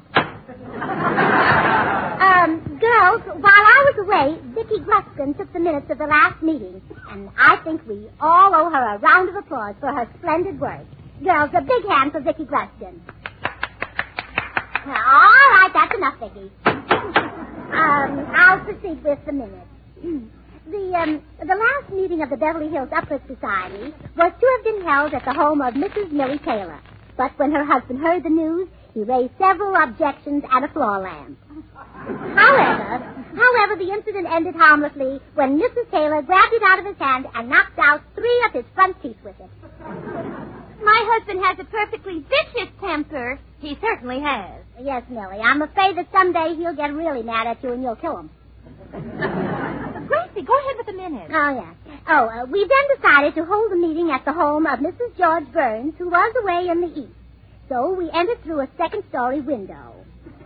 It was such fun, Gracie. I hadn't shinnied up a drain pipe since I was a little girl. Really, Blanche? Yes, and that was easily 10 years ago. Oh, easily. Well, to continue, the meeting was declared open by Mrs. Bagley, who wore the same old Kelly green dress and a fascinator that obviously wasn't working. Oh, really, Vicky? You shouldn't let personalities creep into the minutes. Well, I'm sorry, Gracie. Well, you ought to be. There's no need to say things like that about our members. They know how badly they dress. I didn't mean it. Oh, my, there's the door. Excuse me, girls. Oh, hello, Mr. Postman. Good morning, Mrs. Burns. Gosh, it's wonderful to see you again. Oh, did you really miss me? I should say I did. I missed your sparkling wit and your madcap gaiety, which is so similar to my own. Oh, you're sweet. Honestly, I haven't had a good laugh since you left. May I have one now? Well, of course. Go right ahead. Now I feel better. Oh. Well, did you ever make a trip to New York, Mr. Postman? No, but I do correspond with a man who lives there, a Mr. Charles Atlas. He gives a course in bodybuilding. Oh.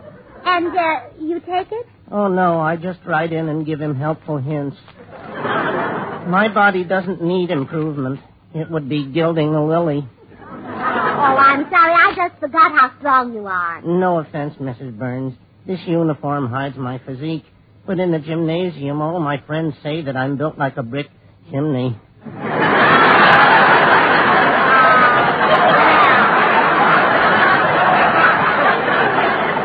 Mr. Postman, I'm just sure you are. Well, here's your mail, Mrs. Burns. A little package from New York. Oh, a package. Oh, good. I'm so glad it came in time for the meeting. Goodbye, Mr. Postman. Goodbye, Mrs. Burns. And remember, keep smiling. Come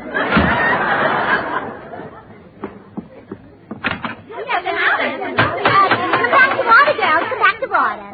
Now, in a little while, I'll have a surprise for you. But first, we'd better get on with the meeting. Is there any old business? Yes, Gracie. We still haven't decided on the official club flower for us girls to wear. And we haven't decided on our official club greeting either. Well, girls, I had a marvelous idea about that.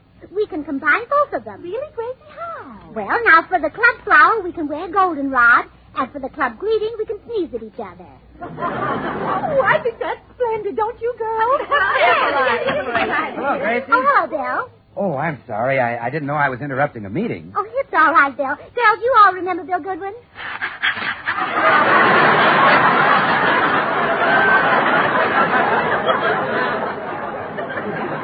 Gracie, look.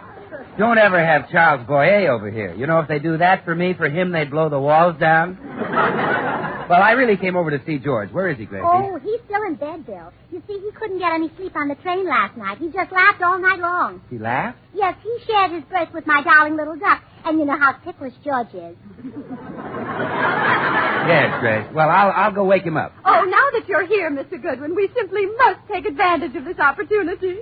Must we? Yes.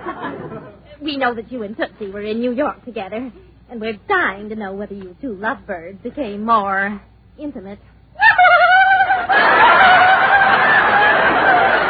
Oh, now, wait a minute, Tootsie. I hardly saw you in New York, except when I happened to pass in front of the YMCA.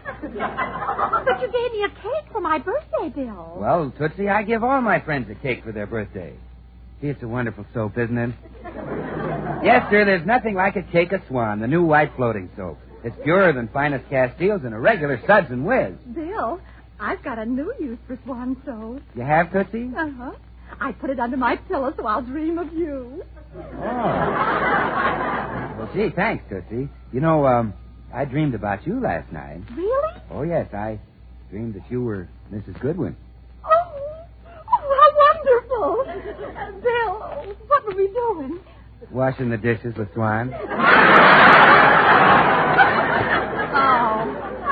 But I was Mrs. Goodwin, huh? Oh, yes, Tootsie, you were Mrs. Goodwin. You were washing the dishes, and I put my arms around you, and I said, "Let me help you, Mother."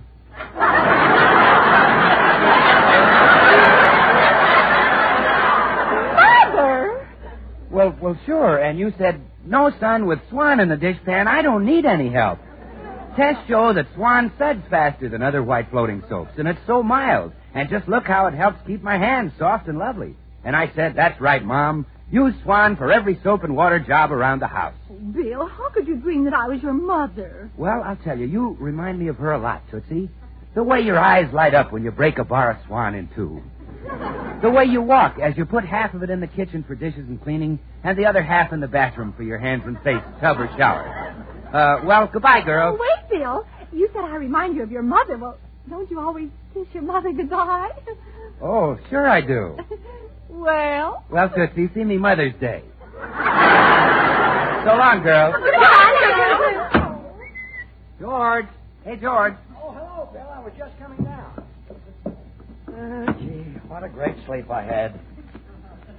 Home sweet home. Yeah. Gracie probably has a wonderful breakfast all fixed. Come on, have a cup of coffee with us, Bill. George, I wouldn't go in there. Let's have a cup of coffee at the drugstore. Oh, huh? not me, Bill. It's too noisy and crowded down there. I like peace and quiet. George, don't go in there. Why not? It's my own little home. My own little love nest. Come on, Bill. Oh, no.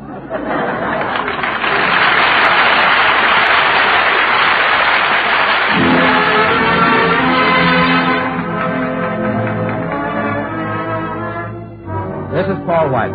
Here's a song you've heard before and you'll hear again. So the right title for it is I've Heard That Song Before.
Gracie, this is fine. After all I've said, our very first day home, you invite those idiotic women here again. George, I've asked you 1,000 times not to call them idiots.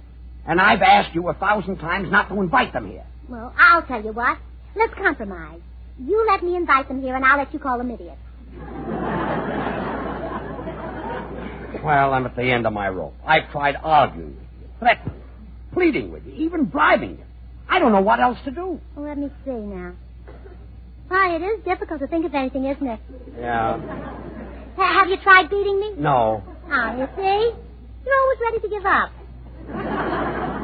Yeah, but beating you is one thing I can't do. How do you know? I'm not as strong as I look. Okay, I know when I'm licked. I'm done, finished, through. Aha, that's the old spirit. Now you're talking, attaboy. Gracie, won't you please give up that club? Oh, if you only knew the girls better, you wouldn't ask me to do that, dear. Why, do you know that they're waiting for me to come back right now so they can give me a medal? They're going to give you a medal? Mm-hmm. To commemorate my concert in Carnegie Hall last week. Who thought that up? One of the very women you were just saying all those nasty things about. Who? Me. Well, that's very sweet of you giving yourself a medal. I know, but I deserve it. Oh, sure. I made musical history when I played the piano in Carnegie Hall. Why, one critic said I was as good as Post. As good as who? Post. He said I played with all the depth and feeling of a Post.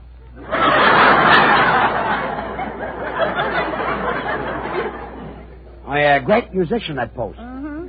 Tall, skinny fella. Well, I don't know it. No, I well. wish you'd come in with me and watch the ceremony, George. The postman just brought the medal, and it's simply beautiful. It's got a picture of me on one side and a picture of a fish on the other. A fish? Yes. Well, you see, I figured out that I played the scale 196 times in Carnegie Hall last week. And, well, if you count the scales on a fish... I get it. You don't have to finish it. I see the whole thing. Well, will you come in with me and listen to the presentation speech, dear? Well, why not? I might as well be good and miserable. Girls, I took the liberty of bringing my husband back into the meeting with me. All those in favor of making him our guest of honor will please say aye. All those in favor of just making him a guest, please say aye.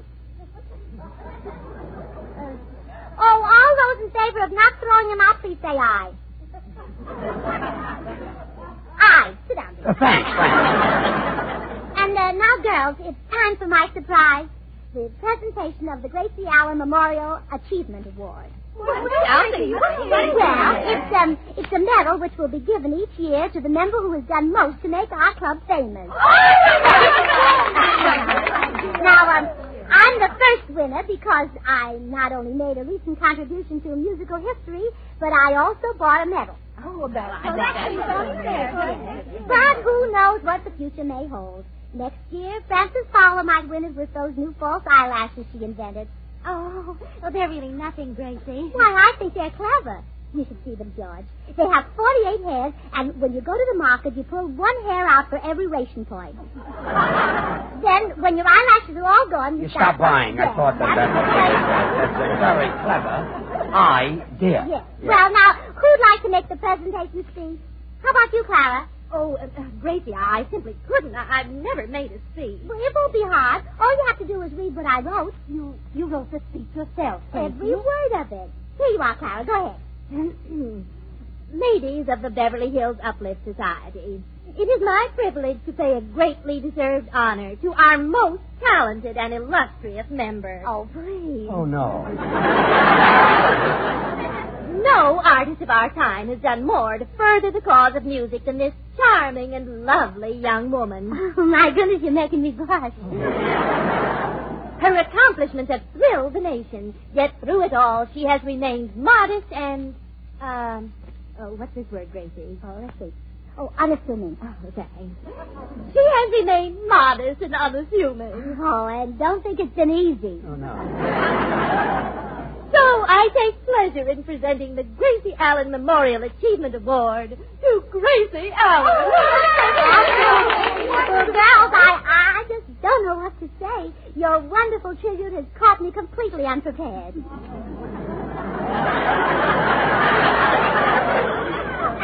Well, I've had all I can stand. I'm getting out of here.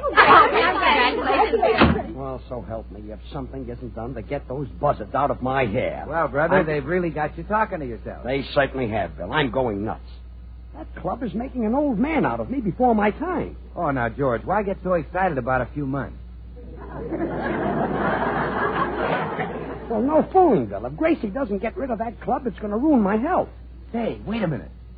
George, if you pretend you're ill, maybe she'll throw him out. Oh, she'd know it was a phony. Well, she wouldn't if her own doctor told her you were sick. You mean that Dr. Lewis, that absent-minded crackpot? Well, now, wait. Gracie thinks he's a great doctor, even though in his case the MD does stand for mentally deficient. Now, you get him to tell her the club is ruining your health, and that's the end of it. Bill, you're wonderful. I love you. I could kiss you for this. Oh, George, please remember you're a married man. Oh, how can I forget it?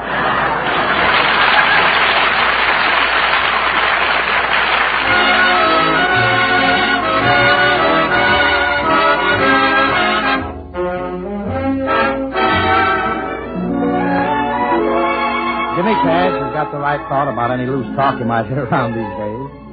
I don't believe in rumors. Okay, Jimmy, we'll go right ahead. It's a dangerous thing to repeat what you hear when you don't even know what they're saying is so. Somebody else told somebody else, and that somebody said we were through. But I don't believe in rumors, darling.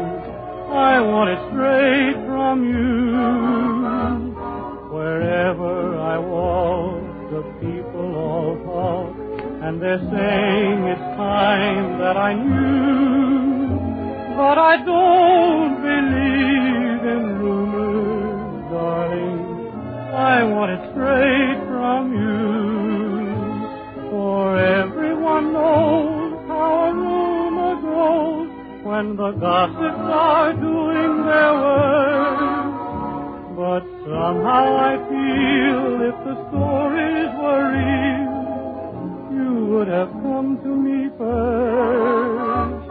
Whatever they say and say what they may, still it isn't a thing you would do. So I won't believe in rumors, darling. I want it straight from you.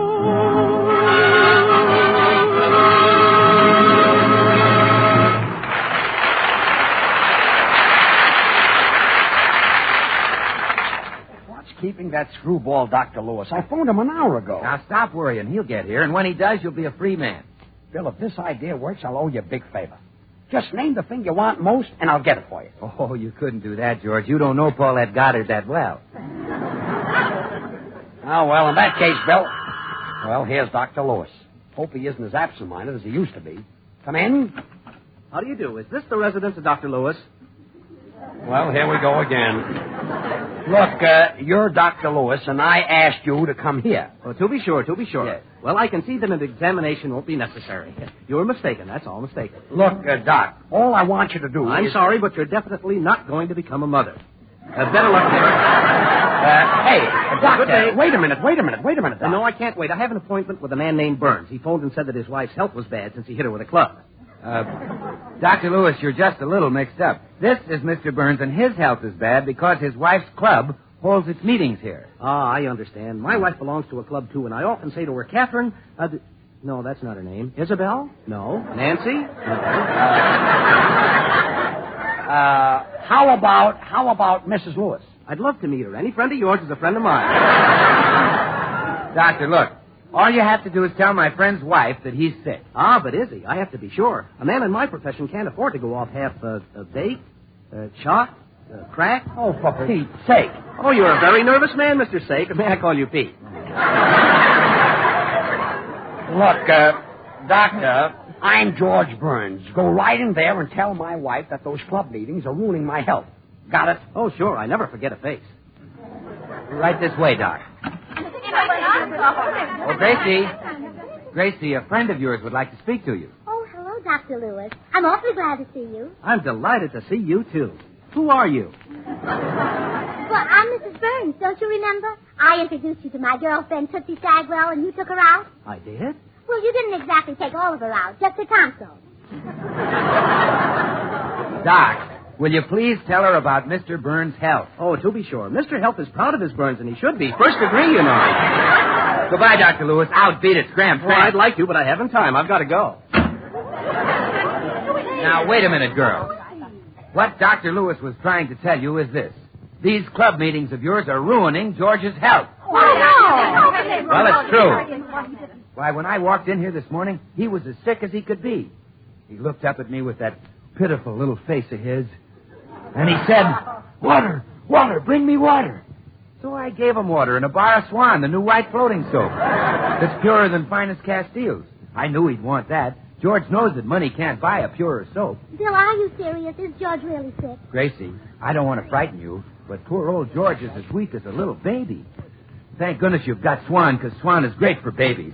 It's so pure, it's mild, too, kind even to a little baby's tender skin. So you know it must be wonderful for anybody's hands and face, tub or shower.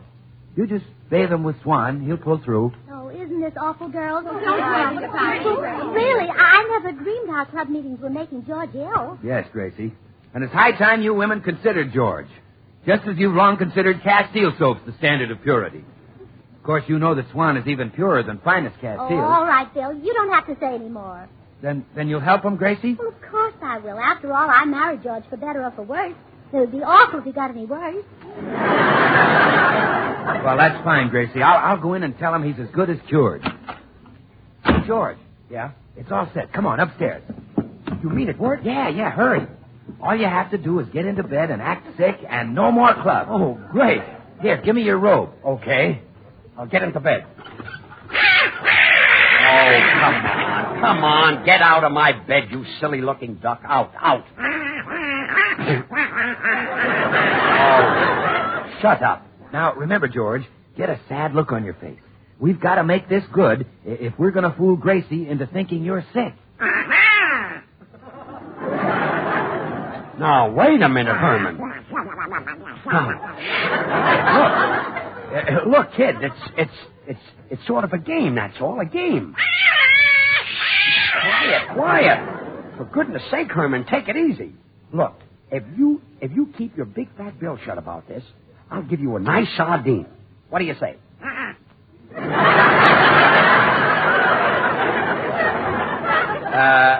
2 sardines? Oh, holding out, huh? Well, 2 sardines is as far as I'll go. Okay, quiet. I'll give you the whole can.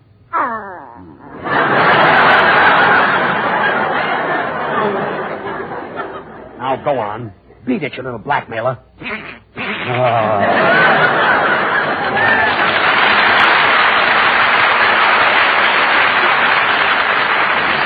know what I'd like to do? I'd like to take that little duck. Hey, do I hear Gracie coming up the stairs? Yeah, I think so. Hurry, get sick. Groan. Oh, put something into it. You're supposed to be sick. Groan. Oh. George, is that the best you can do? Think of your income tax. Oh. That's it. Now keep going. Oh. George, darling, I heard you were terribly sick, dying maybe. So I rushed right up here the minute we finished discussing Mrs. Tomtag's new hairdo. Oh, well, thanks, dear. Oh, what's the matter, dear? Where have you got a pain? All over. Oh, dear, you couldn't have it in a worse place. Oh. Stick out your tongue, George. Oh, my goodness. No wonder you're sick with a thing like that in your mouth.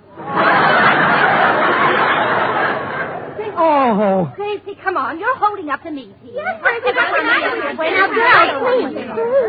My husband is desperately ill. How dare you think that I'd leave his side to go downstairs and attend a silly meeting? Oh. I love my husband, and I'm going to stay with him. Why, if anything happened to George and I wasn't here, I'd never forgive myself. Thank you, darling. So we'll hold our meeting right in this room. Oh, my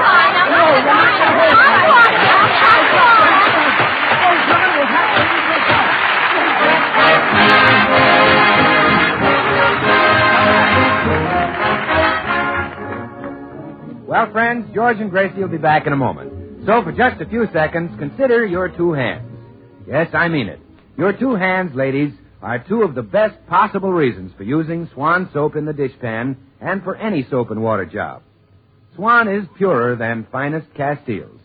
Swan is so mild it actually helps protect your hands, helps keep them soft and lovely. Swan doesn't skimp you on suds either. Tests show it gives twice as many suds in a minute as other white floating soaps. So why use strong soaps?